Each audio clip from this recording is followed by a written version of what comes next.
You must be the ones tasked by the Academia with renovating Aaru? That's right. Good afternoon. I'm Kaveh, and these two are Termezi and Naisaburi.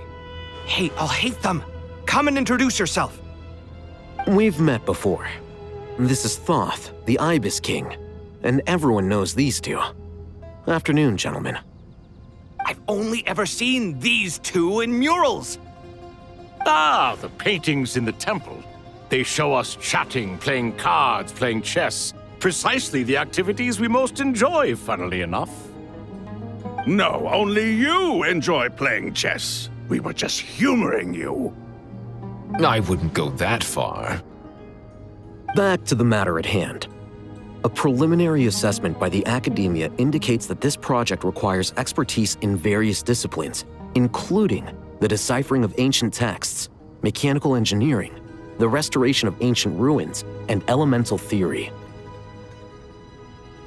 The most capable minds in their respective fields are here before you. If there are no objections, we'd like to begin our work.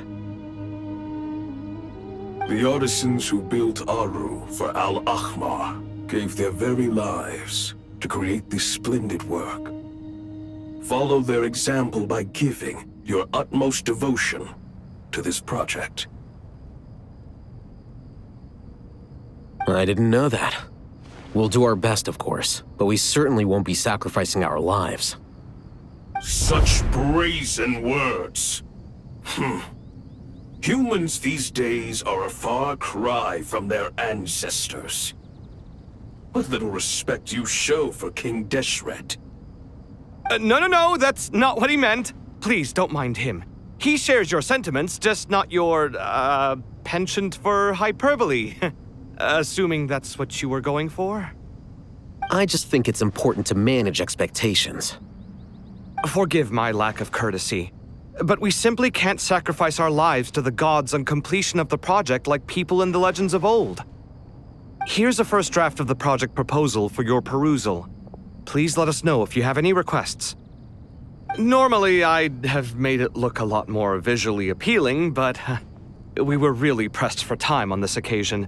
I hope you'll forgive me if it's a little rough around the edges. Naturally.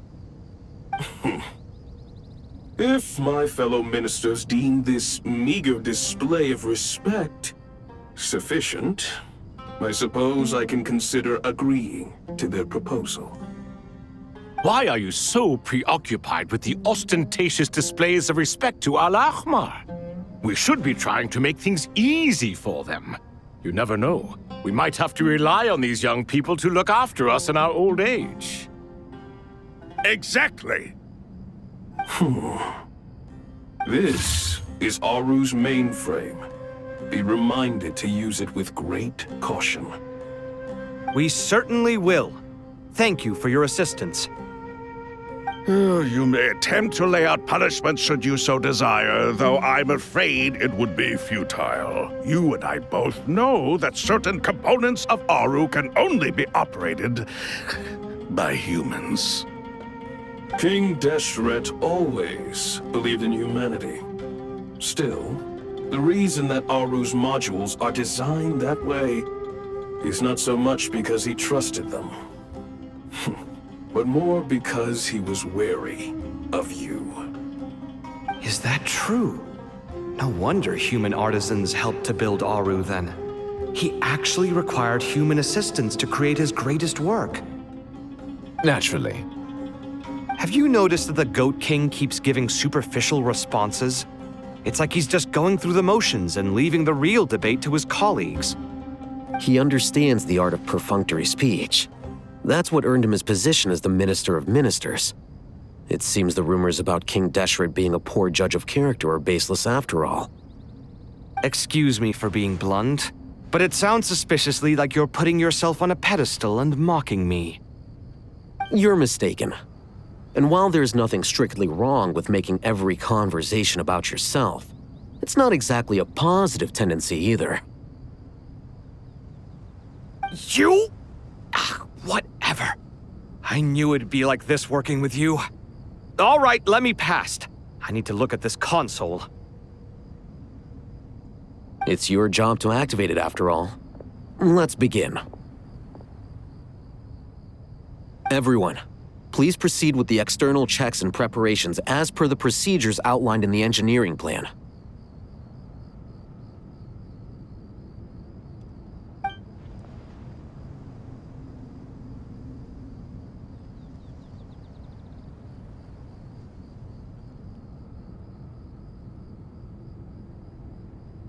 Hello there, youngsters. Whoa, the Ibis King came to life!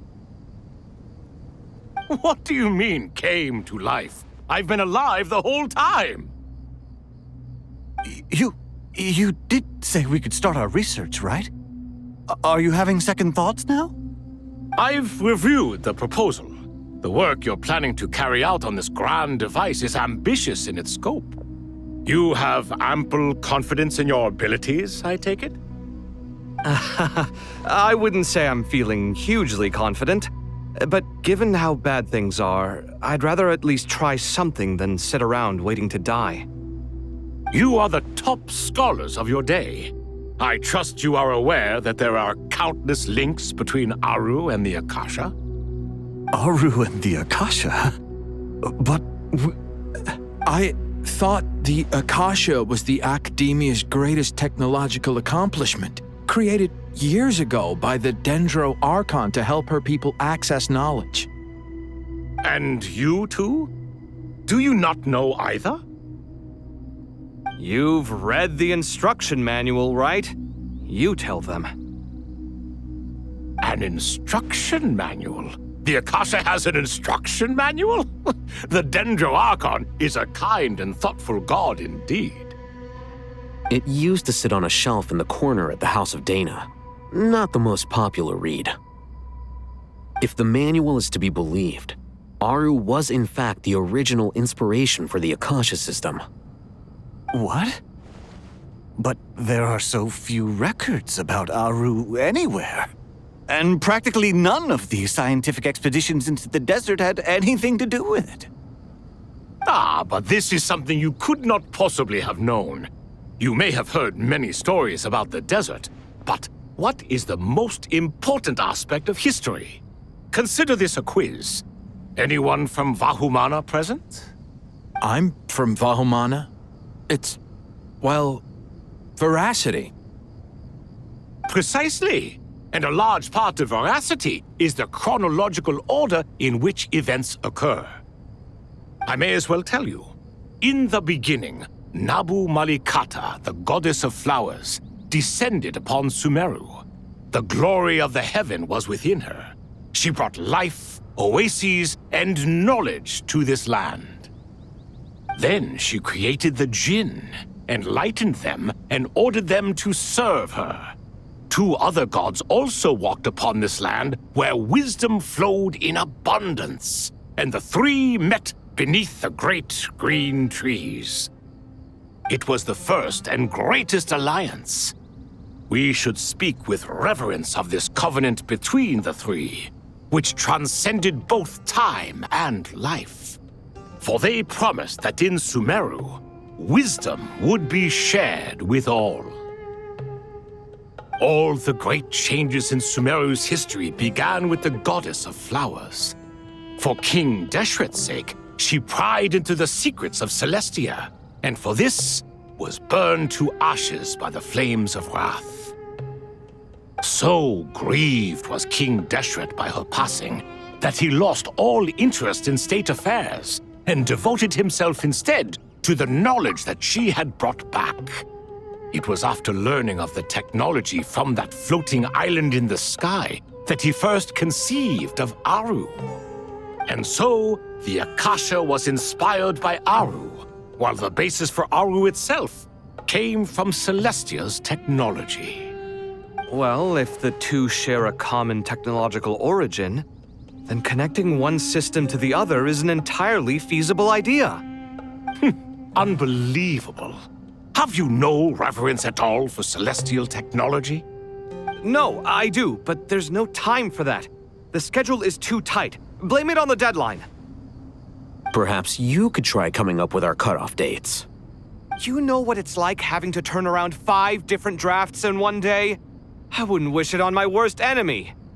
Yeah, also, Sir Ibis King, you don't plan on getting directly involved at all, do you?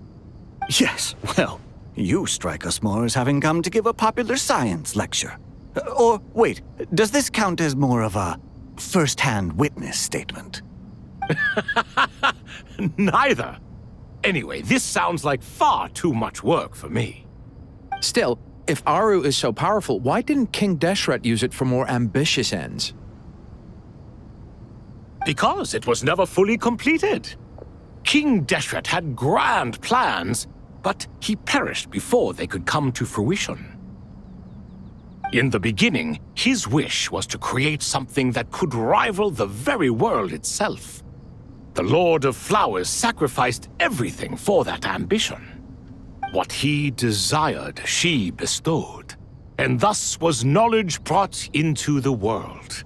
Her courage and sacrifice had to be honored with the most splendid of monuments, or King Deshret would surely have deemed it a grave injustice. And that monument, built from knowledge and technology, etched with a sacrificial and courageous love, even in its unfinished form, it deserves to be treasured. At that time, King Deshret said the following to the Lord of Dendro. Since we share an eternal covenant, I shall never be your enemy. Hence, the fruit of wisdom from the heavens is not to be devoured. Remember, it is not that I lack the power to become the enemy of wisdom. Yet you and she have taught me much and shown me kindness. For this, I cherish you both. In the end, Aaru was only used to store a portion of the souls. It was but a primitive form of the masterwork the king had envisaged. His final hope for Aaru was to return to the past, when she yet lived.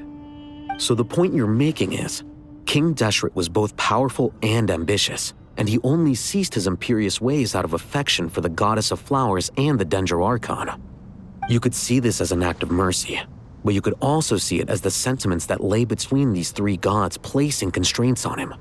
This was, after all, the foundation of the alliance between them.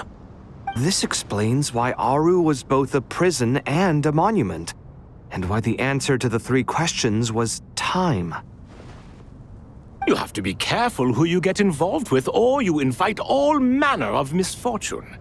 This is as true for gods as it is for humans. Love is the same. It is both a prison and a monument. All right, let us pause the story here for now. Seeing as you've been so diligent, I'll offer a little help. Who's in charge again? Is it you two? Ah, yes, me and him. Now then, close your eyes. Wisdom hides in the space between the tangible and the intangible. It is to convey the incommunicable through the simplest of mediums. By the power of King Deshret, I shall grant you a glimpse into the unseen secrets that lie at the threshold of existence.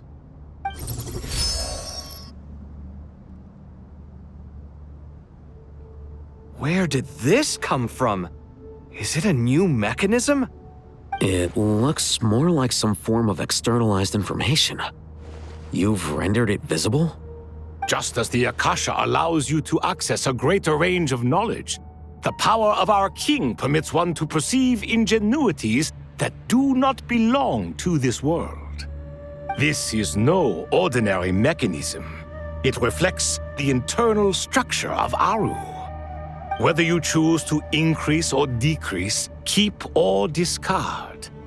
Come, use these to achieve the outcome you desire. Looks mechanical to me. Better let me handle it, just in case. But wait, how do I get up there? Turn around. So that's where the elevator is!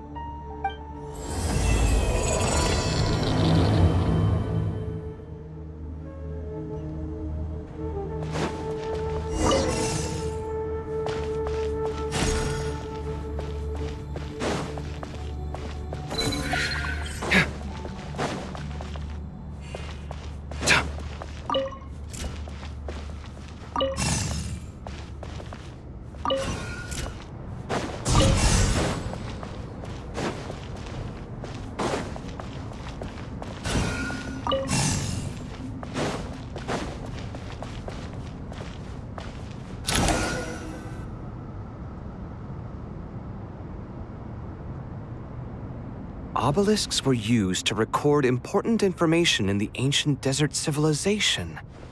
Hey, Alhaitham, there's some writing here I'll need you to decipher. I've sent it to your screen. Do you see it? Got it. It's a little blurry, but I should manage. Take a look and tell me what it says. Oh, and I'll send any other similar text directly to you from now on. Let's start with this one. It's a variant of an older script. Herein lie verses written for the Yellow Sands. Looks like cultural information from the age of King Deshret. If so, I suggest you delete it. Words thrown together merely for fun. I had no idea Aaru kept a record of this. Well, as long as you're certain that this is strictly private information, that's fine. It is unimportant. All right, well, I guess I'll start now.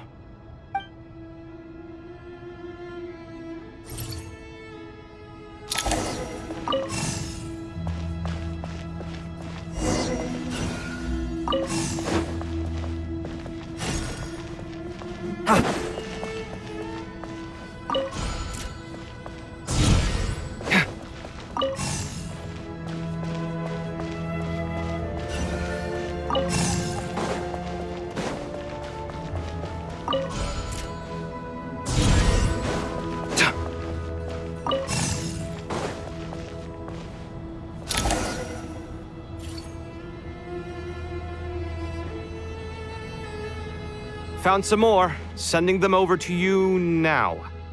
These are all reports about the Gurubad conflict. Can we delete them? I'd say so. Most of this information has already been archived anyway. What if there are details in there that Vahumana missed? What are we supposed to do if they come after us in the future? They'll just have to live with it. If we don't resolve these issues now, there won't even be an academia in the future, let alone a Vahumana Darshan. Yeah, you're right. Okay, done. There's some other similar monuments nearby. I'll check them out.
Another monument.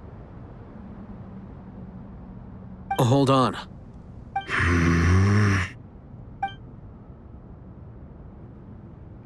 You're still reading it? How long is it? It records the development and governance of the Oasis civilization. Most of it concerns the Jinn, but it also contains records left by the artisans who built Aaru. Is it important? Some of it. There was no way for me to read the whole thing in its entirety, so I had to rely on my intuition to pick the parts worth keeping. What about the artisans' records? What do they mention? They're speculations, mostly. For instance, they were wondering how to protect themselves if King Deshret decided to silence them after the construction of Aaru was complete. Sounds like pure mythology to me. Surely that kind of thing didn't really happen. The records do emphasize that this was merely their conjecture based on various myths. Still, the artisans did leave details of their plans to survive, including blueprints for their escape route. Even that got recorded? Okay, well, I'll make a copy of this first before I delete it. Is that truly necessary? You won't be needing those. No, the blueprints are important. I want to keep them as a memento.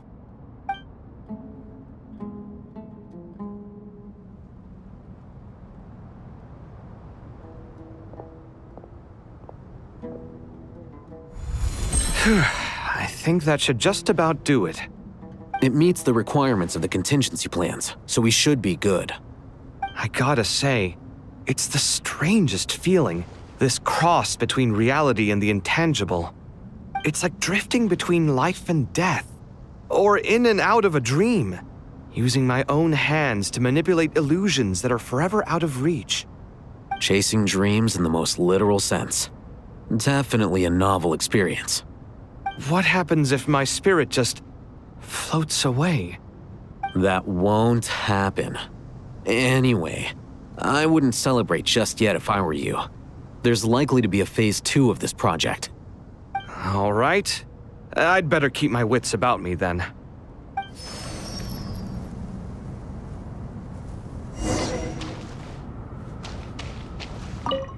I expected that the outside world no longer respected the ancient gods, but even so, I do find the tone of these youngsters to be dreadfully impolite. It should hardly come as a surprise to you. I remember you saying the same thing last time. I assumed that was just a one-off. I did not realize it was the norm.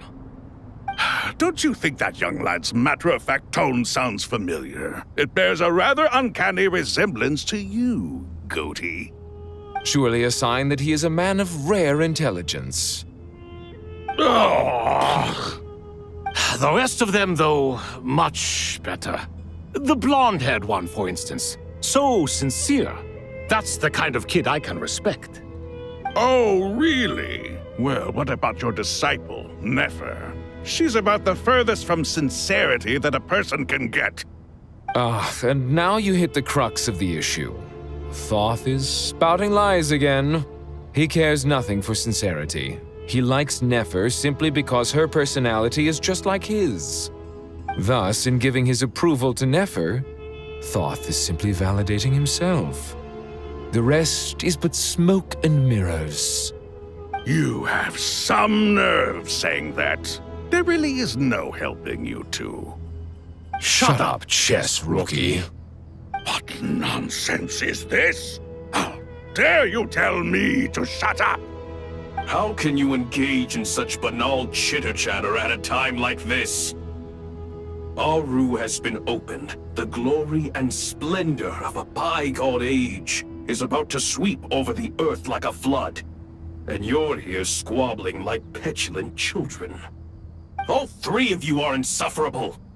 King Deshret was merciful, indeed, giving you a chance to be released from prison. I say, you should have been locked up for good. Ah, but Bennu, look on the bright side. Had they not been released, we would not have been awoken. Oh, you've been here this whole time. You should be scolding them along with me. I miss Hermanubis. It's not a real reunion without him here. And now you're avoiding the topic and talking to yourself. Why King Deshret designed your personality like this, I will never understand. Isn't this simply proof that our king supports my free will? Oh, look at those two rust buckets. Suddenly, you two do not seem so bad after all. Here, here. If being stuck together for thousands of years fosters no friendship, I cannot say what would. Naturally.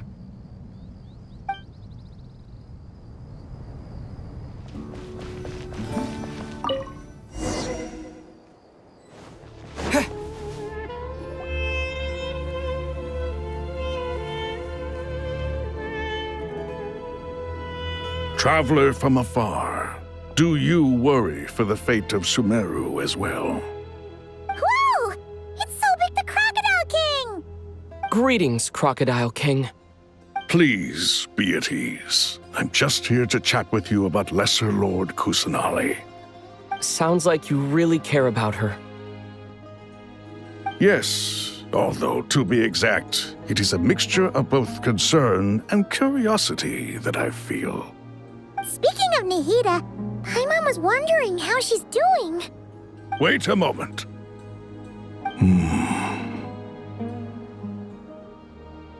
What is it? I tried calling out to Apep, but there was no response. This can only mean that she is focusing all her energy on taking care of Lesser Lord Kusanali. All the gods who serve King Deshret seemed super surprised to hear that Apep agreed to help Nahida. Guessing she made a bad impression on you or something. Are you aware of the history between her and our king?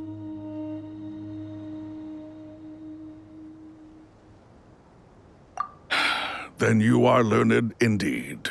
I'm glad to know that Sumeru has the support of someone like you. At the end of his life, King Deshret tricked the Dendro Dragon into swallowing him whole, leaving her to bear the torment of his sins. The Dendro Dragon despised King Deshret, yet he outwitted her. Rather than bringing disaster to the land, he chose to deceive her and thereby ensure his annihilation. An act that surely displays his love for humanity. The Dendro Dragon stands for the glory of a bygone era. She hated Al-Ahmar and what he represented. All the gods, all the power they wielded. And so, her willingness to help the Dendro Archon through this crisis comes as a great surprise indeed. It makes one wonder whether, perhaps, the Dendro Archon assisted her in the past.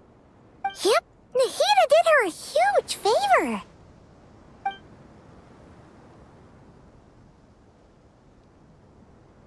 So Lesser Lord Kusanali put an end to the Dendro Dragon's many long years of torment. As much as she loathes the Seven, Apep knows kindness when she sees it. No wonder she was willing to make an exception.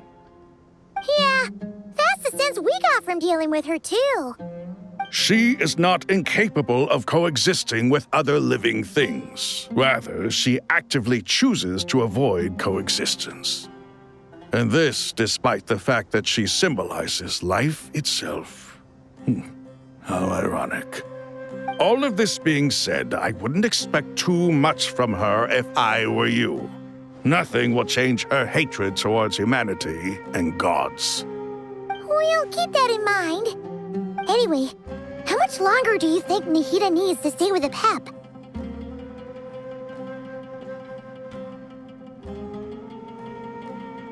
For all we know, the Fatui might still be in the desert. Just to be on the safe side, why don't we grab anyone who isn't busy right now and go look for her? I'm alright, Paimon. Huh? Was that Nahida's voice? It seems the treatment was effective. Since when do my deeds require your evaluation?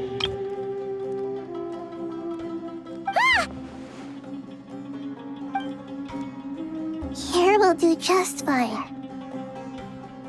I had no intention of taking you any further.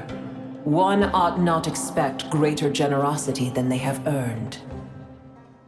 You always hide your kindness away like an oasis within a sandstorm.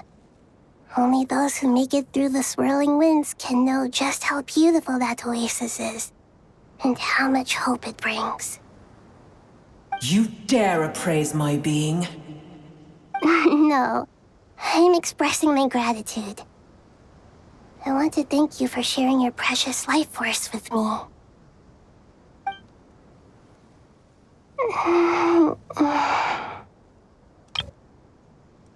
Awake already? You are more resilient than I thought. Pep. I feel much better. Thank you. Gods and their gratitude mean little to me. I would rather you give me your assurance that the situation with Irminsul and Sumeru's ley lines will be competently managed.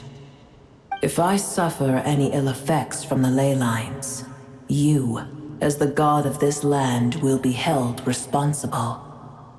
And you would not enjoy being held to account by me. I understand what you require, but I would assume this task even if you did not demand it. Sumeru is my responsibility. I must resume my duties as soon as possible. A farcical notion. God of Sumeru, I hope you realize how unextraordinary your strength is. And yet, maybe it is precisely what defines me. A god of wisdom is not meant to rule by force. Then hold steady. We go forth. Well, I'll be. Is that Apep? Do my eyes deceive me? Of all places, the Dendro Dragon has decided to visit the Mausoleum of King Deshret? I see that after all this time, El Ahmar's menagerie of ministers remain as vile as ever. It's a pleasure, Dendro Dragon. Had you arrived but a little sooner, you might have attended a meeting of the Seven Pillars. What a nauseating thought. You are not the first insects I have had the displeasure of dealing with today. A swarm of them tugged on my tail on my way over. Goodness knows what hovels they crawled from. Why do all the creatures of this world remain so lowly after all this time? What did you do with them? I cast them away. What would you have me do? Keep them as trinkets? Boer, this is where we shall part ways.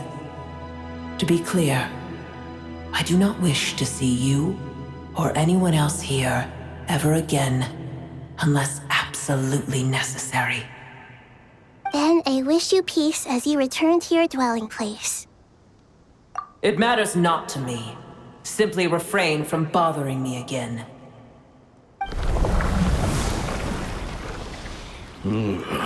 A force to be reckoned with. At times like this, I feel glad that she has no interest in any of this. Hold on, just hold on, okay? We're almost there. We made it! Huh? Wait, that voice! It's...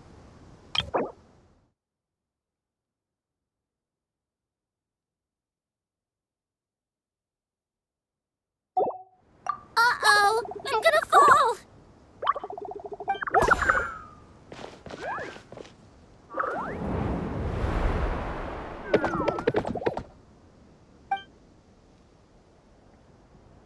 Well, that's a relief. A pair of safe hands indeed. The Dendro Archon's familiars. They are the last thing I expected to see here. Huh? Wait, what are the Aranara doing here? Don't you guys hate the desert? Obviously I was worried about the Dendro Archon. I've been supporting them with my Pari powers the whole way here. Oh, you seem pretty nervous. Is it because there are too many people around? Not just people. It's all these non-human beings, too. It's hard on them. I can't believe you made such a long and dangerous journey just for my sake. I appreciate your support so much. Thank you all. I'll have to ask everyone to wait while I help our new arrival settle in. Once I'm done, I'll gather everyone to discuss our next steps. Traveler, Paimon, shall we find a place for our friends to stay? Awesome! Let's go! Well, first I have some questions.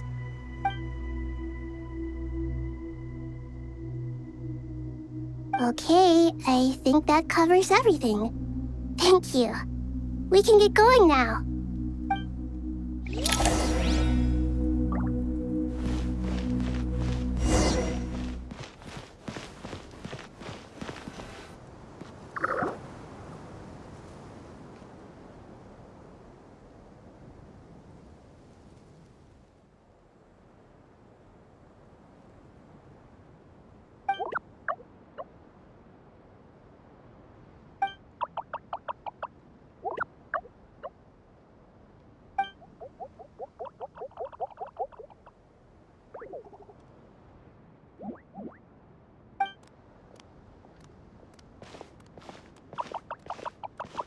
Hello, everyone. It's only us.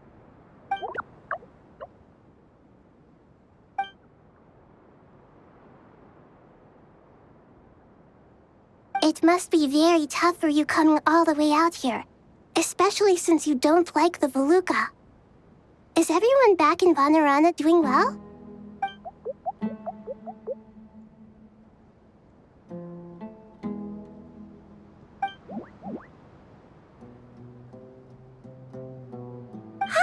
Everyone's here. Good. Are you okay? You look like you were about to pass out back there. Then you're forgetting who I am. Don't underestimate me.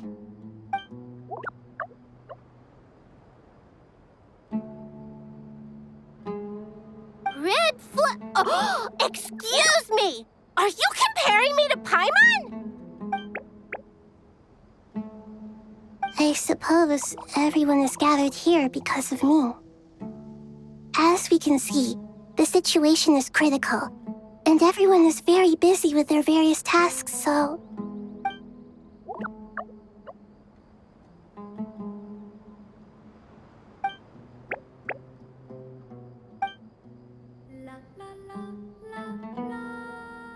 I can't thank you enough.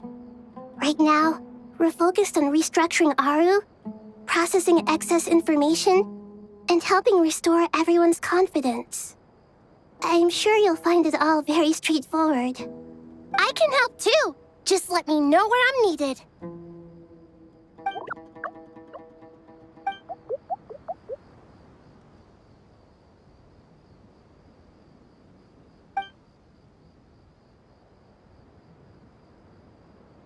Up to no good?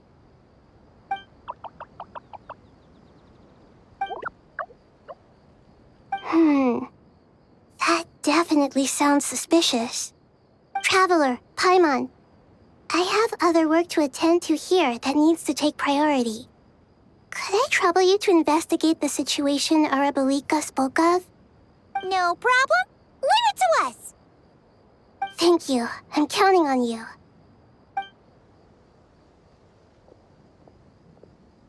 There's one other thing. If you are to work alongside the people of Sumeru, you will need to make yourselves visible to them. Is that acceptable to everyone?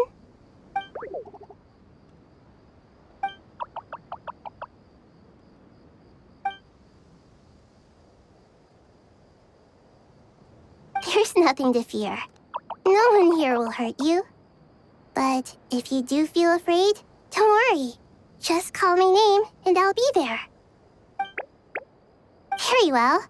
Now, I shall bestow a small blessing upon you all. Whenever people see you and interact with you, from the moment their gaze meets yours, they will experience the most beautiful of dreams.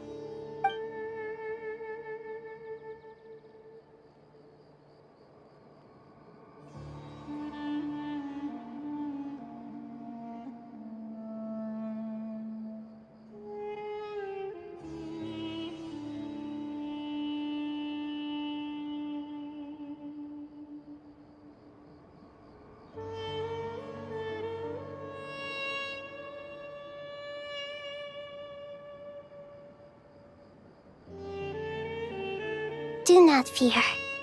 We will face it together. This too shall pass.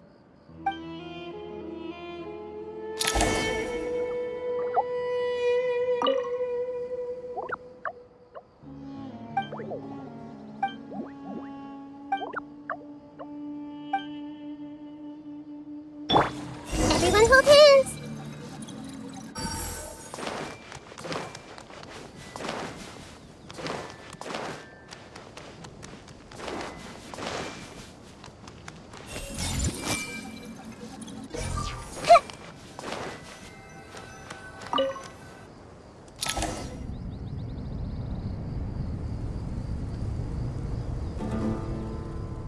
Everyone's here. Wonderful. Archon, you're back. Are you recovering all right? You mustn't push yourself too hard. I'm doing very well. Thank you for your concern.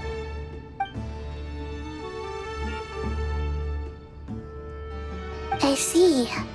Using the power of Aaru to reboot the Akasha and gain access to Irminsul. It's a sound plan, although... I regret to be the bearer of bad news, but with the state that Irminsul is currently in, it's impossible to access via traditional means. Even the Akasha won't change that. Alas, we had feared this may be the case. And what about non-traditional means? Non-traditional means? Are you saying... Desperate times call for new measures.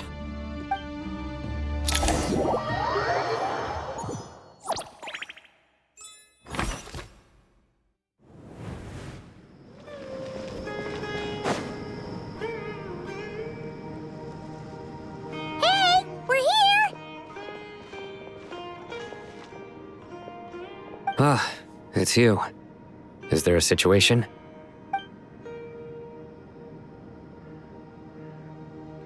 The Aranara have good intuition when it comes to people. In other words, there may well be a traitor among us. Given everything that's going on, I'd be more surprised if there wasn't.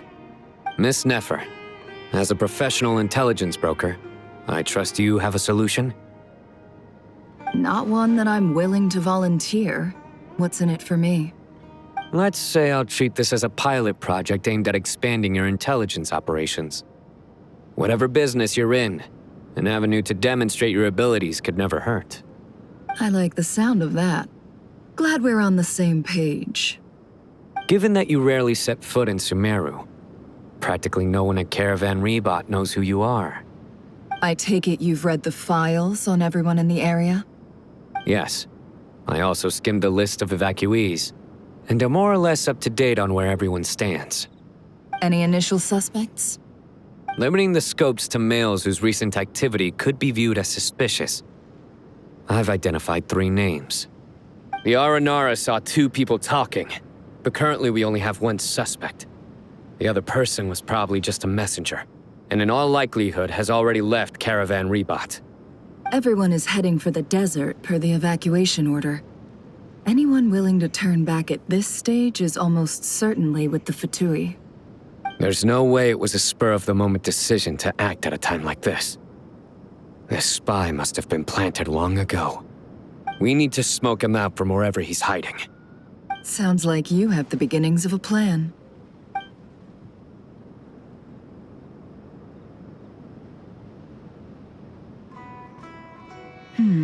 I see. Your suspicions are well-founded. I'd be watching him too if I were you. So far, we still lack solid evidence that he's been bribed.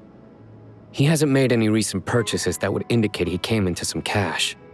Then let's get closer to him to confirm before we make our move. I can handle it. I'm not based in Sumeru, so barely anyone at Caravan Ribat knows who I am.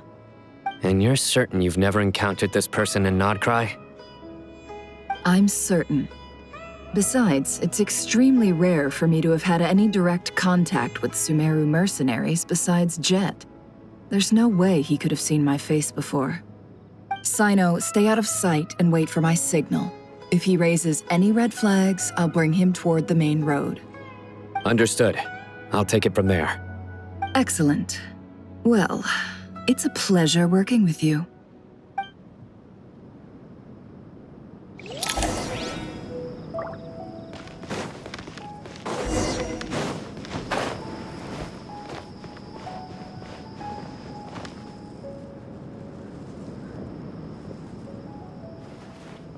Darker skin, scars, frequents the desert and has ample combat experience. Nothing unusual about how he dresses or acts. What's that he's looking at?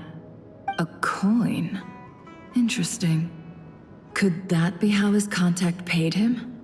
Conveniently discreet for someone trying to hide any unexplained income. And yet it could be highly valuable. Sorry to bother you. Has everyone here already left? I don't suppose you happen to see a lady wearing a hat? Ma'am, what are you doing in Caravan Ribat all by yourself?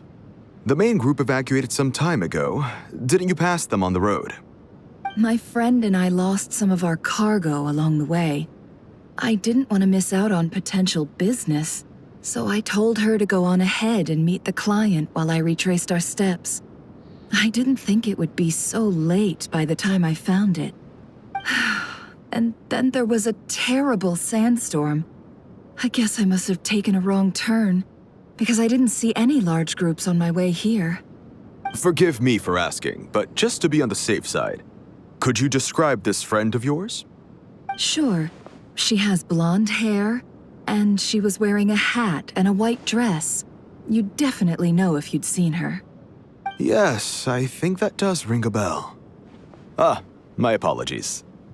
During this exceptional time, the Corps of 30 are under orders to be extra cautious when dealing with unknown people, whoever they might be. I understand. Well, sir, is there anything else you need to know? If not, I'd better try and catch up with them. Hey, wait! They left a good while ago now. You'll never catch up with them on your own. Why don't I give you a ride? I'm here to collect the last few people anyway.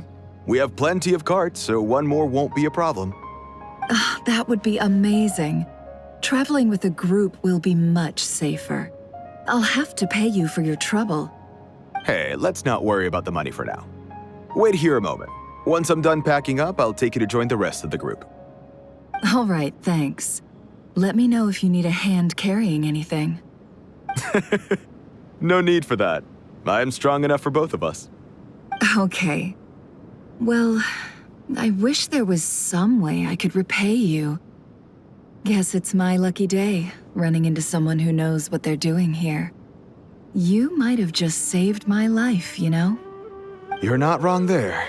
I mean, what kind of cargo is so important that it's worth risking your life to get back? I hope for your sake that it's priceless.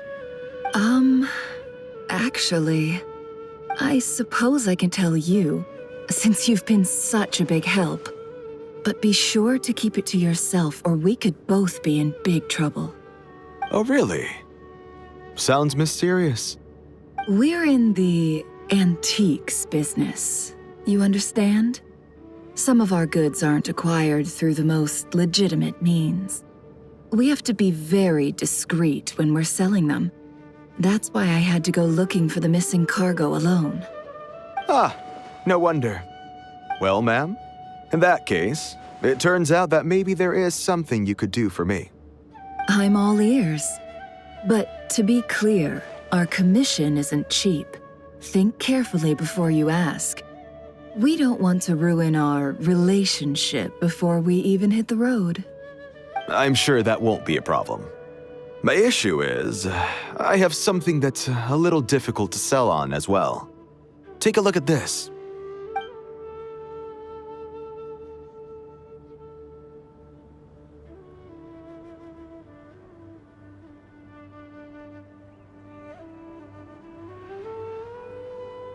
Pure gold. That's quite something. How'd you come across it? Dig it out of some ancient tomb? If you look hard enough, there are many treasures to be found in the Mausoleum of King Deshret. It has no distinct Snezhnayan markings. That'll be why he's going with that story. And he clearly doesn't want to arouse suspicion, so he's on the lookout for an opportunity to make a quiet trade. Surely you have an existing business partner. Won't they take it off your hands? I hope I won't be attracting the wrath of my competitors by helping you sell this. The shop I used to work with is having cash flow issues at the moment after losing some money. I'm under enough pressure as it is without having to deal with them. On the off chance anything went wrong, I'd never get my money back. I understand. Gold is the last thing that traders with cash flow problems want to see. Well, in that case, I think we can work something out. As it happens, I'm just about done packing. Shall we make a move? Sure. Let's walk and talk. This evacuation was a huge operation. They needed a few people to stay behind and tie up loose ends. And I ended up being one of them. You're lucky you ran into us in time. I certainly am. I don't know how this happened. One thing led to another, and look how it ended up. I just hope our client doesn't get spooked and cancel their order. Fingers crossed. But either way, life goes on, and we all have to make a living somehow.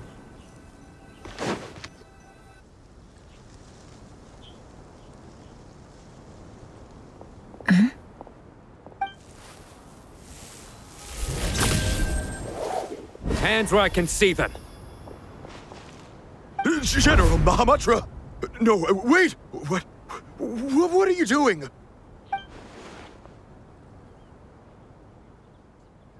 This is the coin? Good. Sadly, you won't have the chance to spend it. Nicely done. Looks like Sumeru's mantra are a well-oiled machine nowadays. Unmarked gold coins are quite difficult to trace. Thanks to you, we have secured the evidence. Here's what's gonna happen.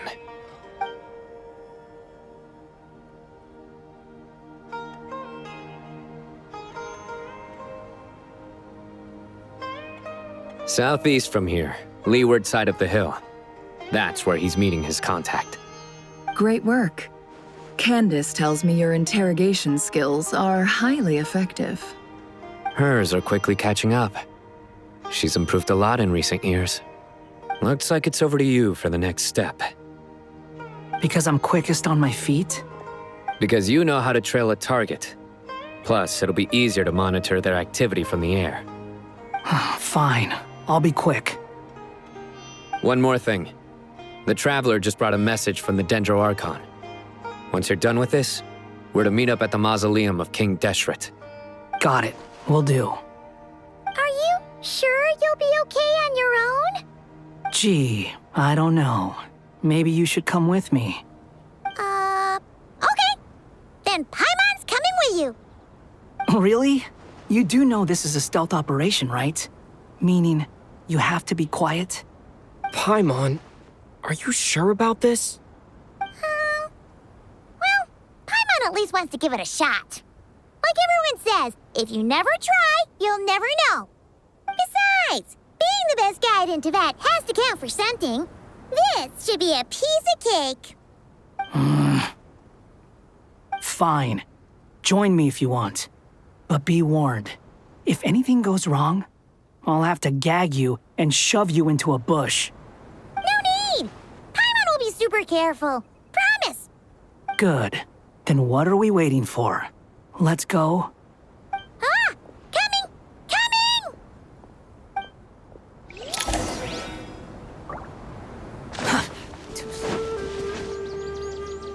Hey, guy!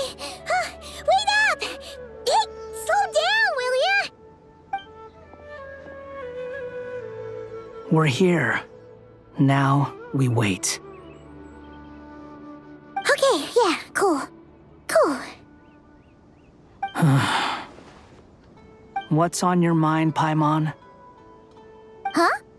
Oh, nothing?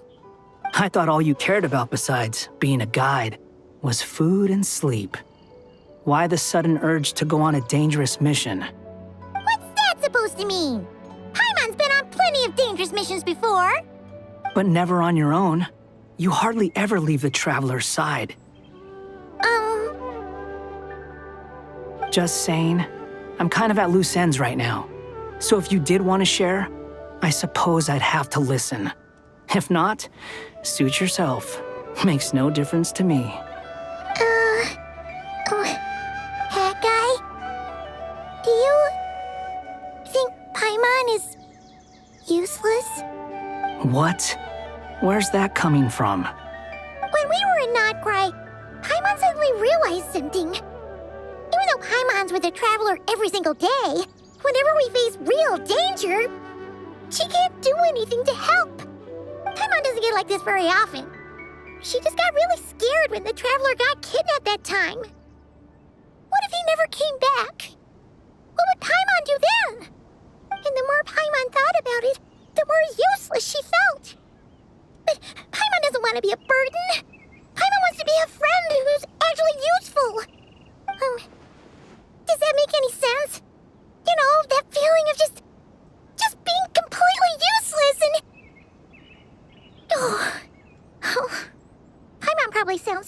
ridiculous right now. You asked the right person. Boy, do I know that feeling.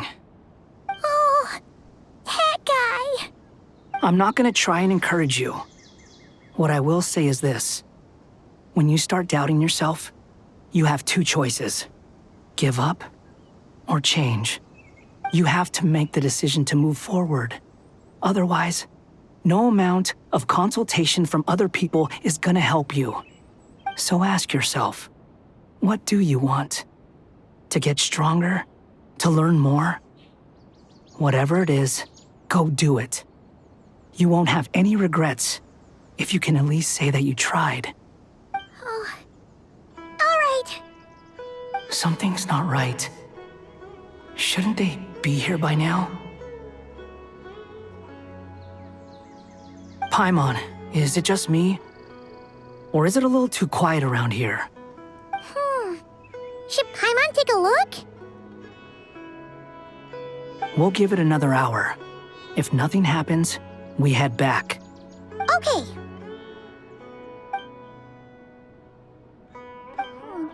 How strange. We've been here for ages. Where the heck are they? Have we been stood up?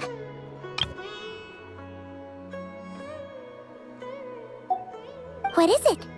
Did you think of something? Something feels off about this whole situation, but I can't quite explain why. We know for sure that the guy Cyno caught had something set up, yet somehow his contact is a no-show. So, either the handler got caught, or, more likely, they decided to cut our guy loose. But how would they know to do that? Wouldn't they at least send someone here to check things out? That's the problem. They couldn't possibly know what's happening here. Unless... This feels all too familiar. Come on, let's head back.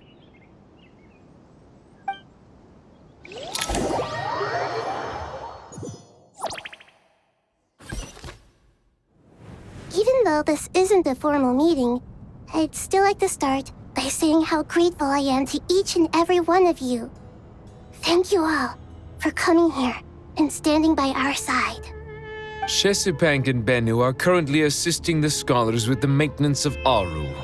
Please forgive their absence. As for Hermanubis, may he rest in peace. We remember him with great fondness. There have been times when I imagined what it might be like to meet you all. Now that it's really happening, I feel quite emotional. Time has taken many things away, but that which remains is all the more resilient. I must say, there is one thing that rather surprises me. You appear to be in good spirits, Lesser Lord Kusanali. But even so, I can sense that the life force given to you by the Dendral Dragon has far from fully resolved the problem of your vitality. Oh no! So even Apep's power didn't work? Don't worry, Paimon. It worked very well indeed. The issue is how closely I'm tied to Irminsul. Until the problem with it is resolved, there is no way I can fully recover. Sumeru has undergone tremendous changes during your absence. When gods pass away, inevitably, people's faith in them grows weaker. You must have sensed it already. Your power is not what it once was. Regrettably, this is true. I too have grown weaker due to the effects of Irminsul. Right now, we're all in quite a sorry state. Then what do you suggest? We take all the help we can get. Sumeru is our shared home. You and I, gods and humans alike. We must unite all our strength in this moment. Though Al-Ahmar is no longer with us, the alliance between the three gods remains in force. Regardless, as subjects of our king, we have a responsibility to support Sumeru through this catastrophe. Not to mention that it was the people of Sumeru who released us from this prison of Aaru. Times have changed, and the people of today possess greater wisdom than those of the past. You really know how to give a rousing speech, Goti.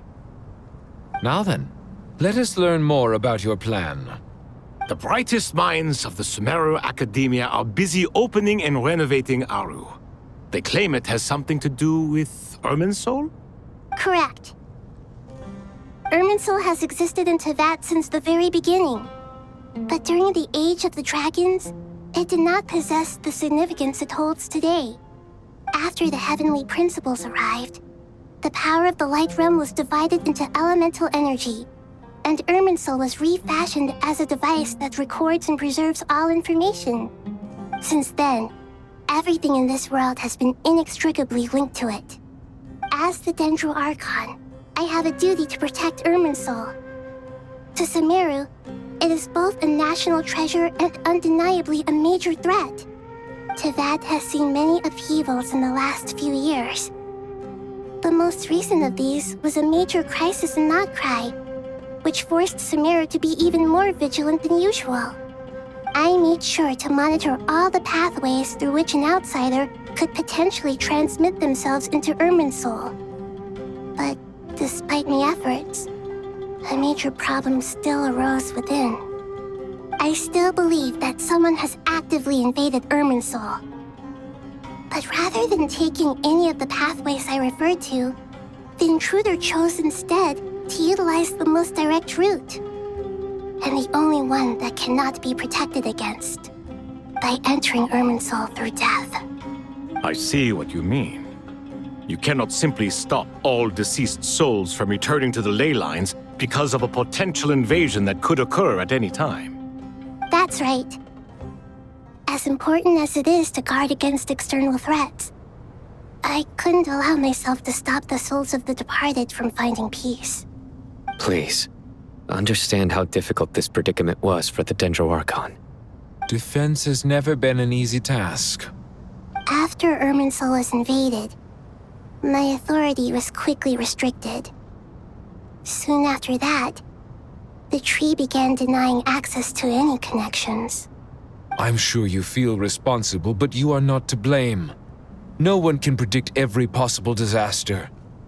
There will always be trials and tribulations for the world to endure. But the people of Sumeru should not have to endure this. We must find a way to break through the lockdown and connect to Irminsul. And this is why you need Aaru. Yes. The only thing in Sumeru capable of rivaling Irminsul in terms of overall function and performance is Al-Ahmar's legacy, Aaru. All I managed to do before falling into a coma was make some minor adjustments to Irminsul. Using Aaru is a last resort, and a move that comes with enormous risks.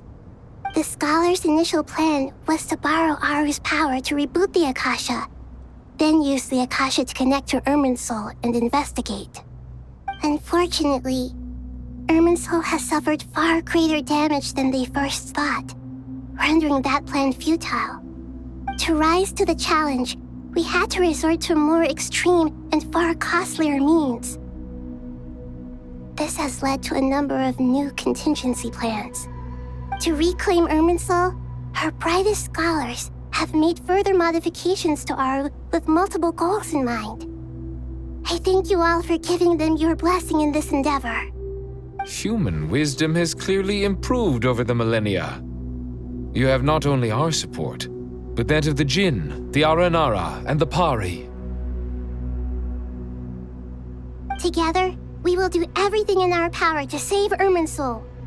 By the way, when you spoke earlier of an intruder, it almost sounded as if you knew who you were dealing with and what they were capable of. Well, since you ask.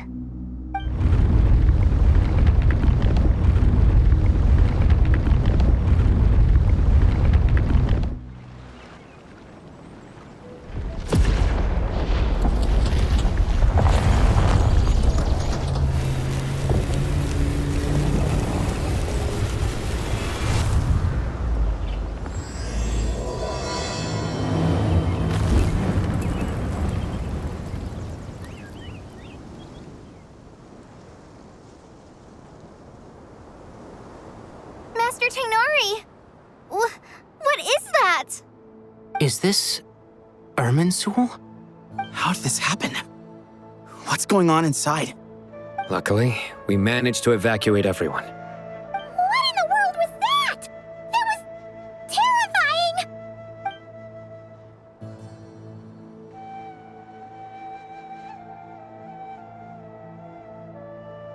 Oh my. I understand now, Dendro Archon. You make yourself quite clear indeed. Not once over the millennia has Irminsul been so terribly afflicted as this. Please continue, Dendro Archon. Irminsul's root system is what comprises the ley lines. In the past, it has always been hidden away, going unseen by the general populace. But now, an evil intruder is making it reveal itself. It has become a tree of unbridled greed. A clear sign that a deranged experiment has advanced to a new stage. Blasphemy. From where I stand, an experiment in the name of blasphemy sounds rather improper. But if we are to honor Dottores' will, this is what we must do. The birth of this tree proves to me beyond doubt that this incident is connected to him. But to explain the situation in full, there is someone I need to tell you about.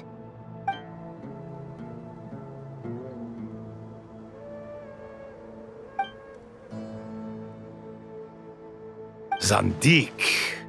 So it was him. I saw him in the desert once. A man of supreme arrogance. So this is where it has taken him. But didn't Dottori die and not cry? How is he still able to do all this? He must still have loyal followers amongst the Fatui. Even so, I'm still unclear as to how he has been able to wield such a profound influence over Irminsul. I can confirm that Fatui forces have arrived in Sumeru City. Furthermore, Irminsul seems to be undergoing some kind of mutation. Evil branches are beginning to grow. Things that do not belong to this world are slowly but surely materializing. Sorry, I couldn't think of any other word to describe it. They don't seem to be fully formed physical entities yet, after all, but they are gradually becoming real. A baleful tree climbing up into the heavens. Speaking of Dottore, I have some information on that front as well. I didn't think it was wise to state this out in the open. But my theory is, the mole wasn't cut off after he was caught. They wrote him off from the beginning. You mean, the Fatui never intended to follow through with him? Then why plant a mole at all? It's hardly a conventional strategy, and the rationale behind it is pretty twisted. But as it happens, I know someone who works exactly this way.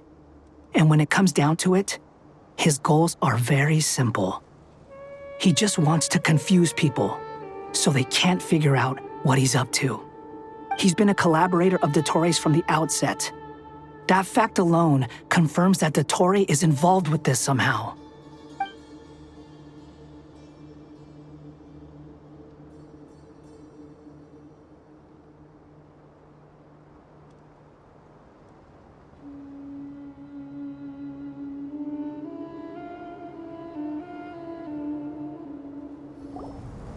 There is still much to be done.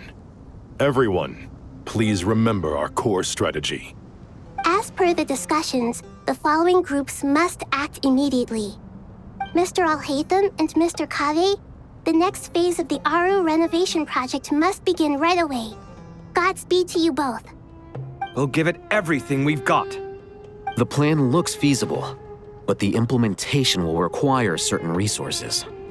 General Mahamatra Cyno and his team will help to procure the materials required for modifying the terminal. No problem. I've already spoken with Sethos and Hat Guy, and they've agreed to assist me. This kind of thing is best left to the fleet-footed, right? Hat Guy? If it's efficiency you're after, we're the right people for the job. Following up on the elemental energy amplifier we discussed, Ms. Dori, I assume you're the one most familiar with the status of this project. Aside from the Dendro Archon, of course. Yep, that's right. Leave it to Lord Sangamabe. Got it. Well, I'd like Madame Faruzan, Collei, and Nicole to support Dori on the technical side. You can count on us. Will do. Rest assured, I'll take good care of Collei. Dehya, Candace, and Nefer, you'll be in charge of negotiating between the various parties. I trust you remember our goal. You bet. We can handle it. Good. I believe that covers everything. Tighnari will provide ad hoc support as needed, if that's okay. Poor Tighnari. Must be tough being Nephis' student. Getting bossed around all day, every day. Hey, don't try and drive a wedge between us, you old rascal. All it says to me is that Master Nephis has faith in everyone's abilities. While I'm nominally here as backup, I doubt there will be many situations where my help is needed. Exactly. Finally, Traveler, you and I will head to the border between Sumeru and Natlan. Once that task is complete, I'll be asking some of you to accompany me to the Eternal Oasis. The Eternal Oasis? I thought that was just a legend. So it does exist after all.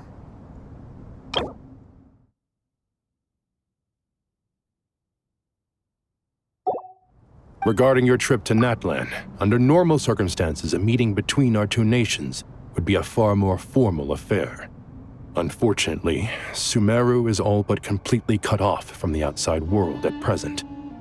So regretfully, we won't be able to give the Pyro Archon Mavuika the grand reception that she deserves. My apologies for the inconvenience.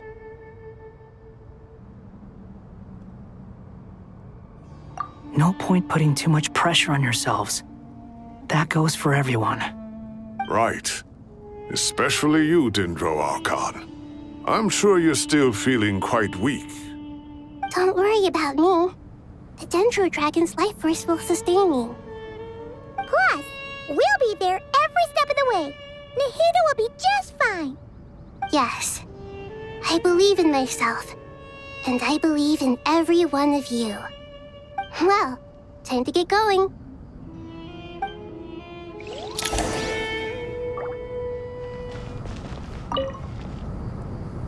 To what extent we can implement the final plan depends on how successfully the Akasha can be modified and configured. And to make sure the configuration works, Aaru will also need some further optimization. Yeah, no surprises there. Once we roll this out, any Sumeru citizens who already have Akasha terminals can simply continue to use their existing devices. This still leaves us with a significant equipment shortage, though.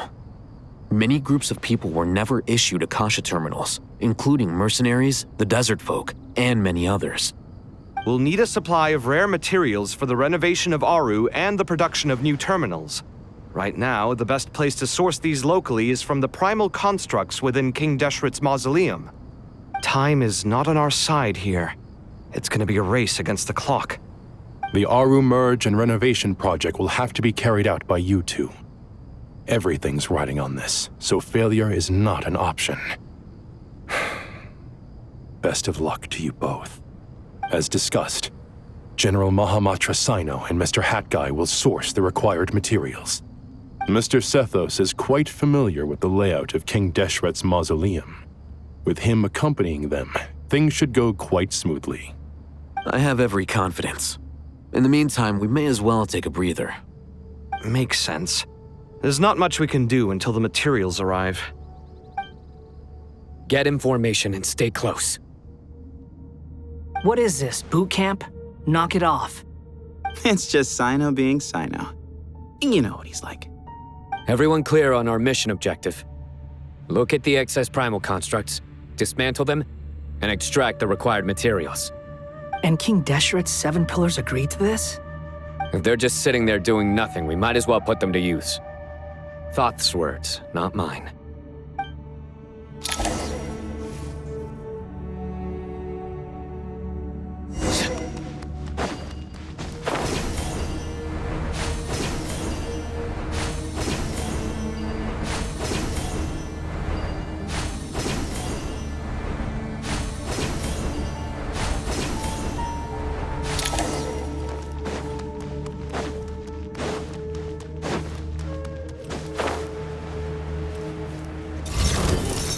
Futile! Your sins weigh upon your soul! You stand condemned! Sage's wisdom! Cry louder! Quick fall! Squall and Fury! That's far enough!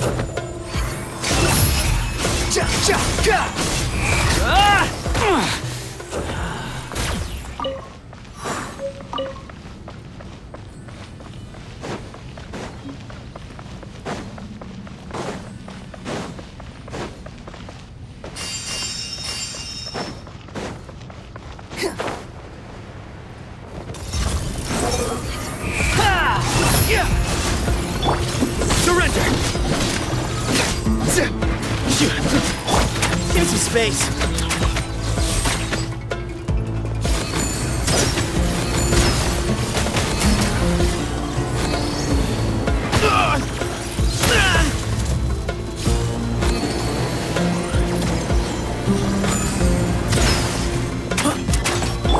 Nowhere to run! Excuse me?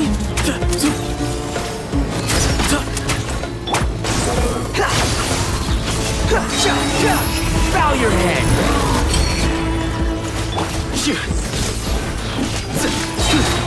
Through me, justice is served! Their penance is due!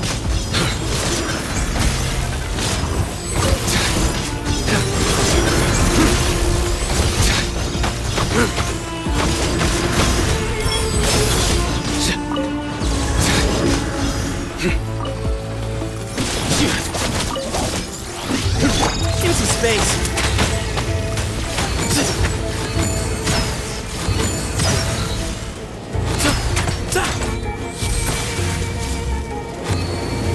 Behind you. The wind rises.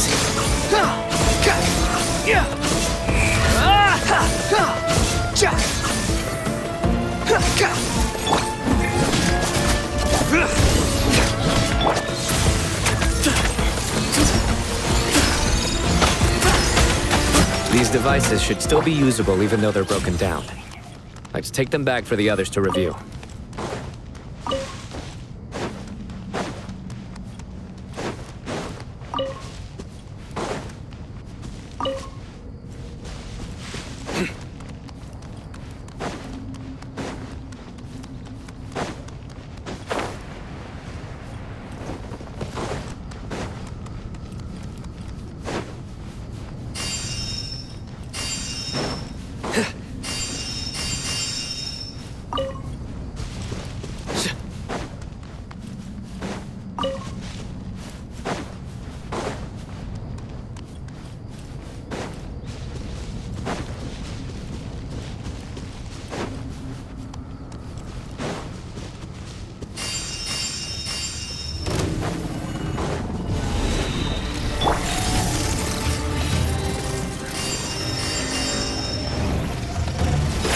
Way ahead!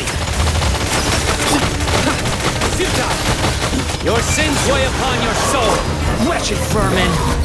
Behold! Surrender! Give me some space!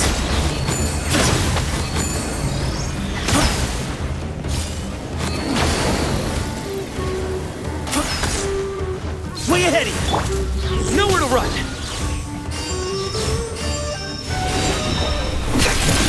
Squall and Fury!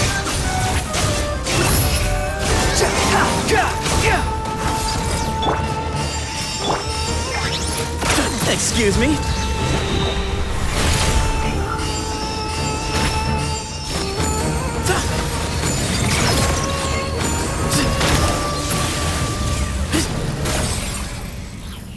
How many do we need again?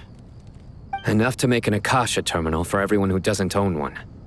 I remember you telling me how revolutionary these Akasha terminals were. You've used one before, right?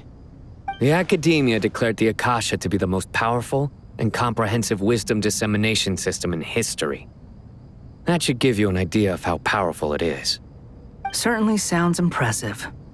Neither Hat Guy nor I have ever had an Akasha terminal.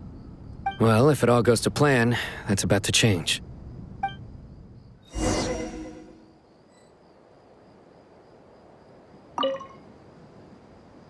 Oh, goody! Thank you so much for handling the delivery. What a long way it was.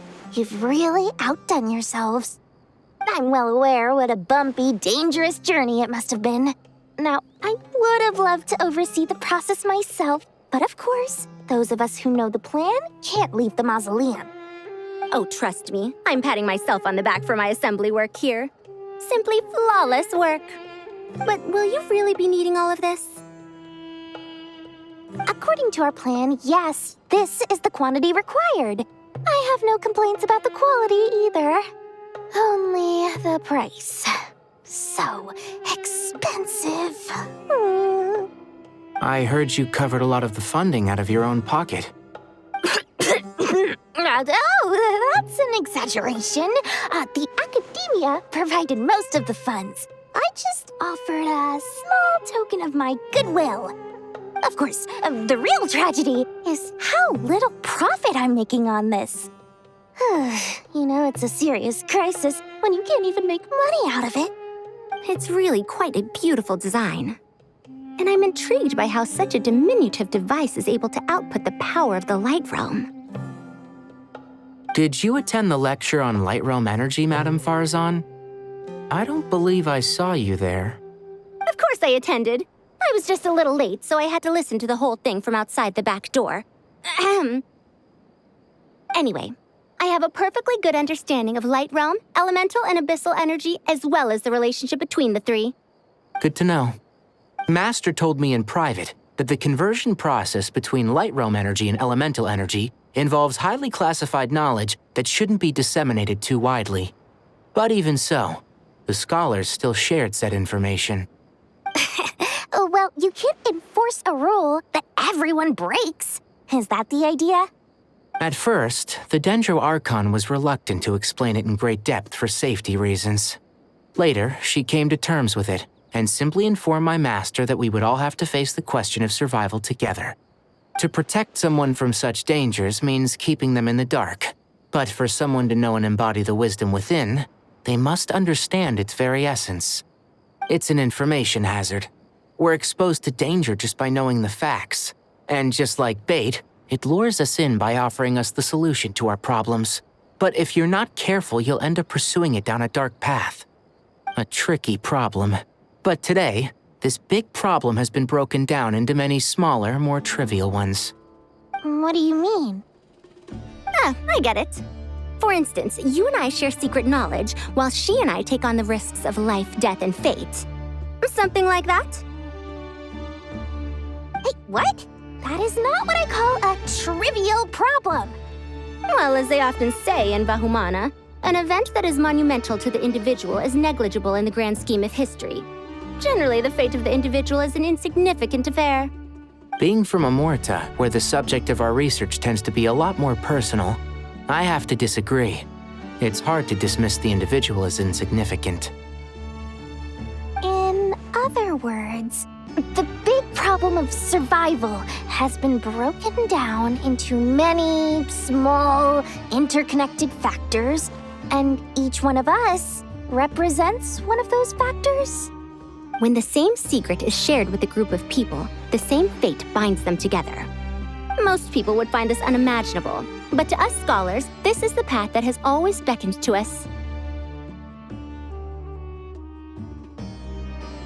Sharing knowledge is a good way to fight against fate.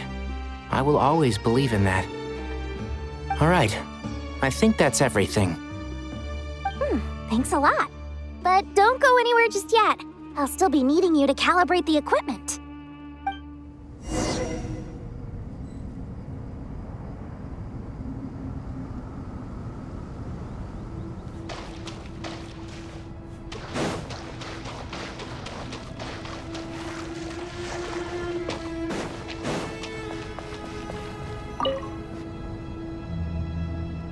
Okay, the materials are ready. We can proceed with the next phase. Alhaitham, how are you getting along? Most of the information in Aaru is written in ancient desert scripts. Some of this is written in a tribal language, while other parts seem to be a variant of an oasis script based on the glyph forms. Oh, not lost to history, I hope. Some are. All we can do is infer the meaning based on the rules of related languages. Although, this section actually fills in some of the missing historical record. I'm transcribing it so we can bring it back to the academia. After Aaru started up, 2 more lines of text appeared here. Can you read them? Humans may not read what is written by the gods, except by not reading. Victory should not be easy to attain, for it symbolizes divine wisdom. Knowledge must not waver, for it has external borders. Is this a clue to solving a puzzle? Or is it being symbolic? You can't read it unless you don't read it. Victory is wisdom. Knowledge is confined by borders. Wait, I think I've got it. It's a metaphor, isn't it? It's talking about a chessboard.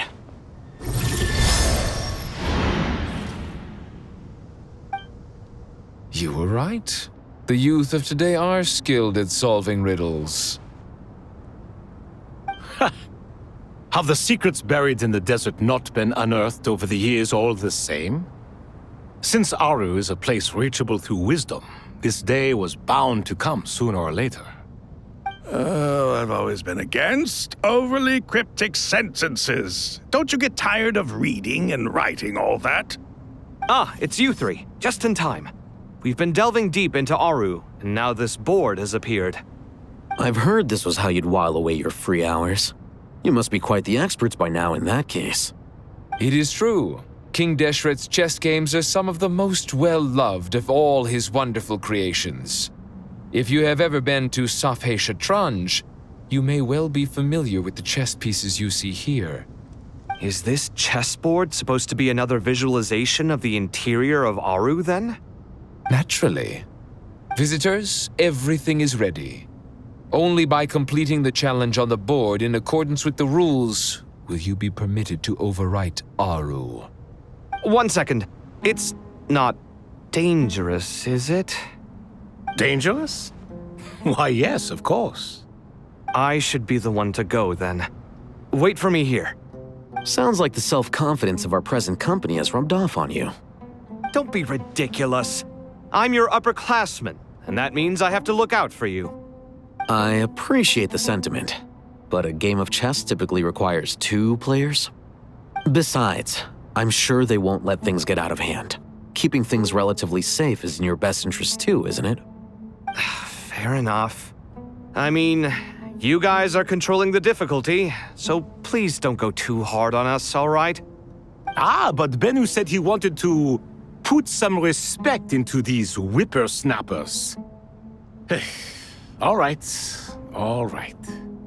Thank you. Obviously, we'll still try to be careful. This doesn't seem like ordinary chess. Is the goal to defeat the opponent? No, you must enter the board and pass the trials we have placed there. Ready? Let's do it.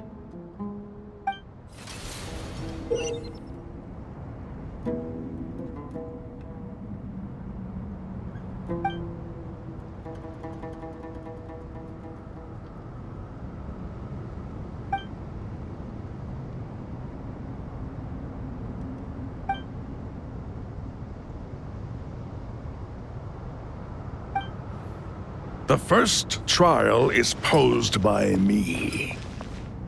I don't think this is gonna stop us. Ah, but the key to this game lies in working together. Otherwise, you will be deemed to have broken the rules. Looks like it's up to me. Marak, can you open it? King Deshret's favorite Primal Construct. Living on in suitcase form, of all things. Amusing. Ho-ho! Excellent work.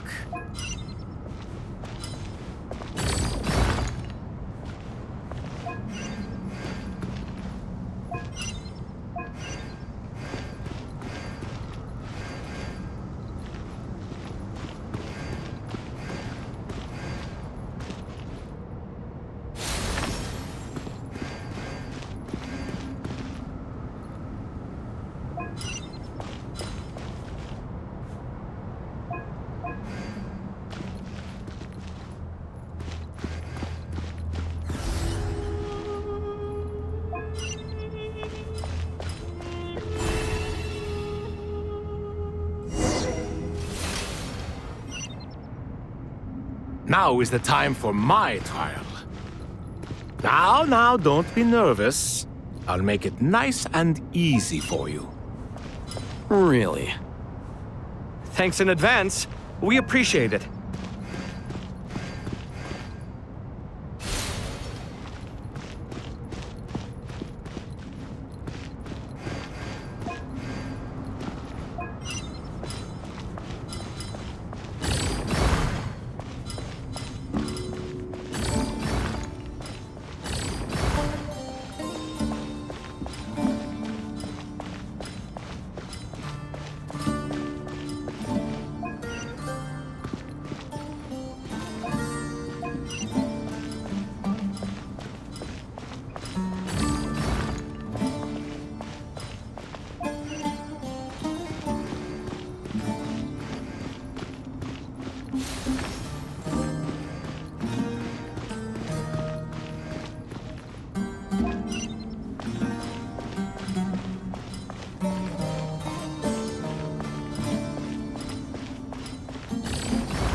Ibis King, don't you think this all rather inappropriate?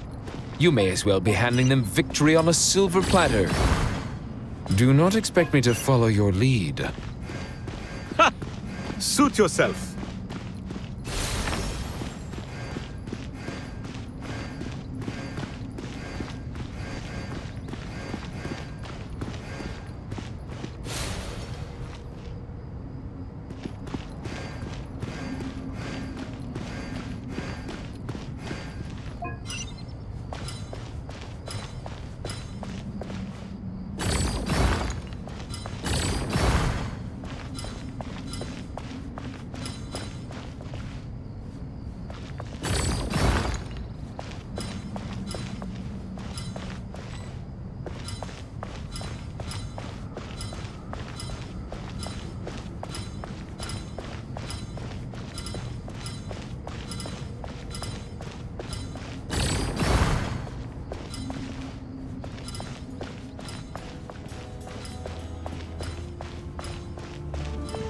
Strange time to catch up on sleep.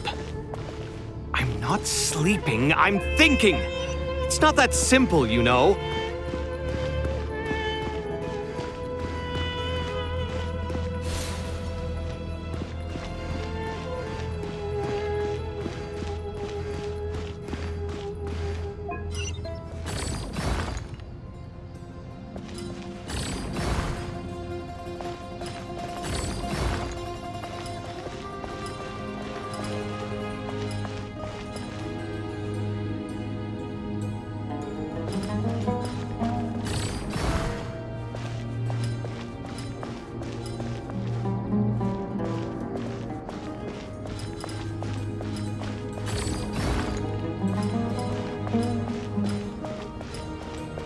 Strange time to catch up on sleep.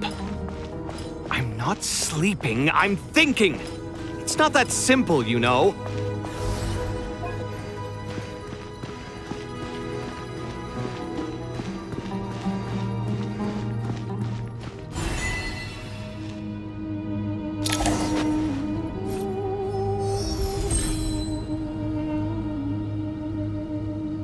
Done. Finally. It's over. But seriously, that was incredible! Standing on the chessboard felt completely different from standing on solid ground. And also... Oh, sorry. I'll save my thoughts for later. Thanks to the three of you for helping us out with this. Is it just me, or were you giving us quite a lot of guidance along the way? We made but a humble contribution. You lived up to our expectations. Bravo! Our aid was not given for naught. In addition to the existing functions, I'd like to ask you for another favor. Since Aaru's interference shield can cover the entirety of the Mausoleum, it should be possible to extend its range even further. Perhaps you can find a way. So, building upon the existing functions to... I'm with you! Imagine for a moment. What would the ideal outcome look like if this function were compatible with the devices? I agree. This is the best solution possible. Please, everyone, we beg you to help us. Me, oh my! Well, since you ask so very nicely, I suppose... Goti? Croco? What do you say? Naturally. Time to go! Let's go find Nahida! There you are. Miss Nicole truly is an angel. She shows great wisdom in guiding others, and she has already sent word to Natlan on our behalf. She said that while the other members of the Hexen Circle are busy with important work, she is quite free, and she is more than willing to accompany the people of Sumeru for the entire journey. Oh, yes, Nicole, all right. Always super patient and loves to help everyone out. She's the best. She is. So kind and enthusiastic. Well, time for us to get going. Let's head out.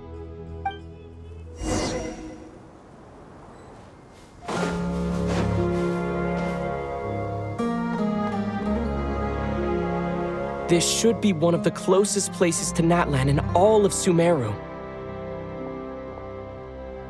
There's the barrier Nicole and Nefer mentioned. It completely cuts this nation off from the others. But why? Why separate you from the rest of the world now, specifically? And if I'm not mistaken, Irminsul was polluted once before, wasn't it?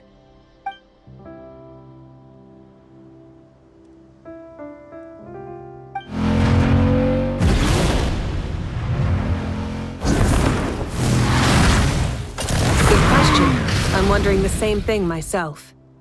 That voice. Mavuika! You got here pretty quickly. Hello, traveler. It's been a while. Hello there.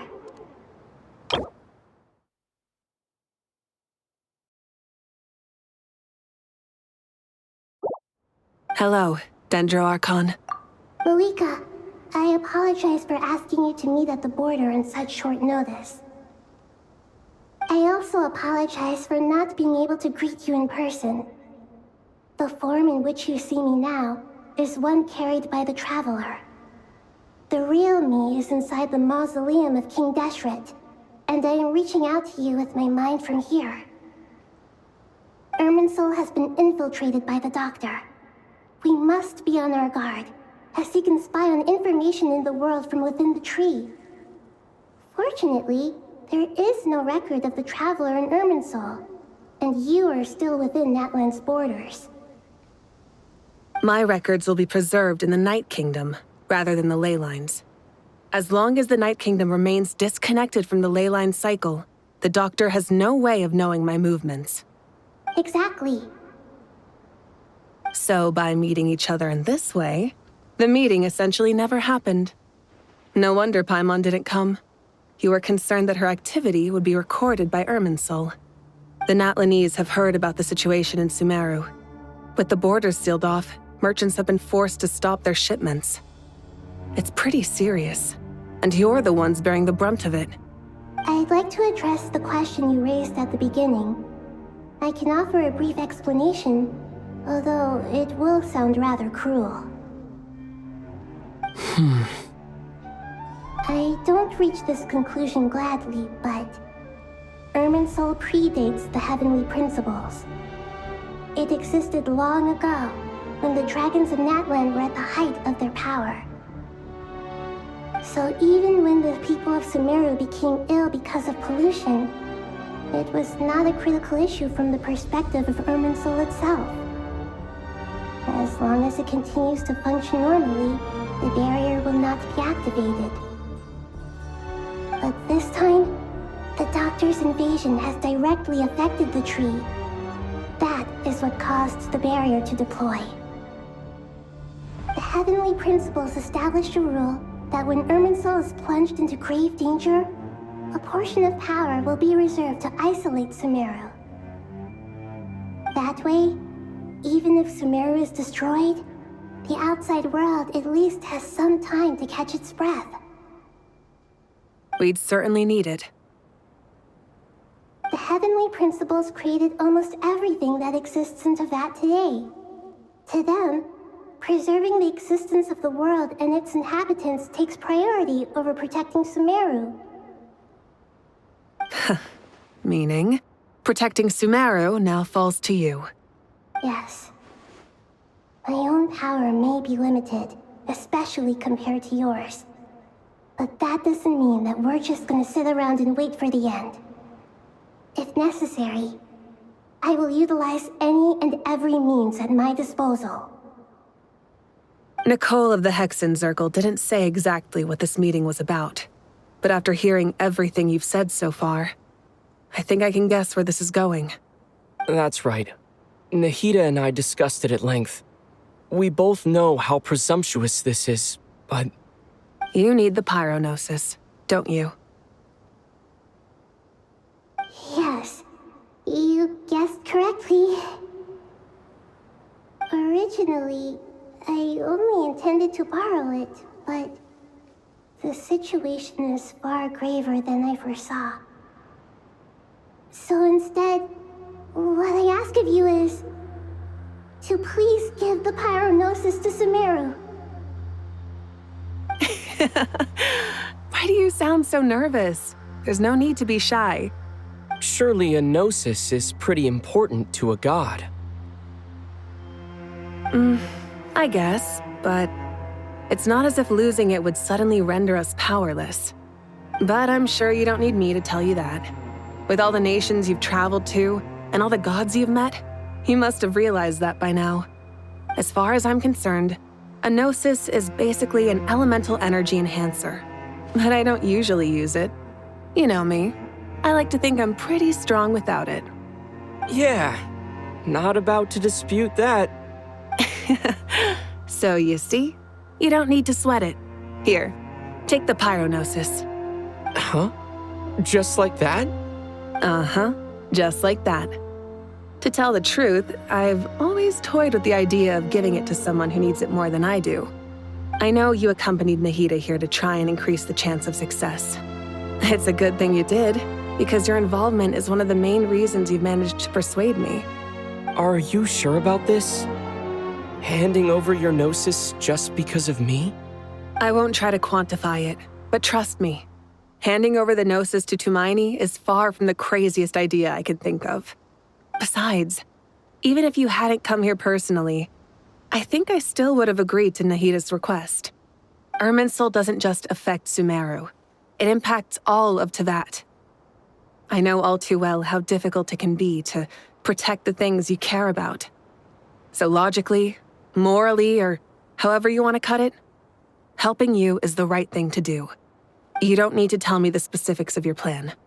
Where the Gnosis is involved, the tighter the secrecy, the higher your chances of success. Mavuika, my heartfelt thanks go to you and the people of Naplan. Don't mention it. But now for the hard part. How do I actually give it to you? The Irminsul barrier is right in the way. I have an idea.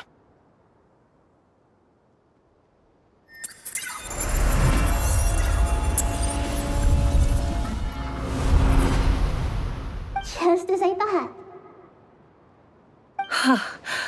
Incredible. What did you do? Just made a lucky guess. This seems to happen quite a lot. Things that apply to everyone else don't seem to apply to me. I figured the same might be true here. Irminsul usually produces effects based on the records it holds. Since the Traveler is a Descender, Irminsul contains no records of him, and thus has no way to impede him. Is that right? You really are full of surprises. Catch. Whoa! Thank you, Mavuika. Thank you for trusting us with something so important. All right. No need to get so formal. It's not like we're strangers. Besides, there's still one problem. You might be able to pass through the barrier, but I don't know about the Gnosis. Any other surprises for us, Traveler? Let me try something. I have the Pyro Gnosis in my hand. It feels strangely ordinary. Not particularly heavy, and yet this tiny thing symbolizes the mighty authority of a god. I need to think hard about my memories of Pyro. My memories of journeying through Natlan. All those important experiences I've had. The Gnosis disappeared. Traveler, are you alright? I'm fine. The Pyro Gnosis disappeared into my body. Just like phlogiston. Maybe it resonates with you because you've mastered the power of phlogiston. You might not be recorded in the ley lines, but you're still our Tighnari. Whew.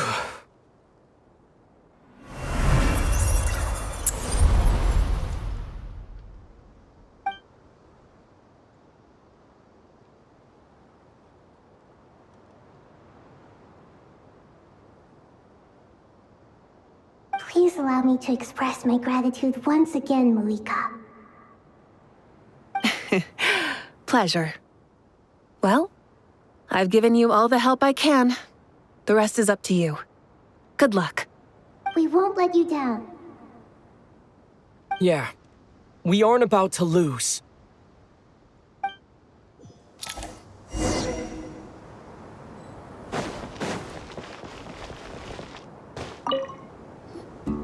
Traveler, Paimon, how are you feeling? Paimon's a teensy bit nervous, but only a teeny tiny bit. Seems like she's gotten way braver over the last few years, huh? Of course. After all the adventures you've had with the Traveler, I'm sure you've gained a lot of experience and grown as a person. I'm doing all right. What about you, Nahida? How are you holding up? With the negative effects of Irminsul, I'm a bit like a piece of fruit that's been burrowed into by hungry insects and left to rot. I'd be lying if I said it was nothing. But please don't worry. We all know what we're getting into, and we've prepared as well as we can. I believe in everyone. I believe in you. And I believe in myself. Stoking the fire inside oneself is certainly one way to live, but knowing when to rely on one's companions is also a form of great wisdom. I've been quietly learning little things from everyone, like plucking tufts of fur from a sumpter beast. Me too. With the constant traveling, I'm always learning and growing. That's the journey of life. I think there's someone else here who would share that sentiment. Don't worry about what I think. I was just passing by and happened to overhear your conversation. What are you talking about, Hat Guy? This is the top floor. No one passes by the top floor. Says who? You can fly just like I can. I would have thought it makes sense to you of all people. I don't know why, but I feel a little more relaxed now. It shows that you feel comfortable laying down your burdens in our presence. It means that Sumeru is a place you can trust, where you know we have your back. And we feel exactly the same way around you. That's what it means to be friends.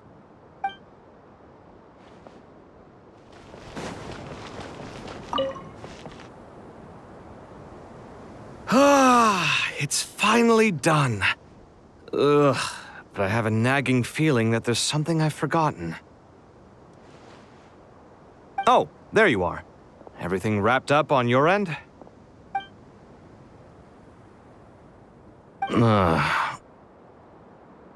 Okay, fair enough. That was a pointless question. We were working in tandem, after all. You must really be exhausted. Well, it's been a busy day for both of us. When work ends, you clock out. No looking back. Yeah, we're definitely due a break. Probably a little late to start drinking now, though. I'll stick with water. Here, this one's for you. Thanks. You want a bite to eat? I can grab us something. Or wait, I think there's a stove nearby. Let me take a look. Are you nervous?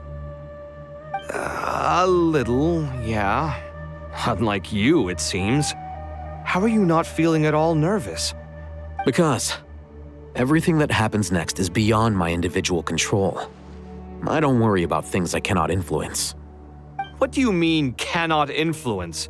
You're the one who came up with half of the strategies we ended up using. There's only so much I can do. I was only doing my duty. Was it like this last time, too? You mean with Azar and his accomplices? Yes and no. The situation back then was easier to control, but we weren't as prepared as we are this time. So the enemy is stronger, but so are we. I still vividly remember the way you interrogated me in the library after the fact. Where were you when Sumeru needed you most? If your memory is so vivid, you might also recall that it was you who came looking for an argument. You're often the one who initiates these things, you know. I came for a conversation! I didn't know it was gonna turn into an argument! Anyway, at least I showed up this time. So, what do you think? What do I think? I think we're certainly better off for it. It's good having me around to help out, huh? Absolutely. As a citizen of Sumeru, you displayed a remarkable sense of responsibility in the face of disaster. Certainly feels that way. I just shudder to think how the world would have ended up if we hadn't gotten control of the situation. So, do you think this is what impending disaster looks like? The sky is so clear, and there isn't a whiff of decay or destruction in the air. It's hard to imagine that the fall of humanity could happen on an ordinary day like this. Awful things happen all the time. Sometimes people can stop them, and sometimes they can't. What you and I have done is increase our chances of stopping this one. Lofty ideals may provide no defense at all against nihilism, but perhaps little decisions can. Oh, nothing. It's nothing. I hope everything works out tomorrow. It will. As long as we stick to the plan, our chances of success are good. It's really strange. You're my junior, yet you always seem to act more like an upperclassman than I do. I think it's mostly a matter of temperament. Ugh. Walked right into that one, didn't I?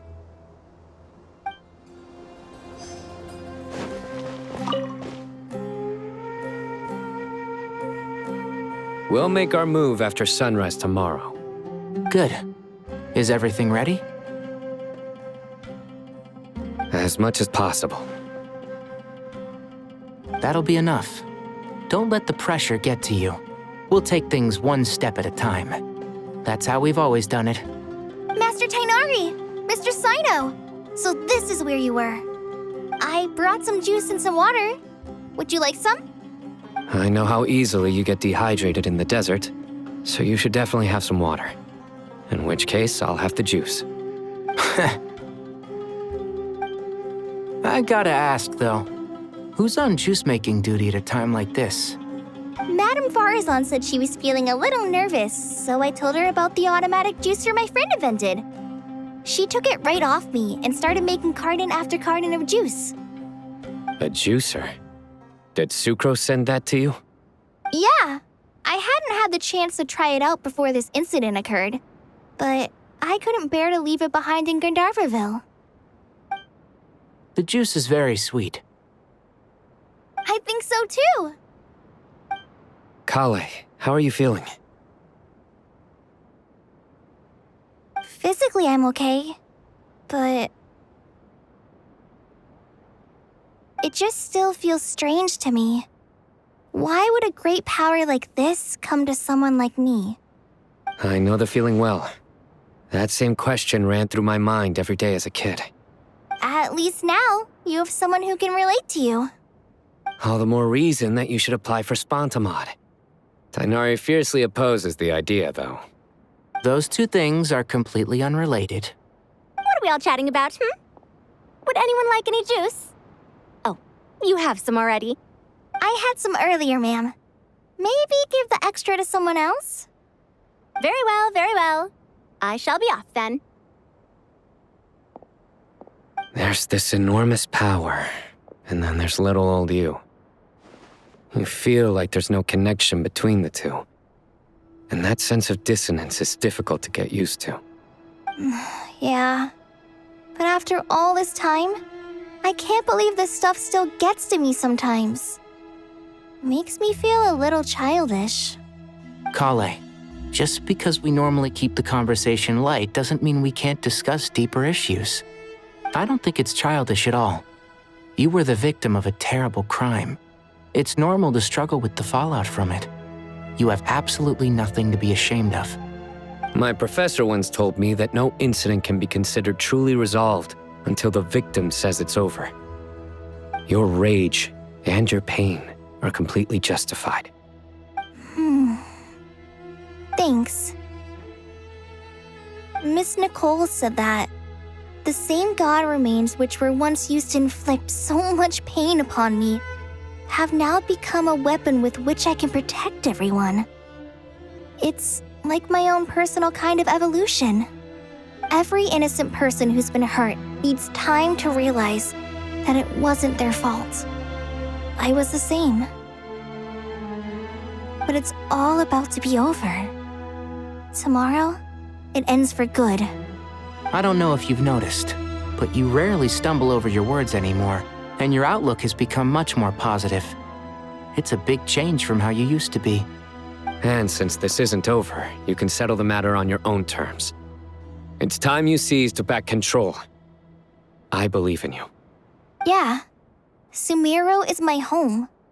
And it's so important to me. I have to protect it. No. I will protect it. And once you're done, how about you come back and apply for Spontamod? Stop it with the sales pitch, would you? Hey, excuse me. There are still 3 unclaimed cups of juice here. Why don't you take one each? Ugh, my arms are getting sore from carrying them around everywhere. Madame Faruzan, why are you... Here, let me take them off your hands. Thank you, Madame Faruzan. Drink up and enjoy my handiwork. I think I'm going to make something else now instead. Please, try to relax, Madame Faruzan. Your nerves are starting to get the better of you. I know.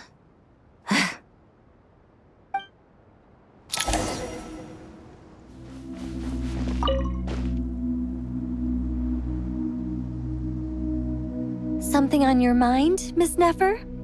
Nothing in particular. It's just... right now, the future feels strange and unfamiliar.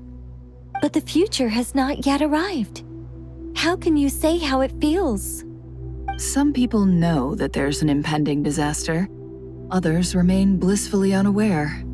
Each group is imagining an entirely different future while walking towards the same one. But when they get there, they'll still find they feel differently about it. People are shaped by their circumstances. Different circumstances create people with different perspectives. I've always found the perspective of the Vahumana Darshan to be a particularly incisive one.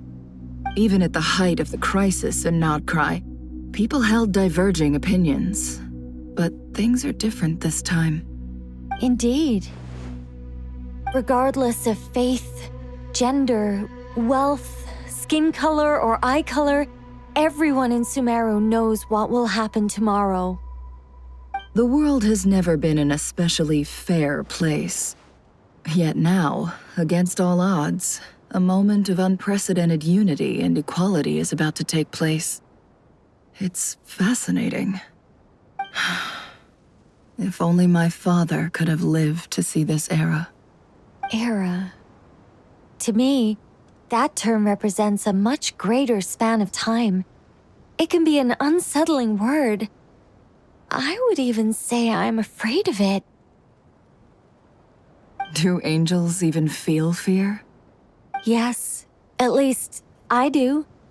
I fear the gap that grows wider with each passing day.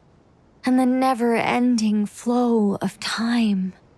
Time renders all memories insignificant and reduces all splendor to nothing. But those memories are the one thing I do not want to lose. You're very human in that regard. If angels draw too close to humanity, our wings burn away in the bright flame of awareness, and we fall to the earth. After spending so long among humans, I have lost much of my former glory. Maybe that's a good thing. You're more human than some humans are. I've been talking to Collei a lot in recent days. We seem to be in completely opposite situations.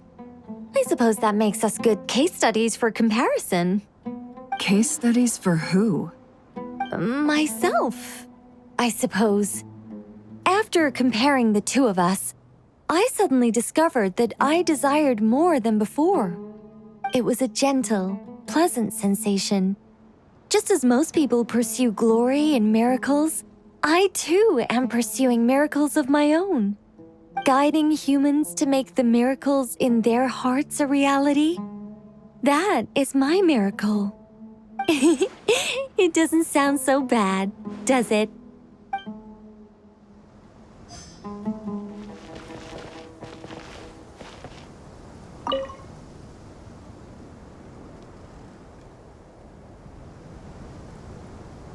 Look at the time. I should head back. I'm so sorry. I was in a hurry and didn't look where I was going. Are you all right? I'm fine. Wait, you're... Have we met? Not exactly. I think we may have crossed paths by the house of Dana before. Oh. You're Hat Guy! From Vahumana, right? You recognize me? The clue's in the name, Mr. Hat Guy. Fair point. It's getting pretty late. What's keeping you up? I could ask you the same question. If I'm not mistaken, all the workload for the Ratawa Histarshon wrapped up a good while ago. Well, I have something of a background in Satyavada life, so I was helping the Dendro Archon make some preparations. But I must have lost track of time. Did you find the experience enlightening at all? Honestly, it was tedious and uneventful at first. But eventually, I think I did sense some profound truths. But they also brought a lot of suffering with them. I was told that I even shed tears while I was meditating, though I have no idea why. Sorry. I hope I'm not scaring you. Not at all. It just proves you're very accomplished in your research. Good night. I wish you all the best for tomorrow. Thank you, sir. You too.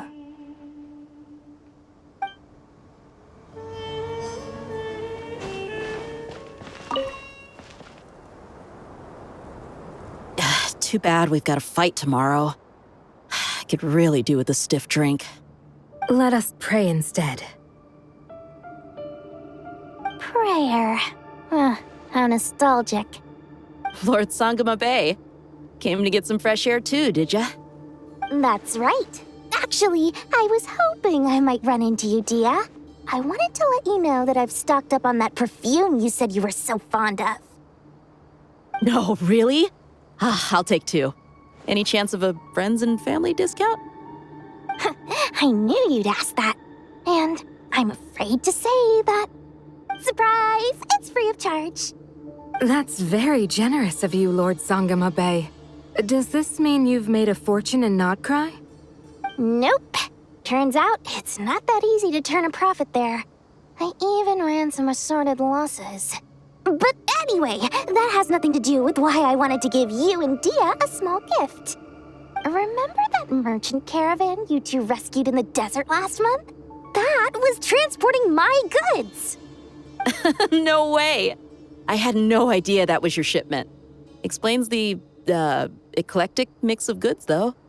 Lord Sangama Bay's investment in the desert and generous stockpiling of goods has helped many people over the years. The shelters you funded especially have made life a little easier for the children and the elderly. Wait, how did you know about that? Oh, I see. Nefer told you, didn't she? That pesky lady. Aren't intel brokers at least supposed to charge for divulging people's secrets? She and Candace go way back. It's normal for close friends to share things you wouldn't tell to everyone else. Sure, but why did they have to be things about me? That's how Nefer shows that she cares. She wishes for all of us to know what a generous person you truly are. It must be hard trying to make a living far away from home. Just because we can tell what kind of person you are doesn't mean everyone else can. Well, maybe her intentions were partly good, but I don't think that's the full story. I'm sure she enjoyed knowing how much it would annoy me. I'm telling you, Nefer's got a mean streak. Definitely with you on that. Does praying help you stay calm? Defending one's home is a just cause. My heart is filled with a mix of anger and hope. Anger. You know, being able to get angry is a good thing. It shows that you're in touch with the real world, and that you have the passion to pursue something you believe in. My lady? What are you doing out here? Just taking a walk to clear my head, and look where I ended up. Were you praying just now? Yes, Miss Dunyarzad. Would you like to join us?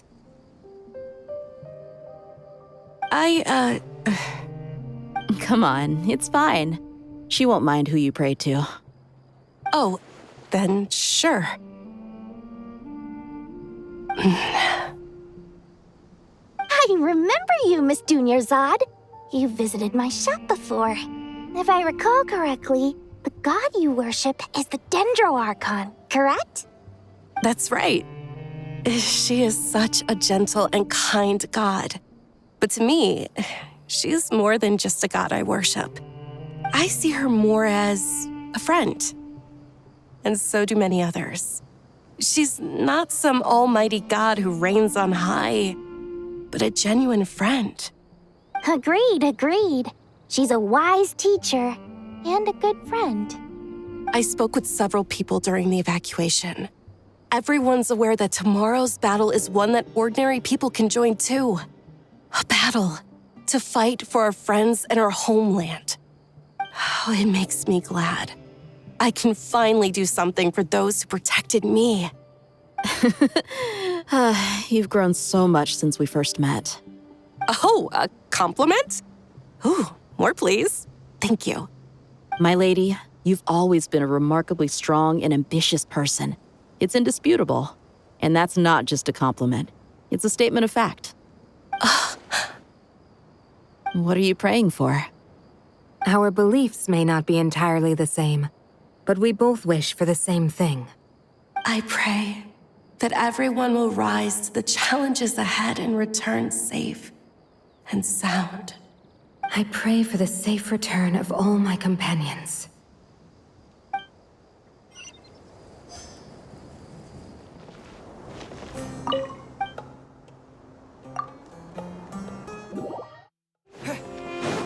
Time to go! Let's meet the others at the Mausoleum of King Deshret.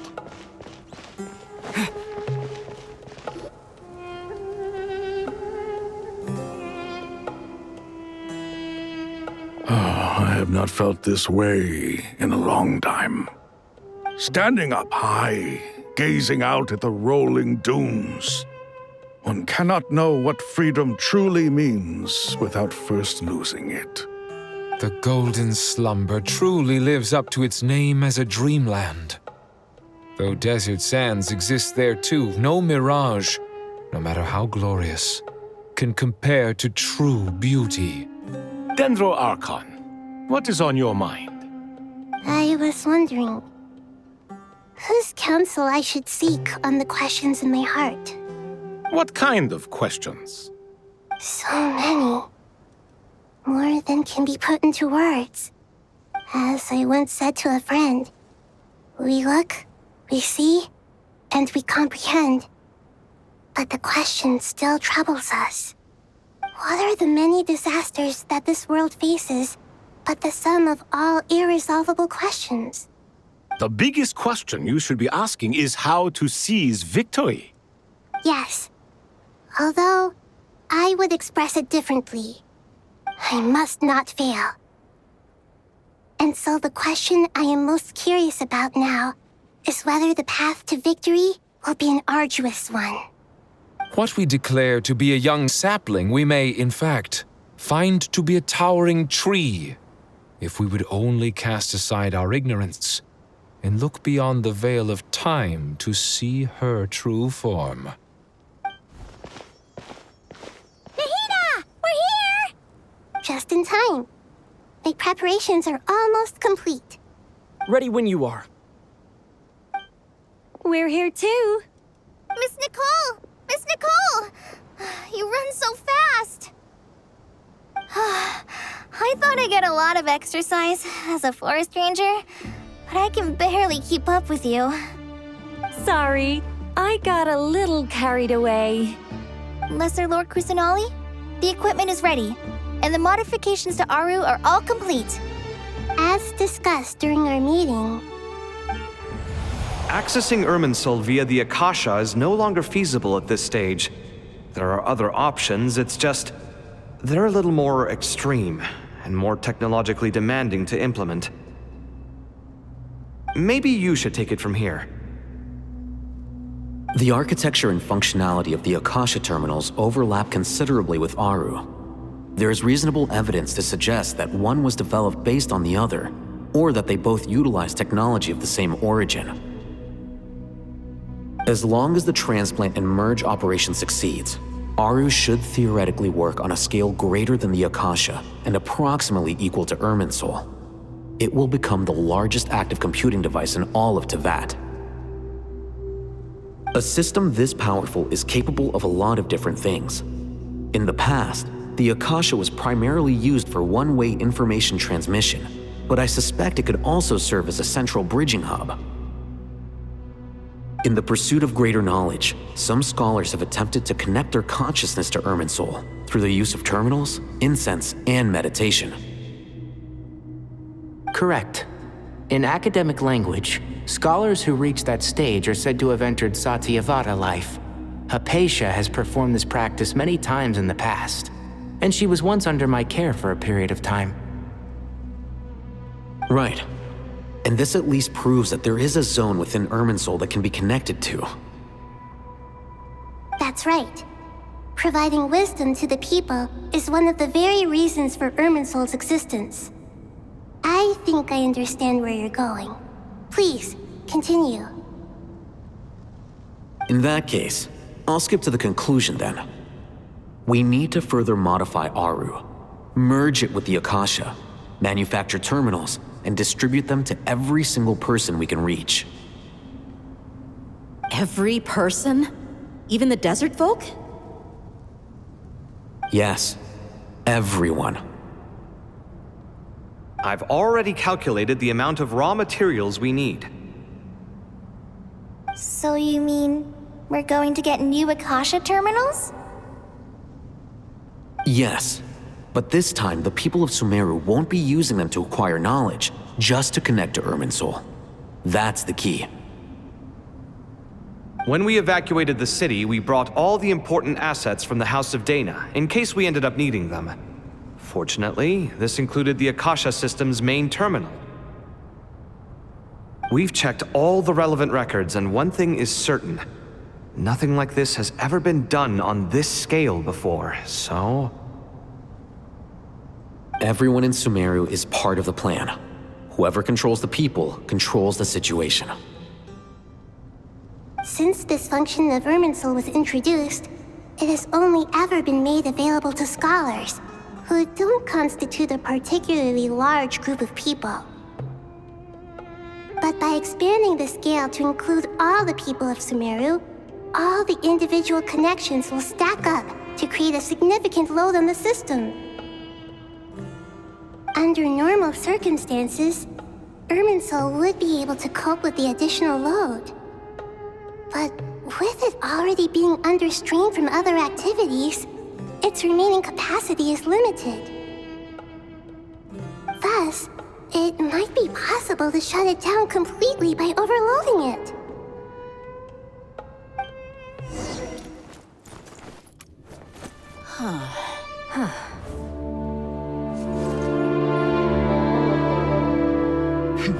Counting down. 3, 2, 1. Are you ready? Ready!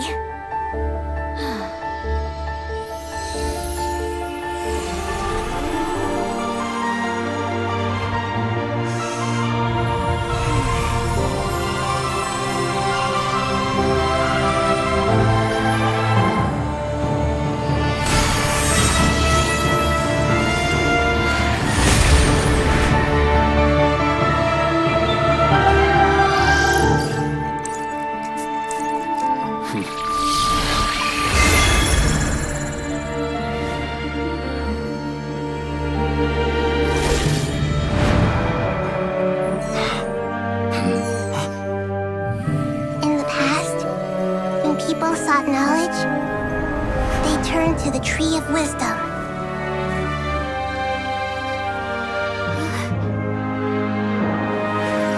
Today, we use it to save Sumeru and the whole world. These boughs that nurtured learning must not become tools for destroying the world.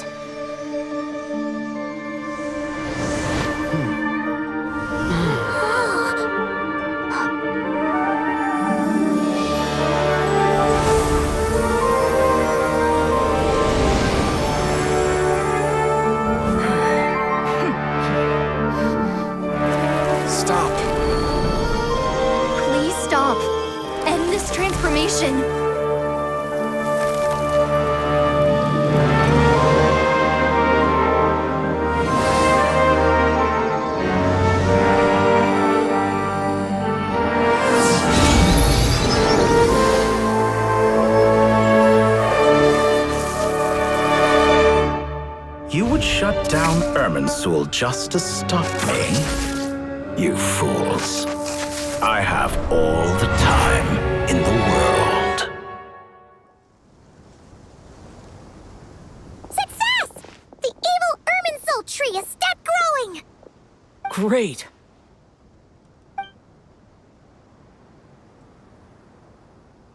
What a display of true courage!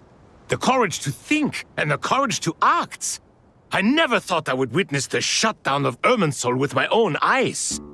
Perhaps this is human wisdom in action? Indeed, only humans could do such a thing.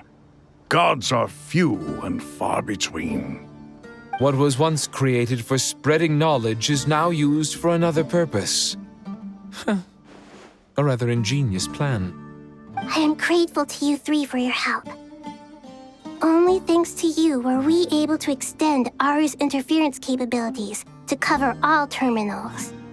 Now, nobody who wears a terminal will have their activity accurately tracked by Irminsul.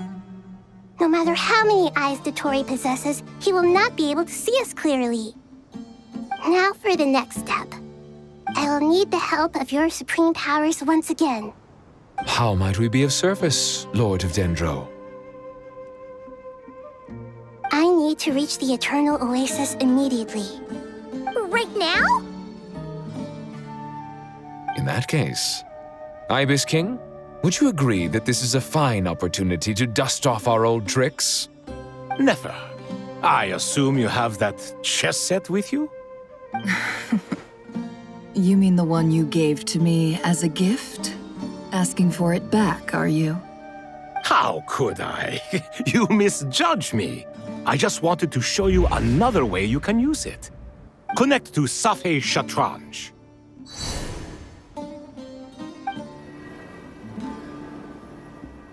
Safei Shatranj? You mean that place in the desert? Thoth's chess set gains its power from the chessboard laid out in the desert by King Deshret and ourselves. All ceremonies conducted using the chess set must be activated via Safei Shatranj. In other words, the chess set is an extension of the chessboard. In the past, moving a chess piece was a sacred and momentous act. Transfer initiated. Entering live combat mode.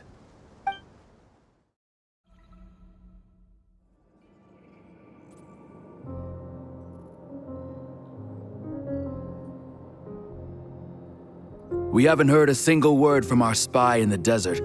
I'm afraid he might have been captured.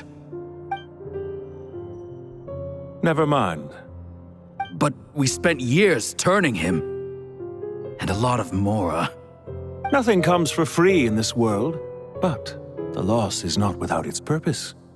For a small price, we have wasted a precious amount of the limited time they have. Quite a bargain, if you ask me.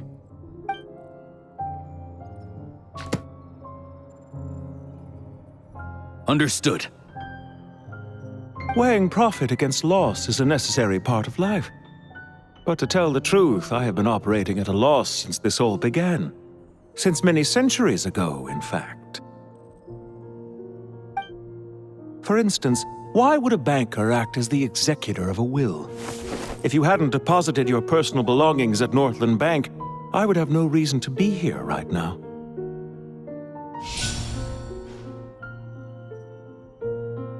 Dottore, I've placed your final data backup into the ley lines as per our contract. I trust we are now square for the safe deposit fees you paid. Is it not a little petty to split hairs like this, given our amicable relationship? I consider sound bookkeeping a matter of principle. Do not forget that you only live to see this day thanks to me. In fact, every day of your life since you met me, you've been living on borrowed time. Why, that's hardly a fair assessment. I will concede that my survival was perhaps at your whim, but I became a harbinger on my own merits. Managing money is not like other professions. Mine is not a role I could have acquired based on your recommendation alone, and certainly not one I could have lasted so long in without genuine ability. The information stored in the ley lines is quite comprehensive. Rest assured, I have not forgotten how strong your pride is. Well, I presume you have no sense of fragmentation while talking with me. How could anything possibly go wrong with such strict measures in place? The remainder of your soul was split in two, with one half sent to Nodcry and the other stored in the most secure vault of the Northland Bank.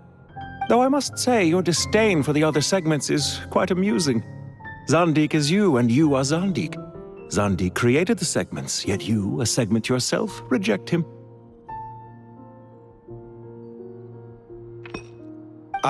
That is, Zandik, created segments of various ages in his later years. To achieve this, he had to freeze time and part with a portion of his soul. But as constructive as it sounds, it erases my uniqueness. If each segment is equally me, then by the same token, none of them are truly me. A soul living forever in the past inevitably holds different views than he did in his later years. The same thing that completes me also restricts me. You too might ask yourself which stage of your life you want to be preserved at. The day your business failed? Or the day you were framed by a gang and sold off to a medical lab as a test subject? We needn't dredge up the past. This undesirable plan was eventually scrapped. Lesser Lord Kusanali was quite right. I needed an opportunity to eliminate myself. And after that, I concluded that there was no more effective plan than directly splitting the soul. Once the soul is transferred out, you will find that creating a physical body is far simpler than creating a puppet. The other half of your soul suffered a crushing defeat in Nodcry, you know. And yet in the process, I obtained the information I always wanted, did I not? Because now we finally know where the best testing ground truly lies. I once thought your ultimate goal was to ascend to godhood. But as it turns out, that was merely one of your experiments. Experiments take many forms. Most people are too eager for success, too fixated on the end goal. They forget that the experimental process itself is just as important. A suspiciously vacant seat, a new face. I trust you can put two and two together. The reason it doesn't exist is because someone tampered with the record. What can I say? After all your efforts, you really did uncover the world's secrets. So, is the new world you promised a lie? No, it never was. I am glad to be able to control Irminsul from within. Now I shall attempt to create a new world inside the existing one. Almost everyone faces the prospect of death, but not a single person has ever been able to experiment unrestrained in the afterlife through sheer force of will. I am the only one to have overcome this enormous challenge. Would I not be letting the world down if I didn't make the most of the opportunity to experiment? Clearly, the dividing of your soul did not affect the magnitude of your ego. Out of all the versions of you that have ever existed, this you is the most insane and the most radical. Is that why you chose to work with me? Which was it then? My insanity? Or my radicalism? Could I call myself a venture capitalist without a suitably ambitious plan to invest in? Yours happened to fit the bill quite perfectly. Well then, I must say, while I am surprised enough that you showed up at all, what surprises me more is that you chose to present yourself as my former subordinate and not as the banker Pantalone. Why make things harder than they need to be? Exposing my true identity in a situation like this would only serve to destroy diplomatic relations between Snezhnaya and Sumeru. I daren't imagine the consequences. Showing up in the name of the original antagonist gives you the recognition you rightly deserve, while also being sensitive to Snezhnaya's predicament. It was an easy win. As for why I'm here, if you're suggesting that your credit is in the negative, I won't argue with that. Many people say that about you. I'd argue that a significant factor in your willingness to cooperate is the fact that you have but a few years of life left after my death. Living and dying together has a way of binding two parties together rather closely. Is it not true that a relationship should be judged by both the positive and negative returns it yields? So some of what I said actually made it into your head after all.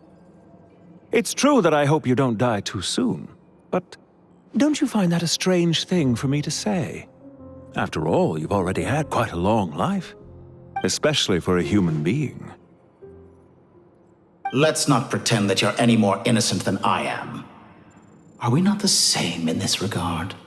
We both despise the existing laws of this world, and neither of us enjoy being under anyone else's control.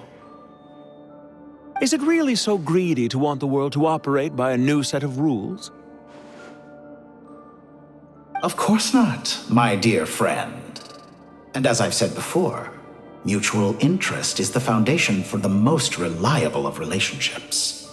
You can attest to that. I just hope there never comes a day when I have to work too hard to prove that. Regrader, sir. People have been spotted approaching Sumeru City. How strange. Despite your access to Irminsul's data, it appears the soldiers noticed before you did. They must have found a workaround. Well, Dottore, I trust you know what this means. The fact is... They're coming. They'll breach the city gates any moment now. But even so, I would say Irminsul is a wonderfully convenient thing on the whole. If you do manage to create a new world, perhaps you could plant one outside my office, too. I'll consider it. What do you need me to do? Stall them? The experiment will take time. Stall them for as long as possible. Very well. But you're really asking for the moon here. Have you heard this story? There was once a guilty man, kneeling in the center of a church while an angry mob outside waited to bring him to justice. He pleaded with the gods, begging them to grant him one final request, the chance to finish confessing his sins before he was sentenced. Many suns and moons passed, seasons changed, and still his confession continued, as if he intended to speak until the end of time. Are you suggesting I worship you as a god? Or were you hoping that I might confess my sins to you? Certainly not the latter. That would make my life miserable indeed.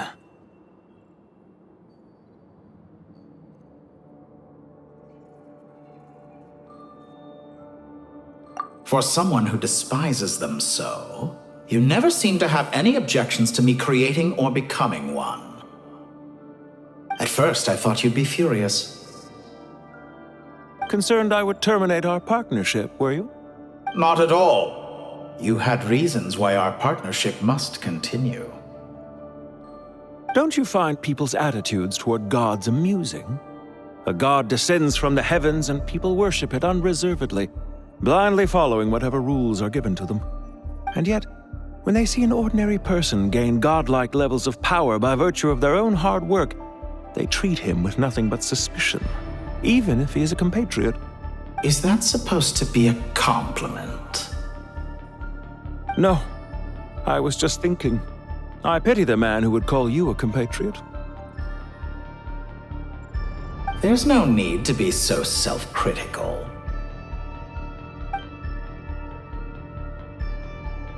I know it's a little late in the day to be asking this, but how have you been keeping? I'm flattered that you would take the time out of your busy schedule to consider my well-being, Doctor. The part of your soul that went to Nodcry caused quite a stir, sending our organization back to the drawing board on numerous fronts. It was quite a headache for everyone involved. Dear me, I must have caused you no end of trouble. You certainly did. I had the rare honor of being summoned before the Tsaritsa with Pulcinella to answer for myself. A terrifying ordeal. Don't worry, I pulled through. At most, it's a public relations nightmare. I made sure of that. Now I'm curious. How did you explain yourself? Oh, it was quite simple. I just pinned the blame on someone who wasn't there to defend himself. I could hardly be expected to defy the demands of someone as insistent as the Second Harbinger, now could I? How you slander me. You know full well that I am perfectly amenable to reason. There's no question that you are partly to blame for the ruin of my reputation over the years.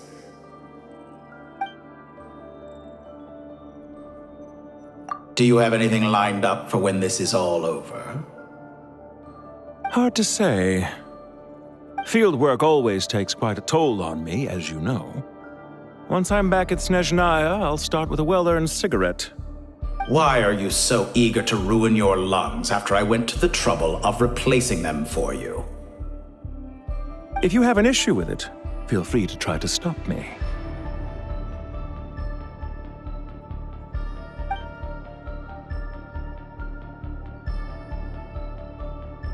What's on your mind? The limits of humanity. It's a pity. Despite running countless calculations, I find there is simply no way to reduce any further the amount of one's soul required to sustain an individual. It's rare to hear you admit to being unable to achieve something. I beg to differ. For instance, as I've told you before, the original me was prone to motion sickness and couldn't make long train rides. Ah, yes, of course. One of the reasons you often sent yourself out on errands. What are you thinking about now? A new experiment. In the event that my soul was depleted, say we extracted my data from someone else's memories, yours for instance, and then combined it with your intact soul as the base material, what would we create? Such a scenario would be impossible. Oh? As long as your current soul survives, there will be no need to create a new individual. Don't forget, You were the one who approved of the present situation wherein only one Dottore remains. And if you ceased to exist, who would be capable of performing this experiment?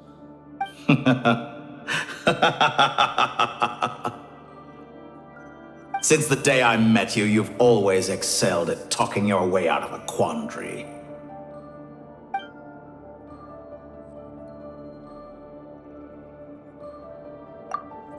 Isn't it a little too early to be saying goodbye? Not that I wish to keep you from your business, of course. Very well. Let's leave the conversation there for now.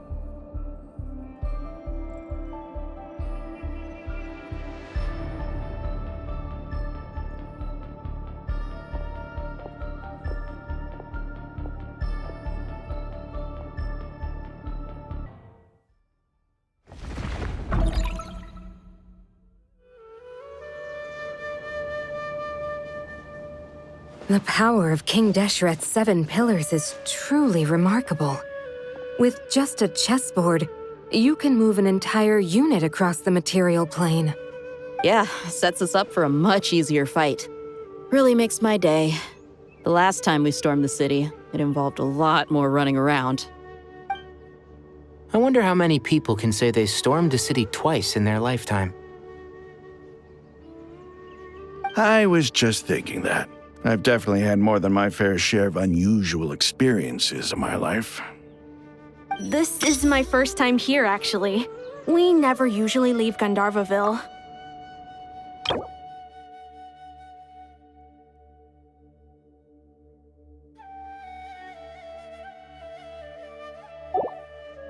I hope this will be my last time. Does everyone have to chime in? Can't we just fight? What an amusing comment, my dear lady.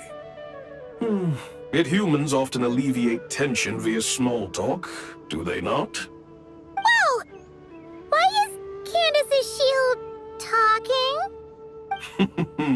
Because the image on her shield is one of me. And I, of course, can appear wherever I wish to. Huh. Well, la-dee-da. Isn't that fancy? Could I get in on this? You wish for your gauntlet to speak? Why, certainly. Ahem. I think you'll find that it is I whose image is carved hereupon. Thanks.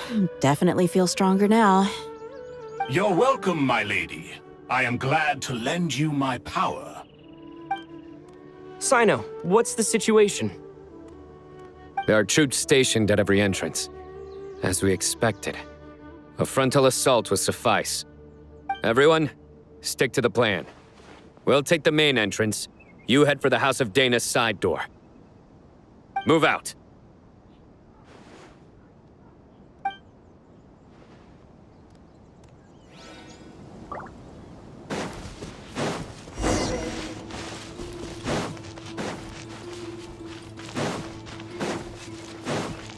Out of my way! Now, what's the altar? Take this! Watch out! Get lost! Thank you, Jet. You gotta be more careful. If you're not ready to put your life on the line, you can't be certain of defeating your opponent. She's right. Keep your wits about you, Rana.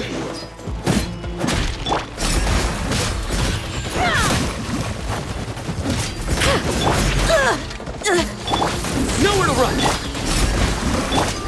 Look alive! No escape! Grant us your blessing! You can't run from death.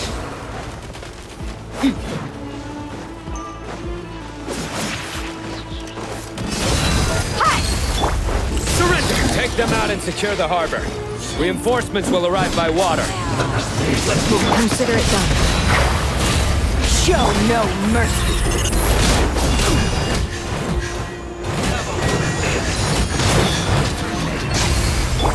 Nowhere to run! Your sins weigh upon your soul! Power flows through me! Winter.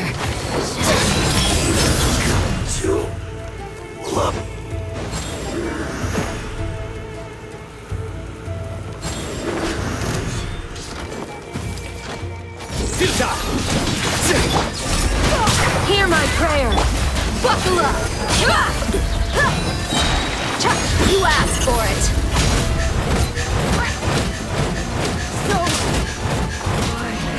No escape! Can't run from death. Surrender! System futile. Do your work. Nowhere to run! Through me, justice is served! Indo!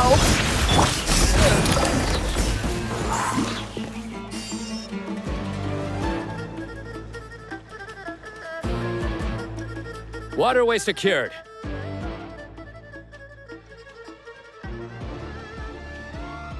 Brothers! Sisters! Perfect. Just in time. Welcome. Once we've linked up, we'll continue the advance. The team has arrived at the north entrance, as planned. Good. Press on.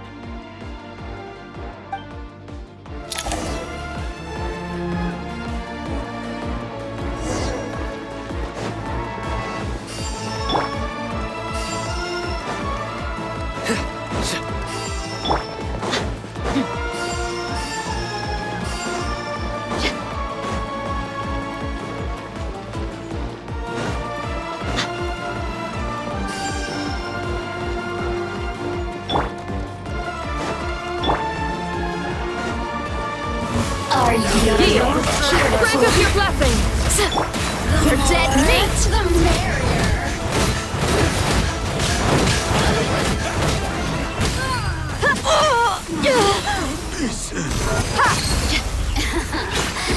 Let me amuse myself a little. Look at me. Waste of time. Your skull! Please, we shall prevail. Judgment is upon you. You stand condemned! Take too long. Guilty!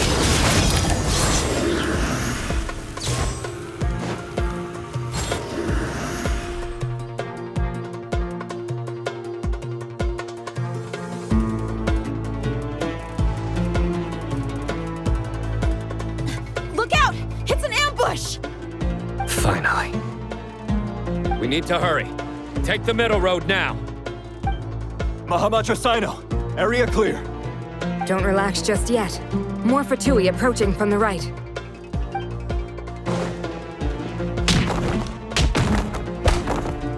Irminsul cannot track our movements. If necessary, we could split up. Don't worry. We'll wipe them all out. As you can see, our people came raring to go. Good, good. How are things with the Traveler? Can Tighnari keep him safe? Don't underestimate Tighnari just because he's a forest watcher. He can handle it. All right. You know that's not what I meant.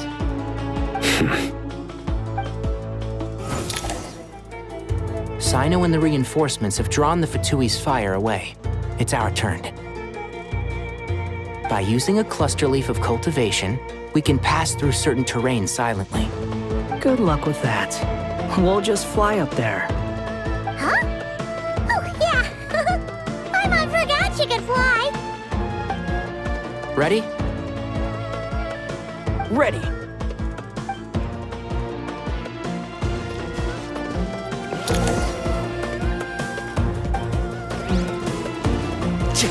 One with the force.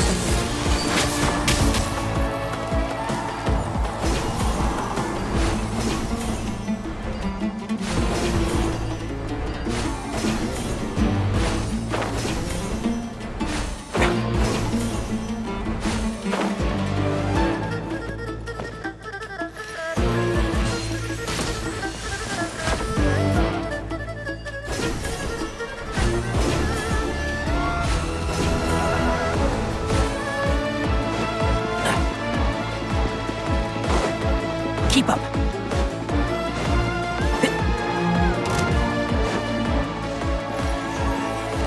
Enshroud! I'll uproot you! Behold! You dare to gaze upon me? Yeah! He rises! Jesus! Upon the gale. Search for it.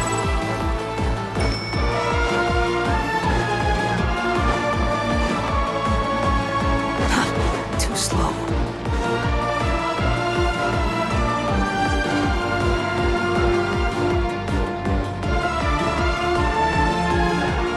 Fatui soldiers up ahead.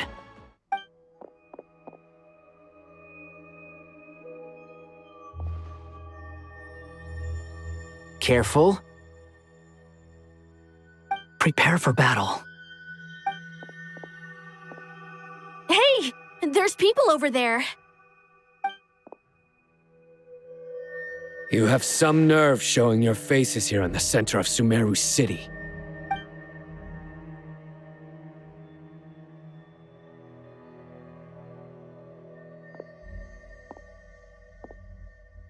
You're right on schedule. Well, this guy sure as heck isn't your average Fatui sergeant. They've stationed quite a few people nearby. It definitely looks like they were waiting for us. But something feels off. Everything about this guy feels too deliberate. I highly doubt he's just a subordinate of Dottores. And he's no mere sergeant. Whatever his rank is, it's high. Much higher than we thought. So you've been waiting for us. But it looks like you're geared up for a conversation, rather than a battle. Very clever, General Mahamatra Cyno. I know you're the one in charge of this siege, and I look forward to making a deal with you. A siege? Sumeru City belongs to us! Historically, yes. But things can always change. We have quite a sizable force with us, you know. For instance... There's a Fatui ambush at the north gate. Can you handle him? We can for now. Yes, I'm quite sure both sides can hold their ground for the time being. The battle has not yet reached its climax. But what happens next? Do you enjoy watching bloodshed? Surely some of those here are people you count as friends. Once a war begins, some people must die. I doubt you wish that fate upon anyone you know. Wait a second. It's a trick. He's not even there. Silence! He disappeared. What was that? A ghost? Curses! He was never there to begin with. That was just a shadow projected there to lure us in. Enough talk! Attack! I apologize for being unable to accompany you at this crucial moment, but I am compelled to leave for reasons beyond my control. Please excuse me. Sumeru's General Mahamatra is quite ruthless. It's a good thing I wasn't there in person. Your illusion held them up for a time just fine. But now that they have seen through it, they will realize you were just a decoy. Decoy or not, what matters now is that they will be heading your way imminently. Not imminently. They are already here.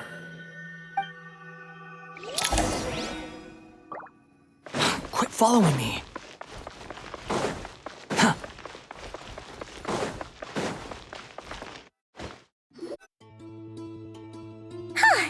We made it! This is far enough.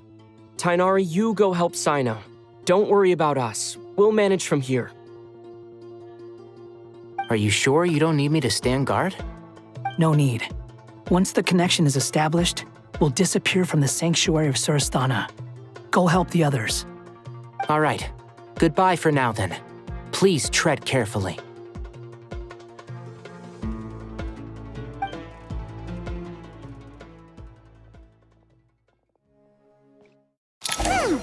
Now where's the interface Nahida mentioned? Come on, where's it hiding? Found it. It's over here.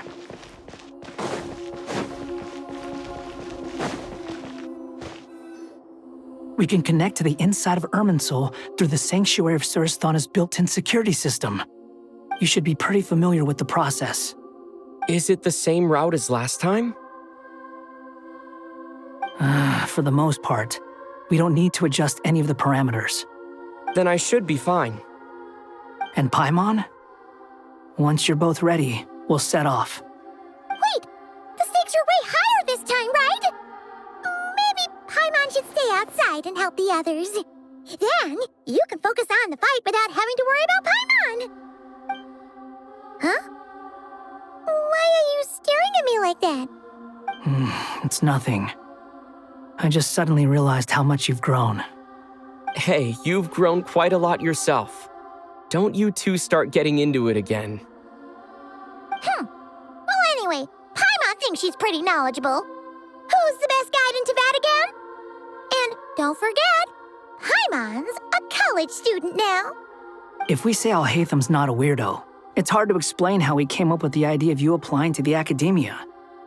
But for all that he counts, you're doing surprisingly well in your studies. Just goes to show how important it is to have someone supporting you.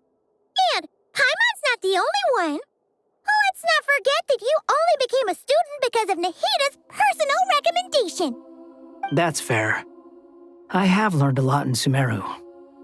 Oh yeah, did you ever come up with that ugly nickname you promised me?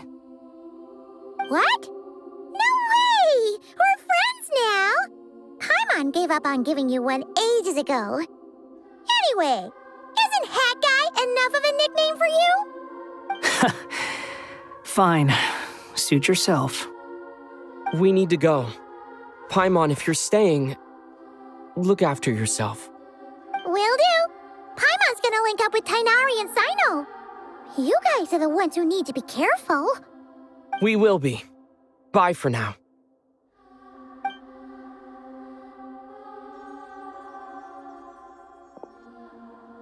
Initiating connection.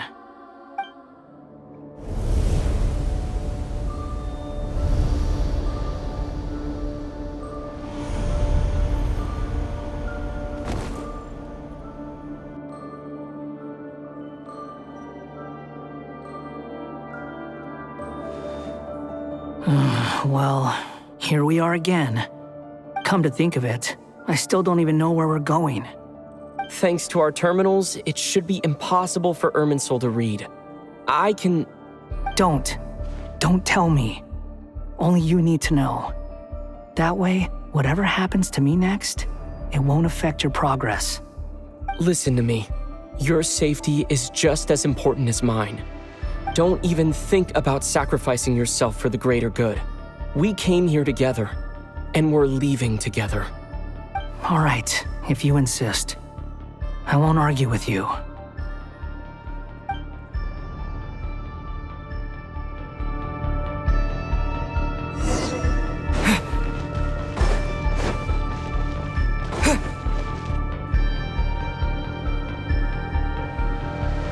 This place looks so different from how I remember. It's unrecognizable. It's a complete mess. Like someone's turned the place upside down. Must be Dottoro's doing. Either he's searching for some information he needs, or... It's still changing. He has to know we've entered Irminsul. But luckily for us, he can't pinpoint our location. Be on your guard. Don't let him find us. The red parts have probably been corrupted by Dottoro's power. Don't touch them, or you might alert him.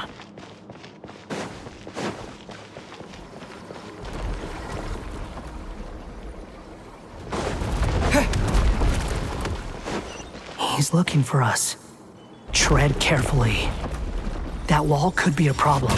Fortunately, it looks breakable. Give it a shot.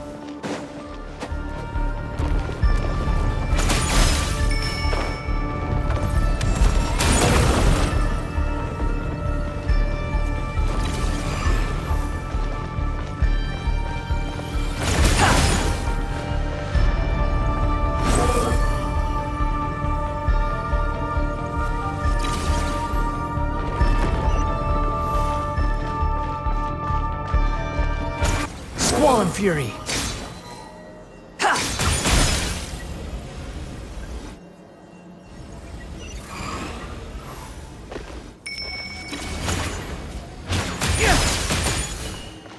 Behold!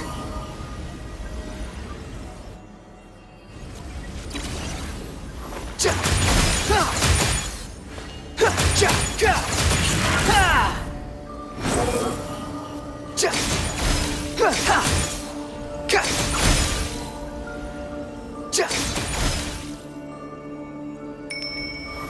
same old trick again?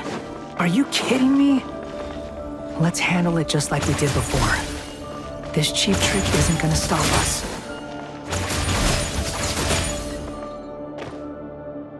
Oh no, it's a trap.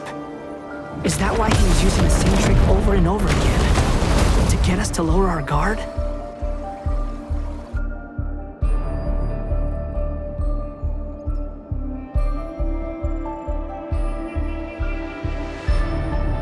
I'm trapped!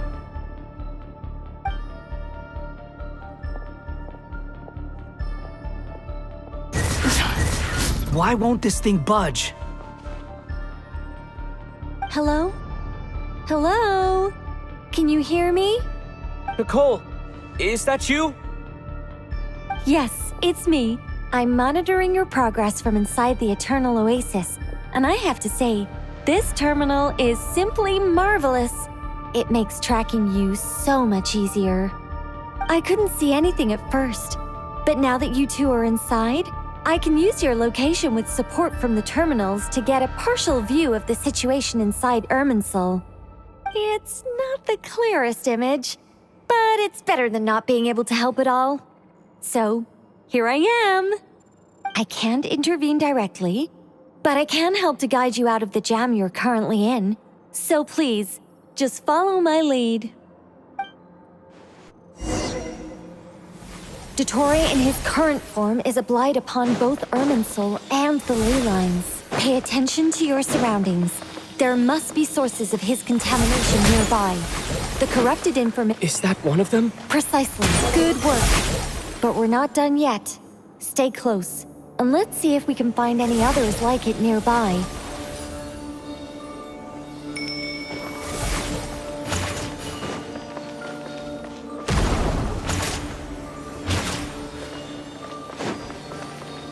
Quit following me.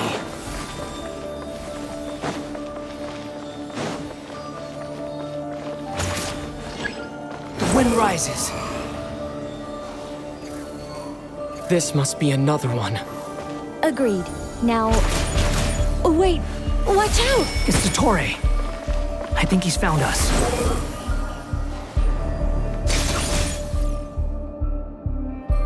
The seal is broken. Quick! Get out of there!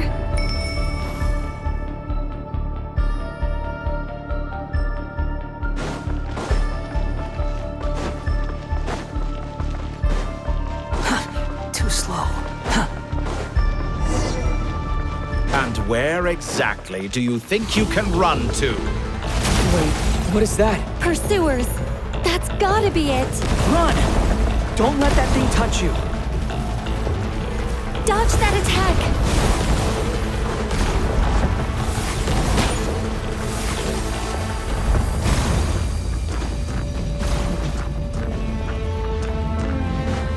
There's more than one path. Which way do we go? To the left! Trust me! Fleeing like vermin. What a pathetic sight. Hey! Watch yourselves! Stay focused! There's a cliff ahead. Jump! More of those corruption sources. Destroy them as you did before, and open the exit as quickly as possible.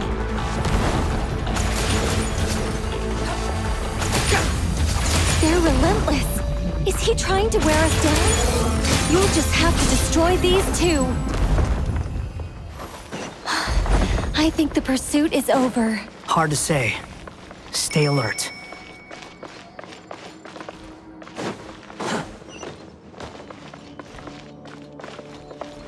Behold!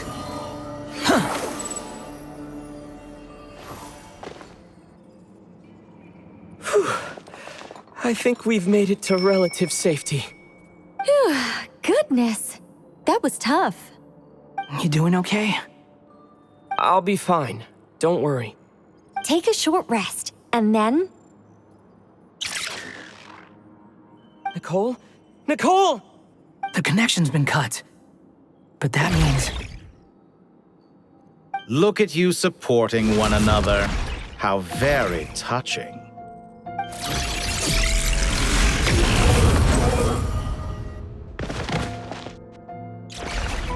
Dottore! Took you long enough to find us. You're more useless than I thought. Oh, really? I think I deserve a little more credit for my methods than that.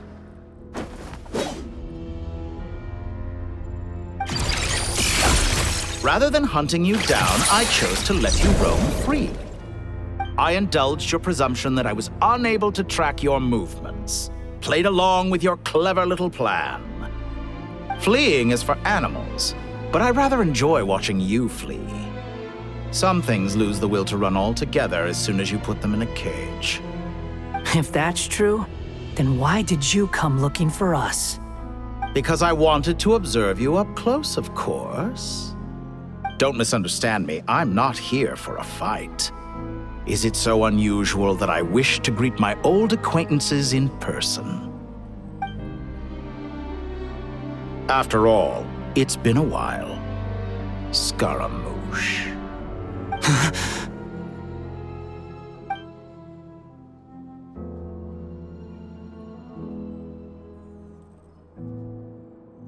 Why are you so afraid?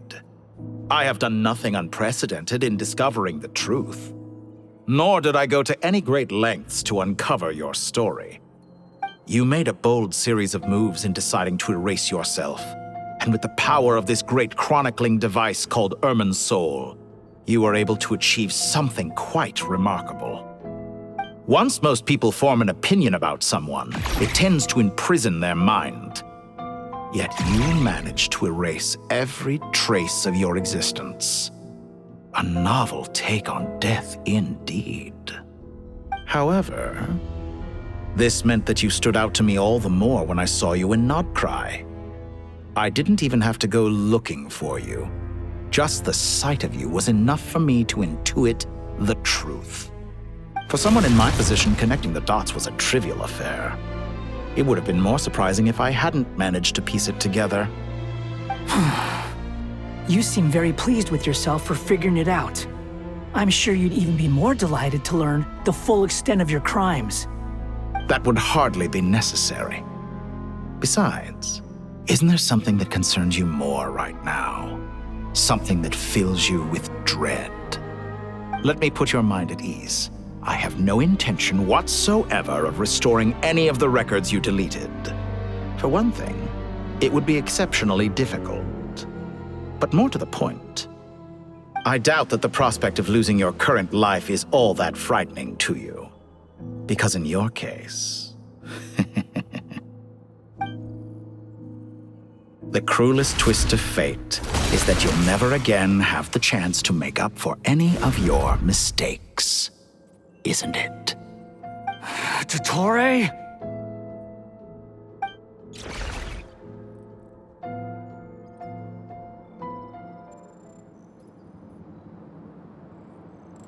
All here shall bend to my will.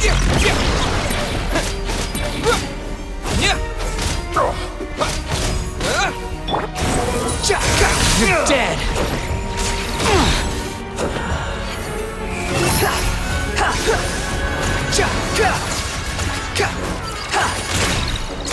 Quit following me! Squall and Fury! Scorch and burn! I'm afraid you'll need to do better than that to take me down. I expected you to have grown stronger. Ah, how foolish of me. I forgot that you lack any means to increase your power. You will pay for everything you've done! Oh, will I now?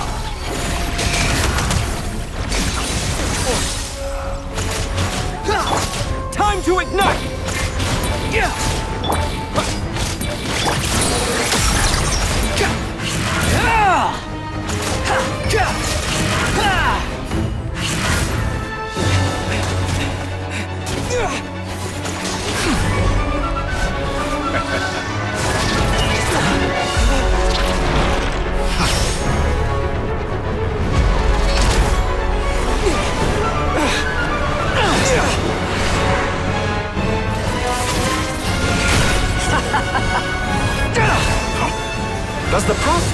death amuse you? I could ask you the same question! I'll distract Torre. You focus on the mission. Got it!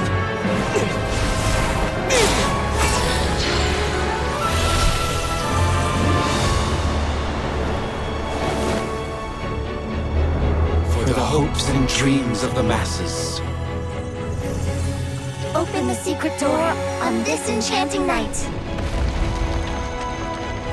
May wisdom's light eradicate ignorance and darkness, and hereby fulfill our ancient vow. Commence data extraction.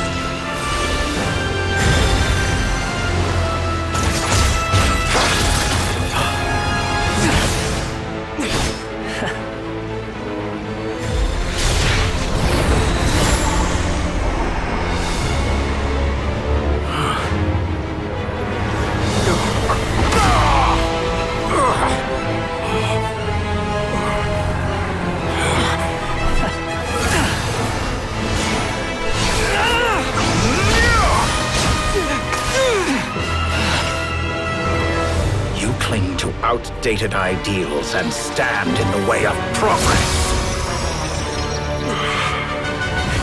You will pay for interfering with the grandest experiment of all time.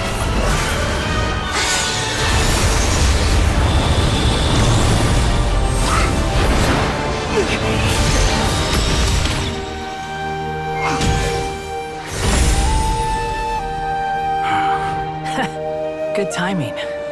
Tori, as clever as you are, you fail to understand wisdom. Wisdom takes many forms, but the path you have chosen eschews them all.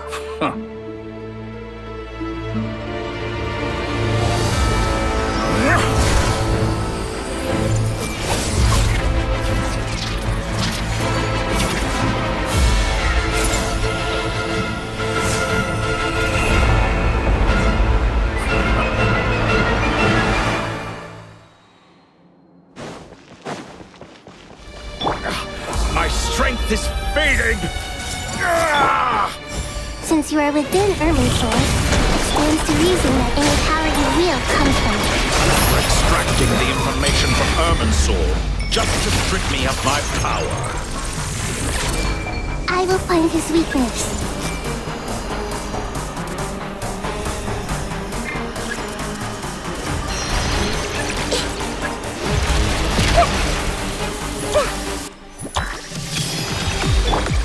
Squall Fury!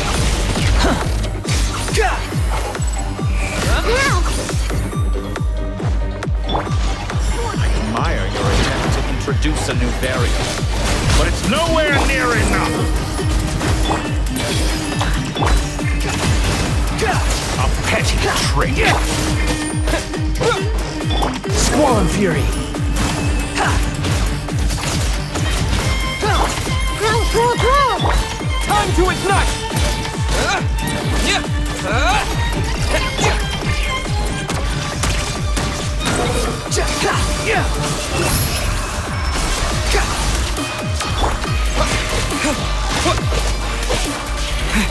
Burn all before you! Scorching burn! Blade of the primal flame! Behold! You won't You're so close! Just hold on a little longer! I'll hold him up. Traveler, Hat Guy, the rest is up to you. We certainly have a knack for surprising each other, don't we? I'm just getting started. It's time! Say your prayers! Stay on the offensive, but watch your back.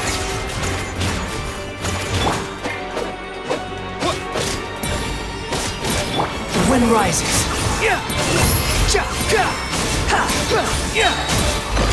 It's time. Say your prayers.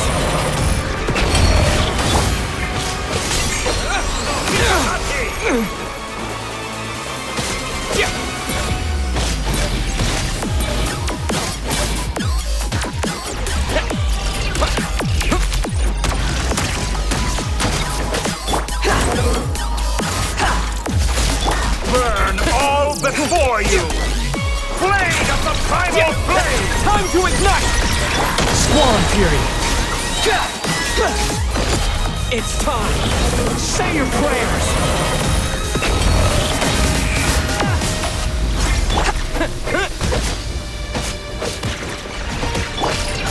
The wind rises. Let's try this! Muso no Hitotati!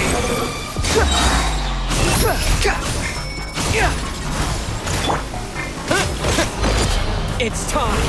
Say your prayers! Finally, time for you to die. Excited? Time for me to die? How can I avoid this if death was something I... It's time! Say your prayers! Swan Fury!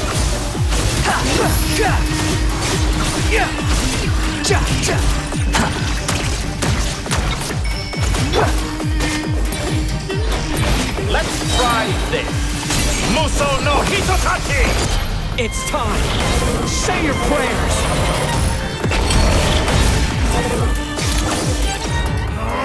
That's enough!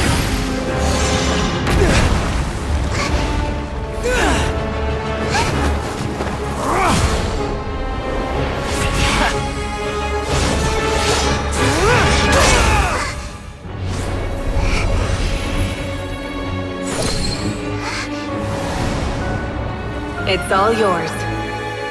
Do with it as you see fit.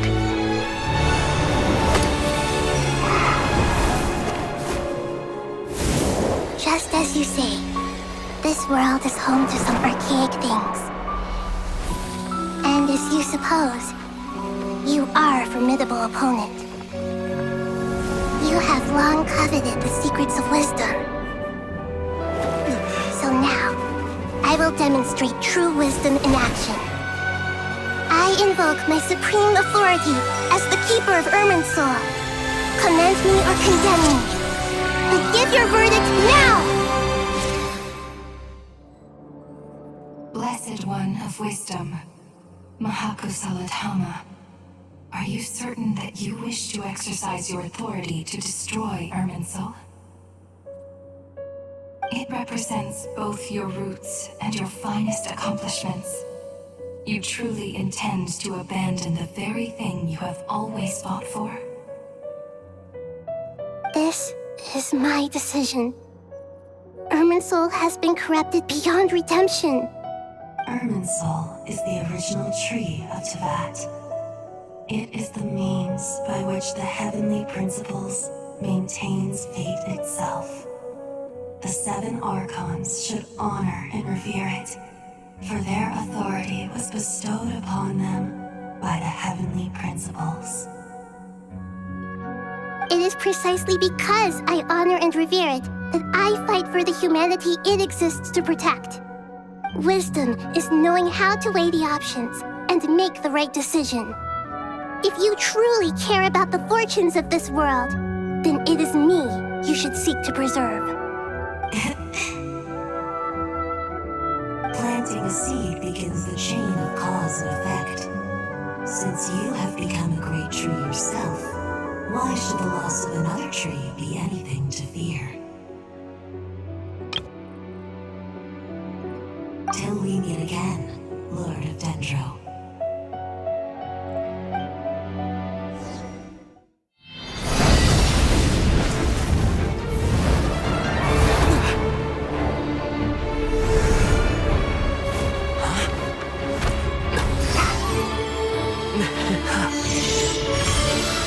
The first flame. The pure, cleansing fire.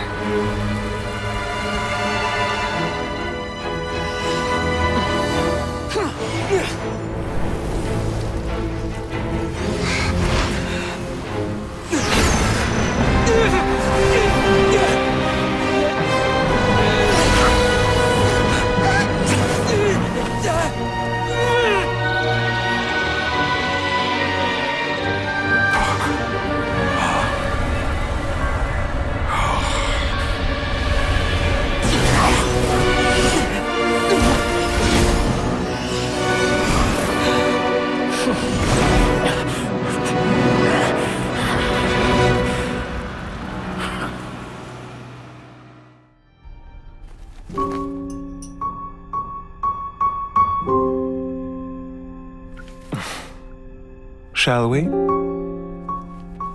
Where were we?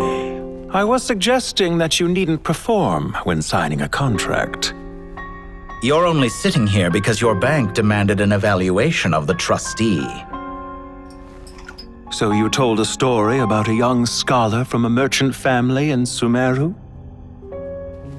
I told a compelling tale, didn't I? The post-expulsion story is far more captivating.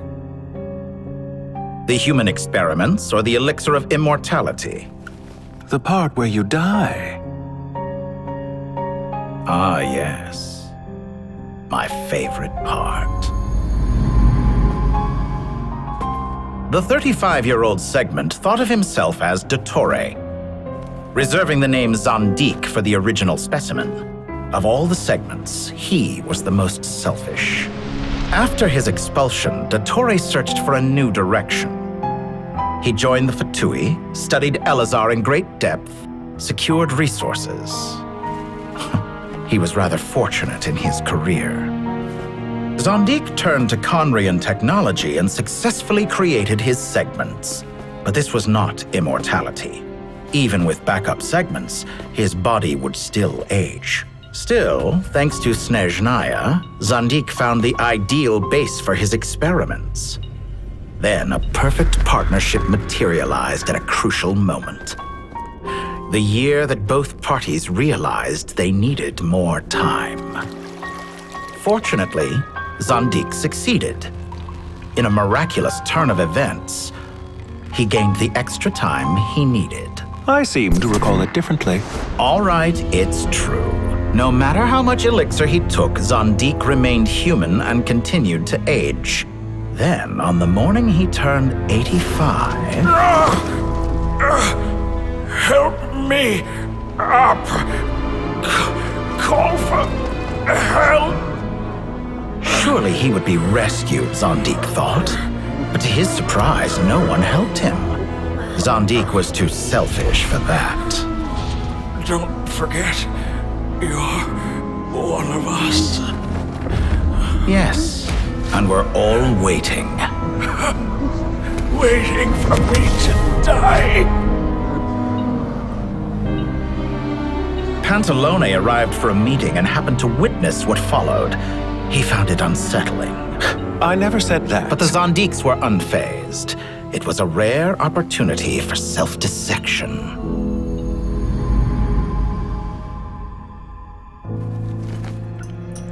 What does all that have to do with you depositing your data at Northland Bank? It has made me cherish my time in this world all the more. Fair enough. So you do have a sense of self-preservation.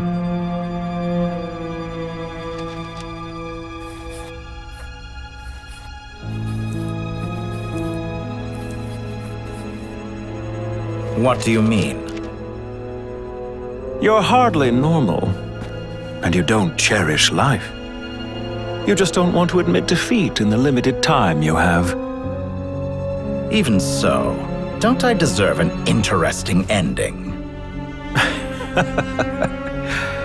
I'm counting on it.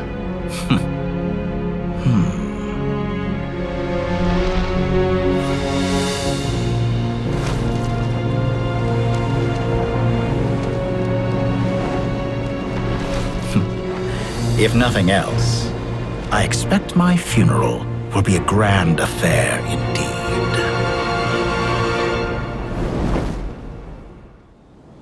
What a magnificent fire. In Snezhnaya, we light fires to ward off the cold. Fire, it seems, is antithetical to ideas such as cold, frozen, and unchanging. Perhaps it has always been that way. From the beginning, fire has been used to drive away wild beasts and warm the body and mind. You could say it's a form of treatment. One that cures the human heart of mortal fear.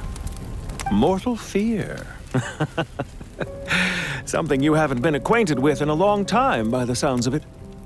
Whereas you, I'm sure, must know the feeling quite well indeed. I remember when we first discussed the elixir of immortality. You claimed that extending your lifespan was about buying more time. But was that really the truth? You fear the prospect of dying a wretched end in this world, don't you? Of course I do. I'm only human after all. And while you may have forgotten it, you cannot deny that you too were once human, Dottore. I do not believe that there is no such fear in your heart. Perhaps you are right.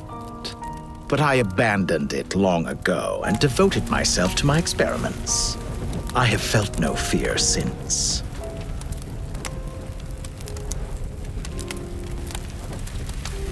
From the very beginning, I never thought you could win this game. But still you came, contract in hand, to honor our agreement. Because I am a reputable partner. And as we have discussed, experiments are about more than results alone. The process is equally important. I have come here and completed my creation, and I do not regret my decision. I'm afraid your journey ends here. After I die, there will be no one to make the elixir of immortality, and your remaining stock will only last a few more years. How then will you prove that you didn't perish in this incident alongside everyone else? When I feel optimistic about market environments, I never forcibly adjust them. They have their own direction. And I myself am one such environment. I have been quite particular about many things in my life. But where the manner of my death is concerned, I choose not to be. You make yourself sound so magnanimous. Oh, but I am. And I hope you will be too. It may have been a long time since anyone told you this, Dottore, but I recognize that you are a truly rare talent. Ha! I can see it. The experiment in blasphemy that I've been performing all this time. It has been a long process, and I do not care about the results as much as people might imagine. If the very goal of your experiment was to explore infinite possibilities, then there was never any reason for it to end. Indeed. Yet now, the experiment has officially drawn to a close. What should I call you? Zandik? Or do you prefer Dottore? Suit yourself. Goodbye, Feofan. This time, that's what it truly is.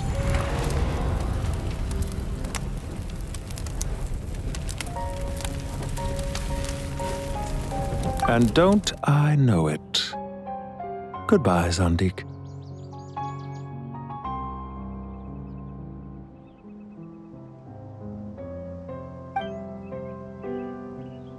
I could have carried out many more experiments, but to me, Lord of Dendro, this outcome is certainly not the worst. I believe you. But unfortunately, this is where it all ends for you. This experiment does not belong to you, nor do any of the results. Experiment? It sounds like you're trying to outdo me in my own field. Wisdom is conveying information in terms that people can clearly understand. You know exactly what I mean. Indeed. I can see no further outcomes. Ha.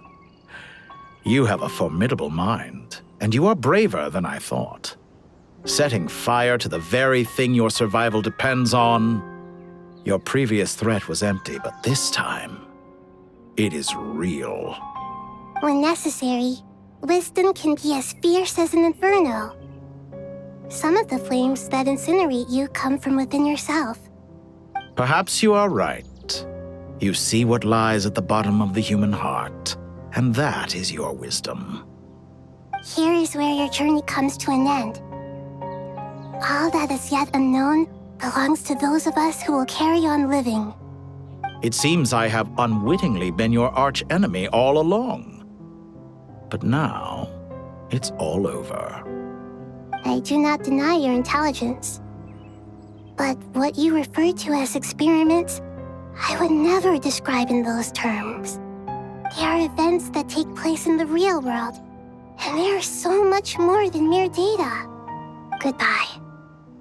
We will never meet again.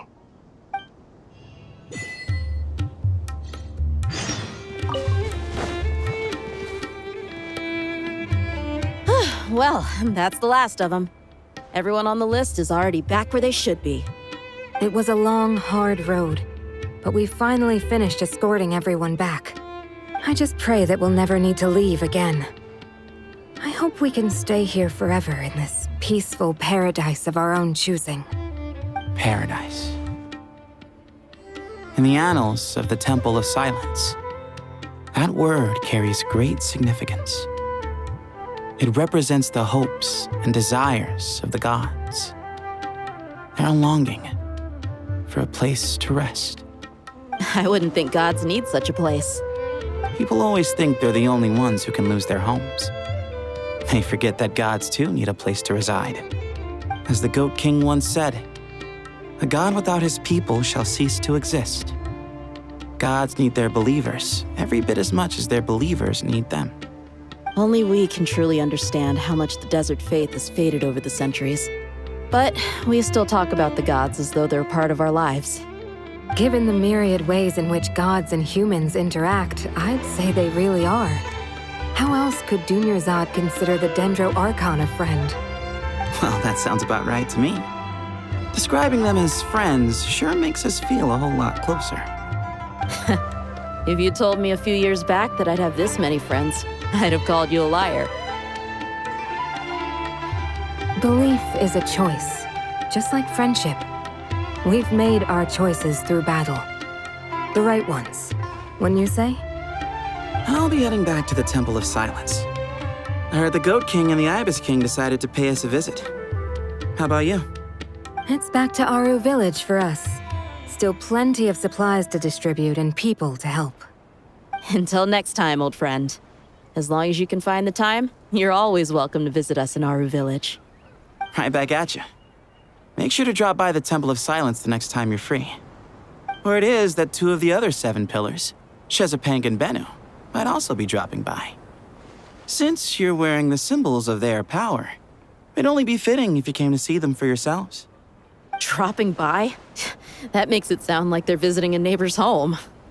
Well, the temple was founded by Hermanubis, so I guess to them, that's exactly what it is. Guess that's true. All right. We'll make sure to find time to stop by. Stay safe on your journey home. I will.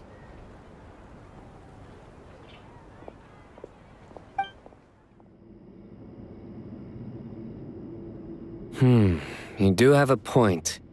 See?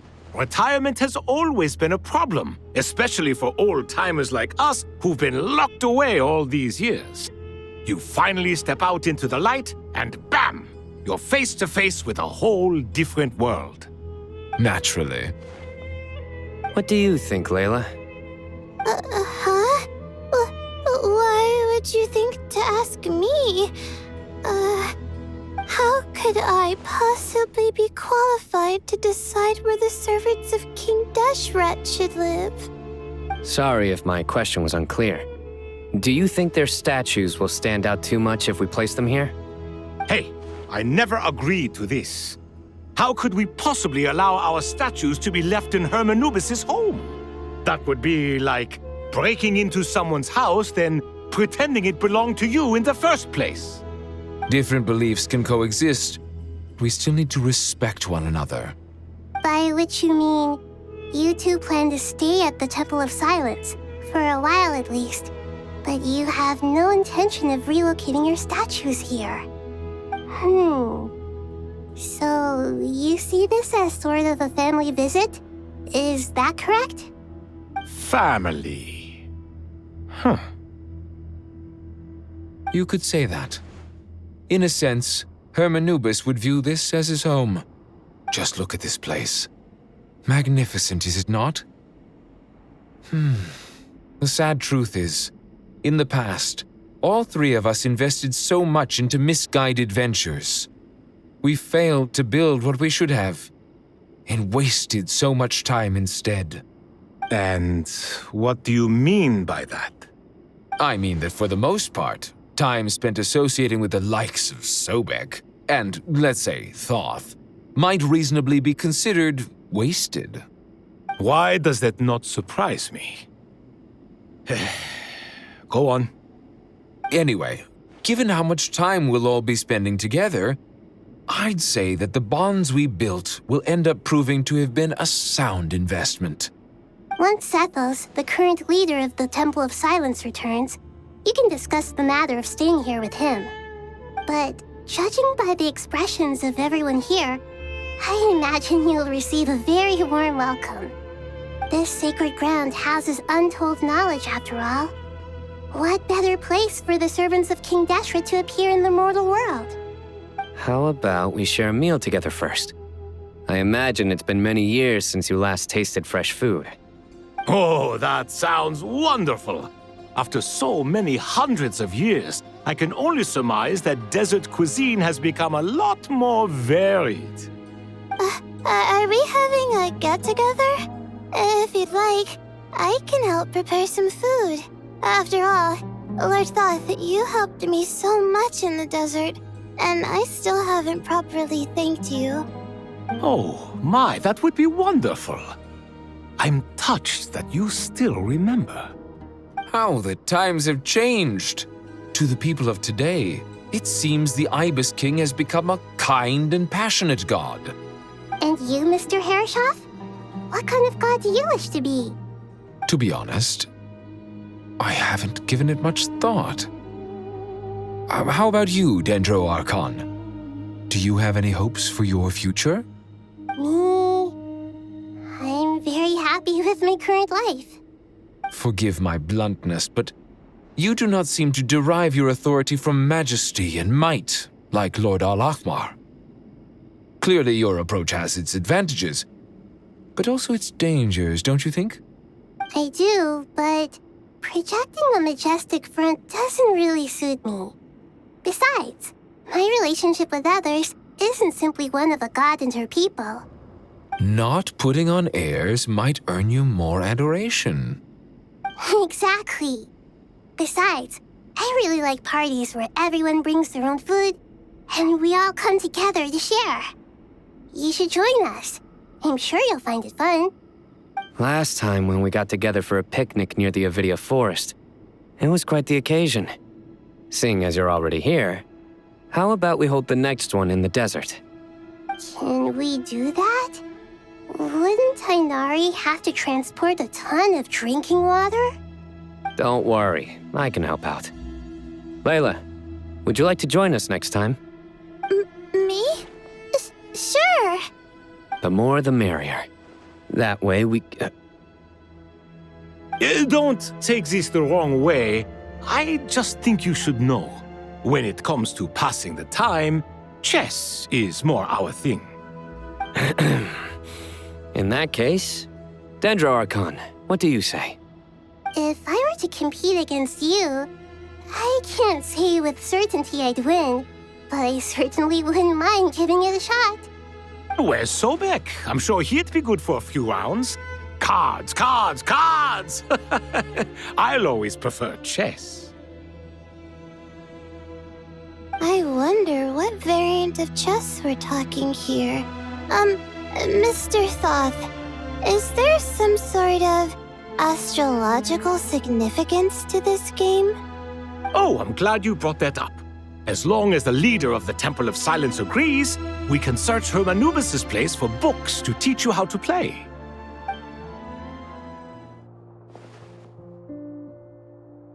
Such devastation visited on Sumeru City. So many houses destroyed or damaged in the fighting. Who could have foreseen this? Look at all of this. It's going to take me forever to tidy up.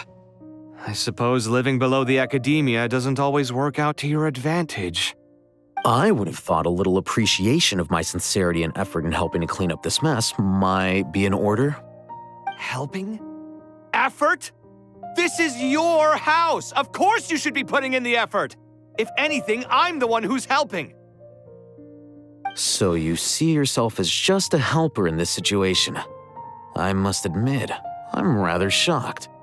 If you're trying to say that since I live here too, I have an obligation to tidy up, fine, I suppose I do. Wait a second, stop changing the subject! Nevertheless... In the wake of a great storm, a missing roof is a predictable inconvenience. Can you stop making it seem like I care more about this house than you do? Doesn't it upset you at all to see your home in this state? I won't pretend it's ideal, but that's no reason to be upset. This is the roof over your head, your shelter from the cold. The furniture is scattered, the paintings have fallen off the walls, the windows are shattered. Don't you feel even a little disheartened? The way I see it, these problems are easily solved. Ugh, this is precisely why I hate talking to you about sentimental things. It's like banging my head against a wall. You simply don't understand just how much work goes into making a proper home. It sounds like this is causing you a lot of anguish. You mean the house or the paintings? I mean your sentimentality. Oh, well, yes. But I'd rather not dwell on such things right now. Generally speaking, when anguish becomes the norm, people usually make an attempt to improve their situation. But there are so many people and things in life that are difficult to change. It's not like you can force them. Besides, anguish can be a source of inspiration, and I'm not sure I could break my reliance on it. I'm glad you're able to make yourself think like that. What kind of a response is that? I was stating a profound truth about the very nature of art. Suffering is the cradle of all creation. Even you can't deny that. And I wasn't trying to. I'm just happy for you. Pure and simple. Can't you tell? Happy about what? Happy that you can always find an answer that backs up your views. You... More often than not, life is a process of running into problems and then searching for answers. Yours more than most. Not everyone's so good at justifying things to themselves.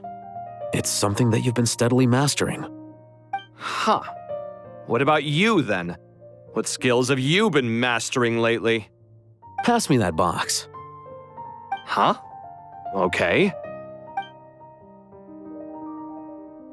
You may consider this my progress on the path to mastery. What? Wait a second. Isn't that box mine? Hey, it is. It must have fallen off that shelf. Alhaitham, those are my paints and inks. Would you like me to put it in your bedroom for you? Huh? I mean, sure, if you don't mind. What kind of progress is this? Does he think he can bribe me? Not that giving me back my own things is much of a bribe. These books on the floor, they're a complete mess. And this one, didn't he say it was an out-of-print collectible? It's completely covered in dust, and some of its pages have even fallen out. Ugh, guess I should help him repair it. This one too. And this one.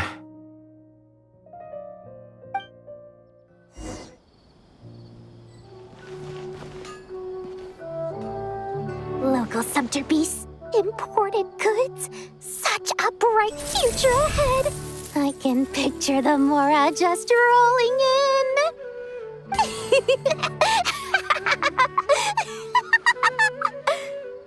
You do realize you sound like a choking cow? It's called being imposing. Can't you feel it? Are you not intimidated? Oh, I'm positively shaking in my sandals. What commands do you have for me, oh mighty Lord Sangamabe? You've got a lot of nerve, Nefer. You went and told Candace and the others everything, didn't you? Seriously, do you have any idea how differently they see me now? Surely that's a good thing. I presume they're more disposed to actually like you now, maybe even view you as a friend. You traded my secret for sympathy! Thanks to you, I've lost every last shred of my mercantile majesty. How am I supposed to make anyone think I'm a big, scary investor now? The dark days of Lord Sangamabe are behind you. Why not take this chance to make a few honest friends? Speaking of friends, since when did the notorious Lady Nefer gain such an admiration for holier-than-thou types? A moon chanter here, an angel there? Who'd have thought it? A coming together of fates, nothing more.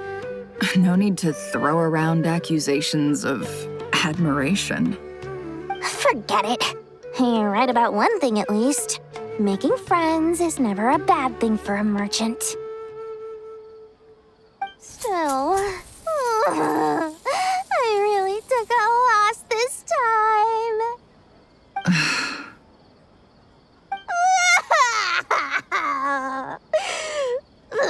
What are you looking at? I'm trying to see if you're really crying or if those are just crocodile tears. A little birdie told me that when Lord Sangamabe makes money, the tears flow from the center of her eyes. But when she loses it, they flow from the corners. Which is it this time? Ugh, you are so annoying. I'm not talking to you anymore. Nefer, thank goodness you're here. I've been looking everywhere for you. Huh? Oh. If it isn't the House of Dana's very own librarian. What can I offer you today, Miss Katayun? Oh, no, I'm not here to buy. I'm here to bring Lady Nefer a book, and a fascinating one at that. We agreed to meet at the entrance to the Mausoleum of King Deshret. One more thing, I bought this copy with my own money. It's not borrowed. Reasoning knows not time of day, but suspense always follows a blizzard. That's quite the mouthful. Huh? Isn't that the one that... It was all the rage for a while. People throughout the city were clamoring to get their hands on a copy. The names inside were all circled. Everyone thought it was a riddle. Don't bring up that book in my presence. I don't even want to hear its name. That thing was nothing but a scam! Surprisingly enough, I've actually heard of this book, though it doesn't seem of much consequence. So, what truth lies behind it? You're from the Vahumana and you're asking me what the truth is? I'd say the actual truth was about the least important part of the whole episode. I brought you this book because it probably has the most interesting backstory of any in the House of Dana's collection, at least in recent years. As for its quality, well, you can judge that for yourself.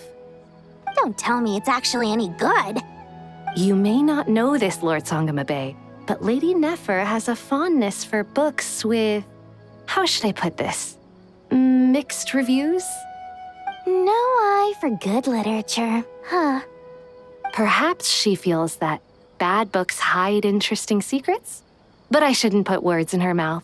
It's probably fair to say she prefers the conversations that books can spark over the substance of the books themselves. Suits my style as an intel broker, wouldn't you say? Very interesting, thank you. I'll return it to you once I'm done reading. And as it happens, I have something for you, too. Incense? I imagine you've already used up the incense I gave you last time. Here's some more. This batch is from Nodcry, so the scent won't be quite the same. Well, actually, I've been saving the incense you gave me. I couldn't bring myself to waste it without a special occasion. But I'll gladly accept this, too. And I promise I'll use it this time. Katayun, you haven't changed a bit.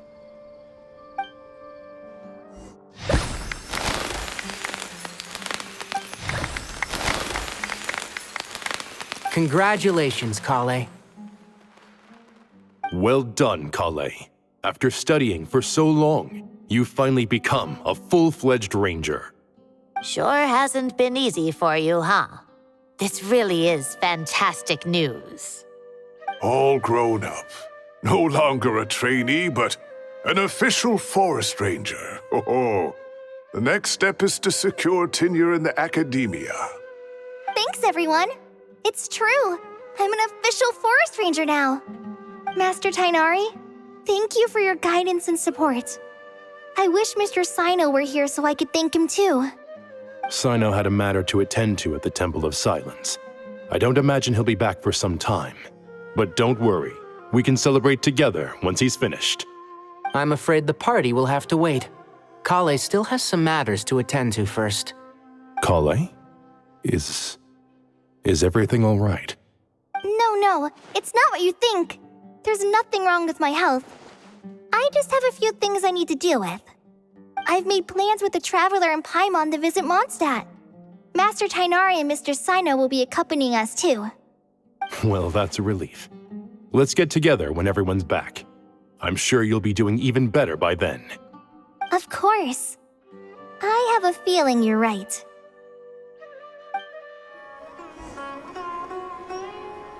Phew! After all that catching up on sleep and food, Paimon's feeling full of vim and vigor again. For someone who spends so much time resting, your recovery routine is surprisingly simple. Hey! Paimon's been working her butt off too, you know. She flew all over the city helping everyone out. Don't worry, I saw how hard you worked. Alright, we all know you're the most hardworking person in Teyvat. As long as you're rested and full, that's what really matters. Paimon's been looking around the place, and it seems like the city's already on the mend. But Paimon's been wondering how Nahida's doing. We should check in on her.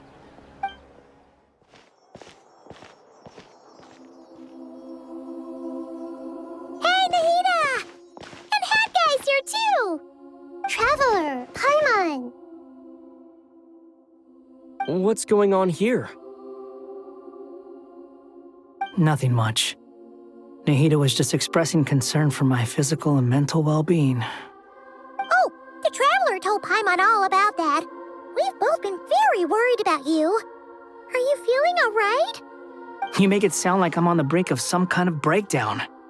Truth is, I'm doing much better than you might imagine. If we can just get to the bottom of Dottoro's intentions, we can minimize his negative influence. That's the sort of thing I excel at.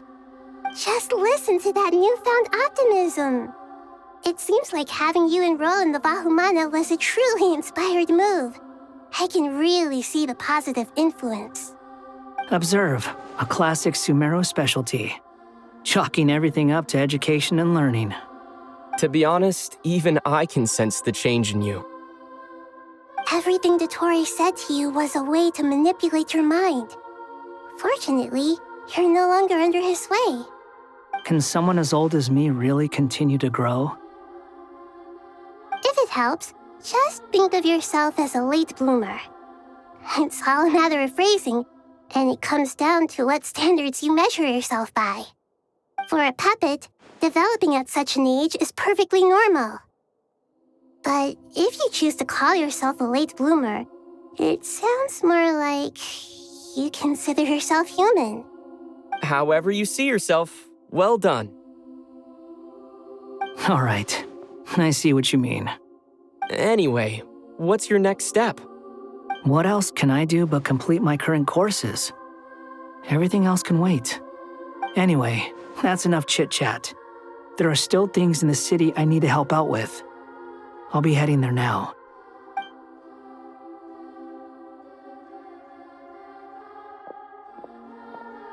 I'm so happy that Hat Guy is doing better than we thought.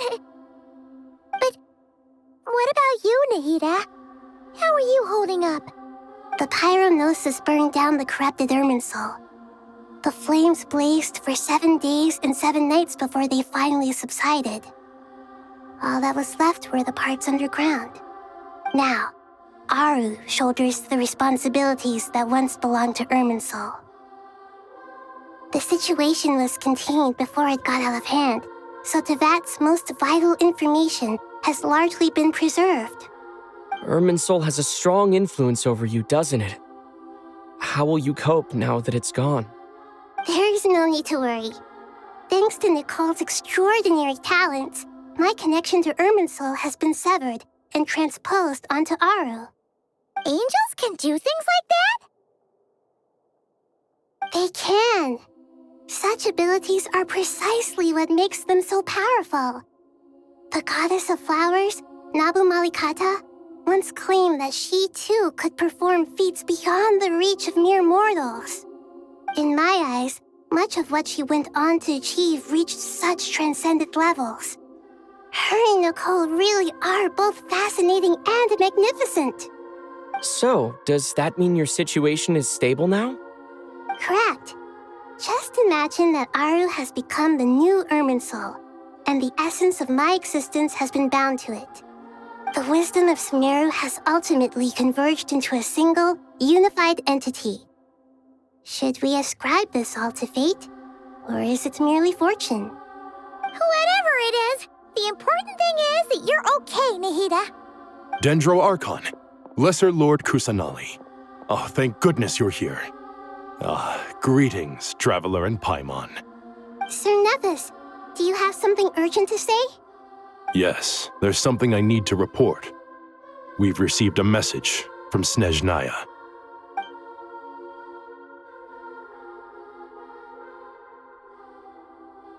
The Fatui Harbinger, the Rooster, sends us his sympathies, along with all the usual pleasantries. His stance is that, following the unrest and Nod cry, Dottori was subjected to internal censure. This madness was the act of a rogue element, one who cannot be seen to represent the Zapoliarni Palace. No less than can be expected. Snezhnaya paid a heavy price working to stop him. They even lost one of their own harbingers. The letter goes on to say that even so, Snezhnaya cannot claim to be blameless.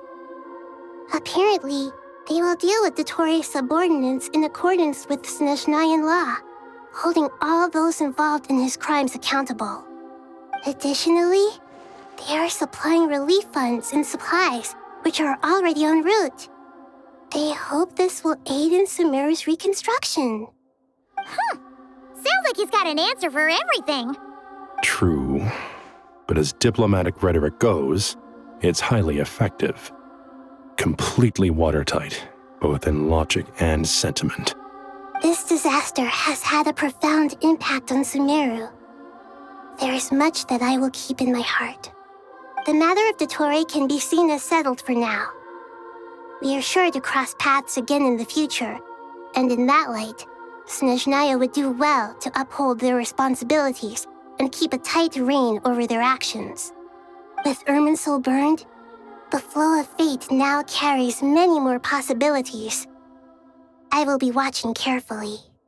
Perhaps we can move on to a less serious matter?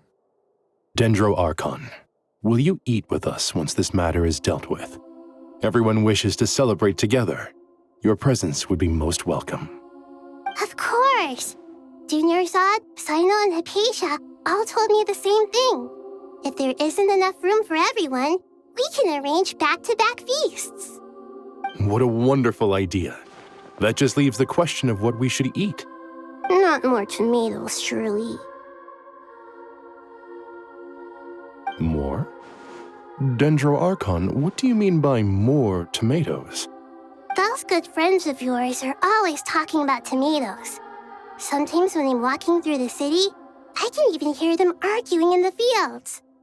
Since you see them so often, you must hear about tomatoes even more than I do.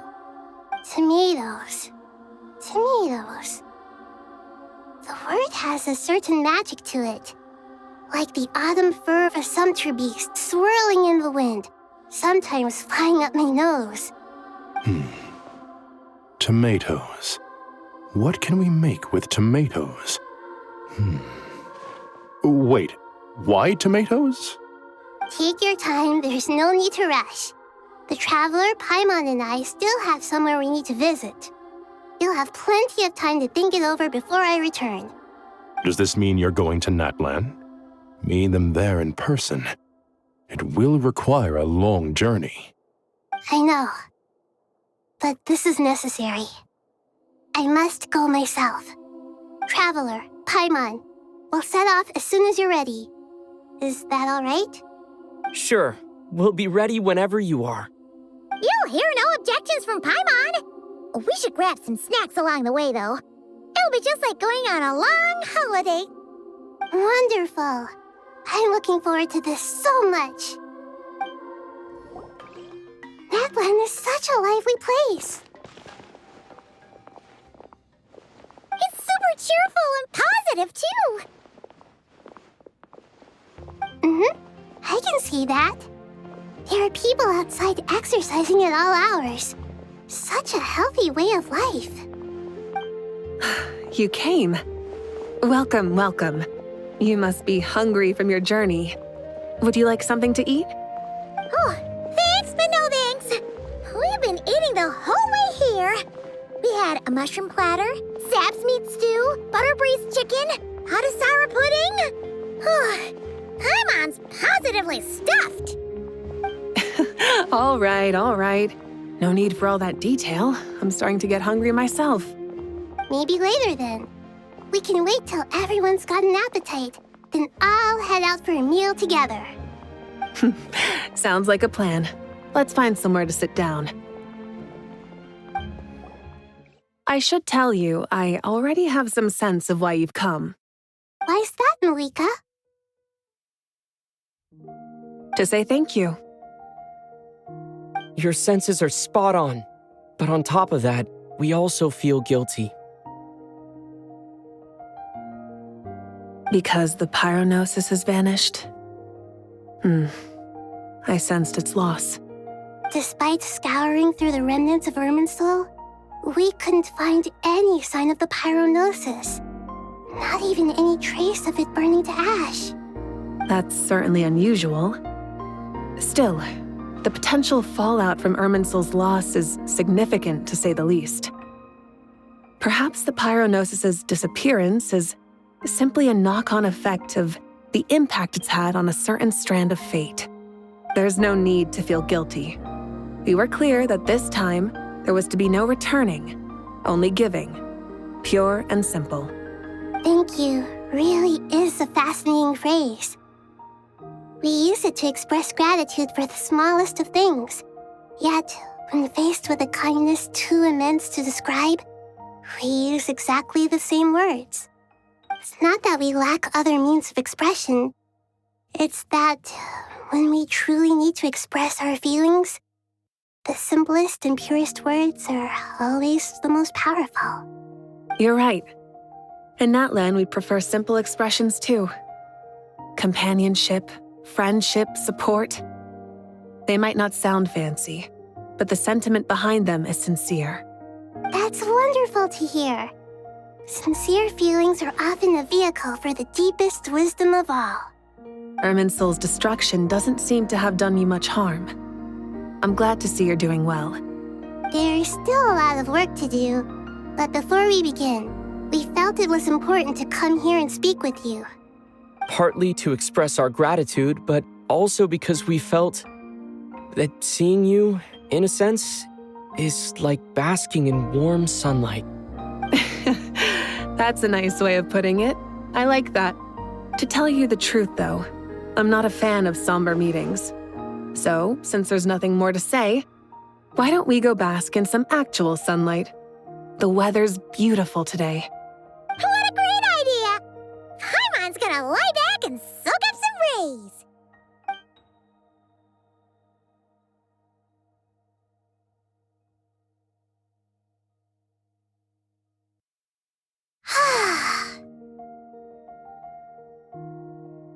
In that case, I think I'll lie down for a bit too before we head to our next stop. And where might that be? Mondstadt. Paimon and I are gonna head back there with Collei and the gang. Long ago, I sensed that the god remains inside Collei had come from the goddess of flowers, but I kept it a secret. Those remains weren't hurting Collei, not as she is now. They simply exist. Besides, I could sense a deep yearning within her. A yearning for an ordinary life. A yearning to hold on to the hard-won happiness she now enjoys. With someone like her, I have a responsibility to keep her secret. She should be ready to face the truth by now. Whenever people meet, there is always the potential to create warmth and kindness. Every child grows up. But even as adults, they are still children in the eyes of certain people. Oh, Just like how Paimon sometimes sees Nahida as a little kid. Is that so? Well, anyone who's friends with a kid is probably a kid themselves. Of course! And there's nothing wrong with that. When we get back, we'll actually be hanging out with another of our friends who happens to be a kid. Or more like looking after, in her case. Anyway, we'll always be there to watch out for our friends. Dear Sucrose, when you receive this letter, I'll probably be as busy as always. But busy with wonderful things. That's because I'm no longer a trainee. I'm now an official forest ranger. Impressive, right? Cyno said that official rangers sound much tougher than trainees. Though he did say it was already pretty tough to start out with. You probably heard that something big happened in Sumeru recently. Don't worry, it's all been taken care of. We're heading to Mondstadt soon, so if you're free, maybe we could meet up? Plus, it's not just me, a few of us are going. Hey, do you still remember that time we all got together? You know, when we all went to the Windbloom Festival? It'll be just like that.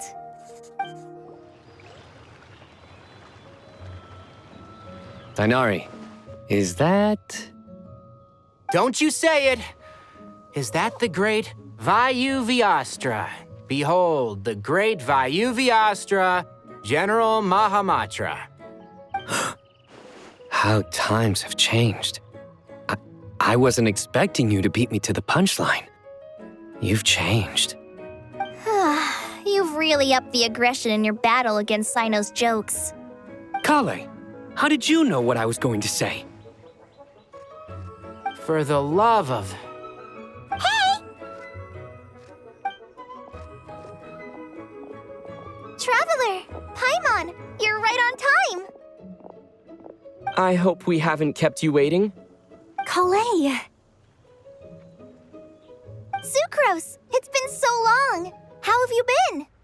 I've been well. Everything's going great. What about you?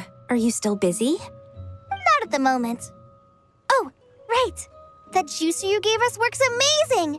Faruzan loves it. Seriously? That's wonderful. I don't suppose you drew up a detailed test report. Oh, what fruits did you use? How's the texture of the final product? Sucrose, you might want to try asking your questions one at a time. Albedo! Paimon didn't see you there! It's been a while since all of us were together like this. How about we follow the same plan as last time? Good idea, my friend. You never disappoint. So, what are your identities this time? Don't remind him. First things first. Allow me to introduce our very own official Forest Ranger Collei. The rest of us are simply her humble travel companions. This sounds like one of those mushy stories that gets people hooked on some corny, heartwarming premise. Oh, is our story not heartwarming? If I recall correctly, there was even a scene like this in King of Invocations. Besides being heartwarming, our story's also about tough, impressive-sounding job titles. At least that's what I think.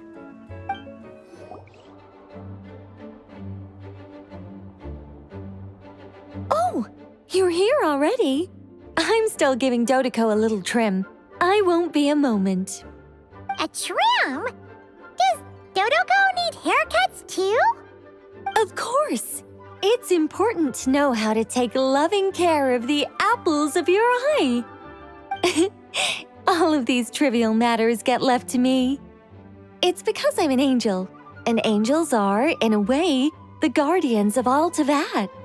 Oh, right! Well, that's definitely an impressive-sounding job title.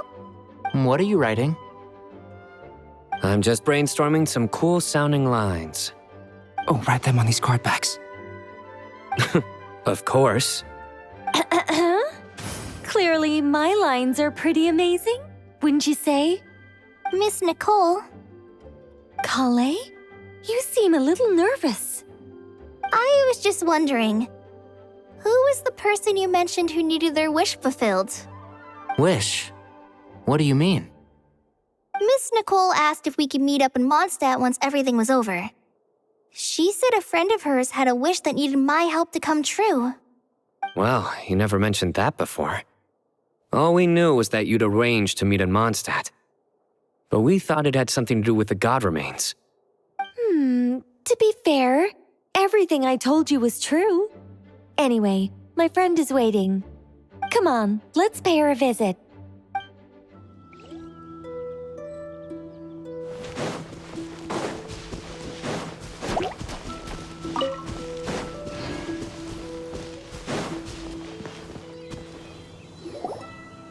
Huh? You're...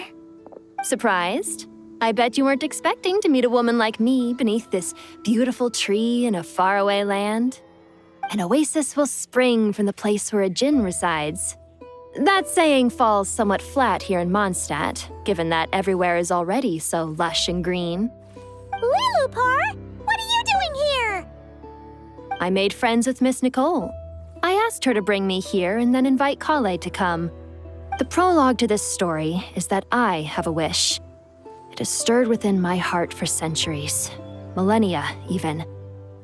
Originally, it was merely Al-Ahmar's lie, but now it has become reality. Could this be... related to the goddess of flowers? My dear young lady, my mistress left her final trace in this world upon you. I can't tell you how glad I am to see you here. And now I have seen you, and peered into your heart. You have experienced hardships and suffered setbacks. The torment an ordinary person might expect to face has befallen you threefold. This is the source of your resilience. But beneath all this, I've witnessed the seeds of desire. You yearn to return to the simple life you once knew, do you not? I do. I want to throw away everything that isn't mine. But how do you decide what is yours? The scars that others carve into your flesh? The kindness and love they inscribe? Are these things not yours as well? They are. This is something I've talked about with Miss Nicole. Miss Nicole said I should learn how to adjust my standards. I just want to live as an ordinary human. Anything beyond that isn't mine. Don't you want anything from the remains of the goddess of flowers? She gave me a revelation once. I think that's already more than enough. In the past, you would not have possessed such a rich heart. Your brief life has taught you to hold on to everything good, to home in on kindness. How fascinating. You're nothing like Nabu Malikata, and you're certainly not her. Of course not. I'm not some great and powerful being, Miss Lilupar. Yet I am a djinn. We exist because of the Lord of Flowers. We revere and love her. My wish is to see her one last time, to give everything for her. Collei, can you do this for me? But her remains won't be easy to remove. Are you sure this is what you want? That's beside the point. First, I need to know. Are you willing to do something for the soul of this lonely, wandering woman? I'm willing. But look, you know nothing about me. Even if you have heard the stories about me, all you would know is that I was rightly punished for the many evil deeds I committed. Ah, so you do know.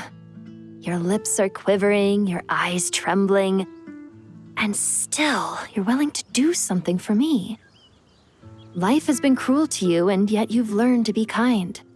My dear young lady, to repay your kindness, I too must play my part. Are you sure about this, Lilupar? I yearn to see my mistress. For this moment, the world can burn to ashes, the universe be engulfed in flame. I care about nothing else. And you, Collei, I can give you a gift. You'll become just another ordinary human. But Miss Lilupar, what will happen to you? My wish will be fulfilled, and I can die happy. Why would you wish for that? A long, unending life might seem desirable for one who has never possessed it, yet it brings torment to one who has.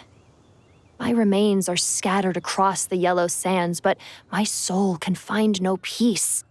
Since you've promised to grant my wish, give me that release. Allow the dying to die, and let the dead rest in peace.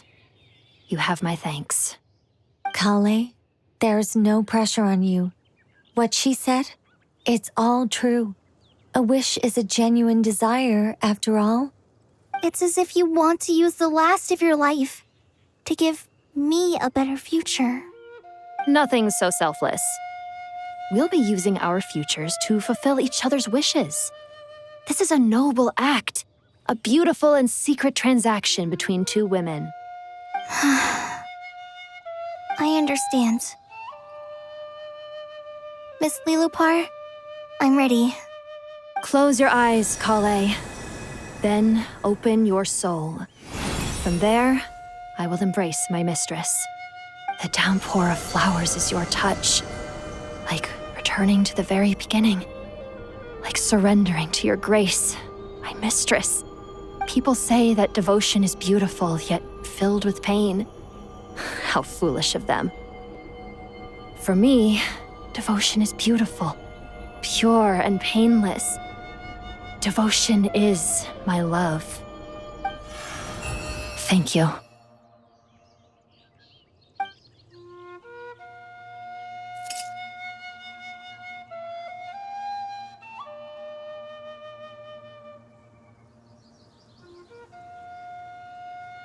Lilupar! She disappeared? She left, carrying the blessing of flowers. Collei, are you all right? I'm fine. Now that the remains are gone, I don't actually feel any different at all. Those remains weren't hurting Collei. Not as she is now. They simply exist. Besides, I could sense a deep yearning within her. Collei must have already received what she was yearning for. I'm doing fine. I feel relaxed. There's really no need to worry. Then my wish has come true, too. To become ordinary? That's just one of my wishes. Actually, I have a few more. For instance, I want to protect the people I meet and help them find happiness. That sort of thing. So between Miss Lilupar and me, you fulfilled 2 wishes already, and protected 2 people. Wonderful, isn't it? I feel so fantastically happy. I guess that settles things here. So what's next?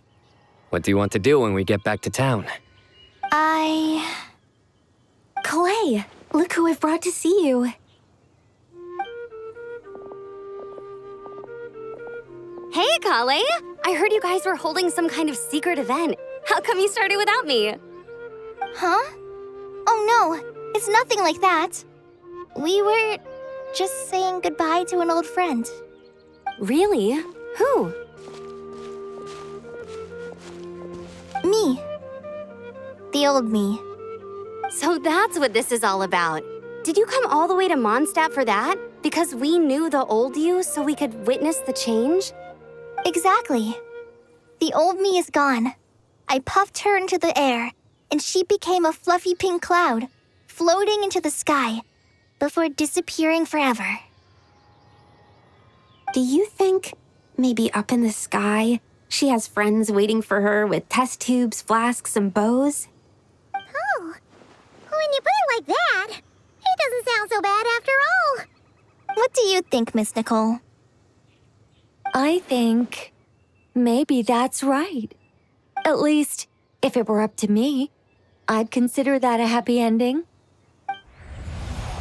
Dear Sucrose, even though my childhood ended long ago, these past few days have really felt like growing up again. I've become stronger, and I feel like I can finally accomplish things by myself. Surely someone as mysterious as you will find a friend like this fascinating. Always growing, always thriving like a plant. I came to say goodbye to my old self. I know that after this, she'll be gone. Thinking about it makes me feel a little lonely. I know the weakness that kept me company will one day leave me too. but somewhere in my heart, I feel a great sense of joy. It feels like I've always wanted to take this step, to walk towards the new me.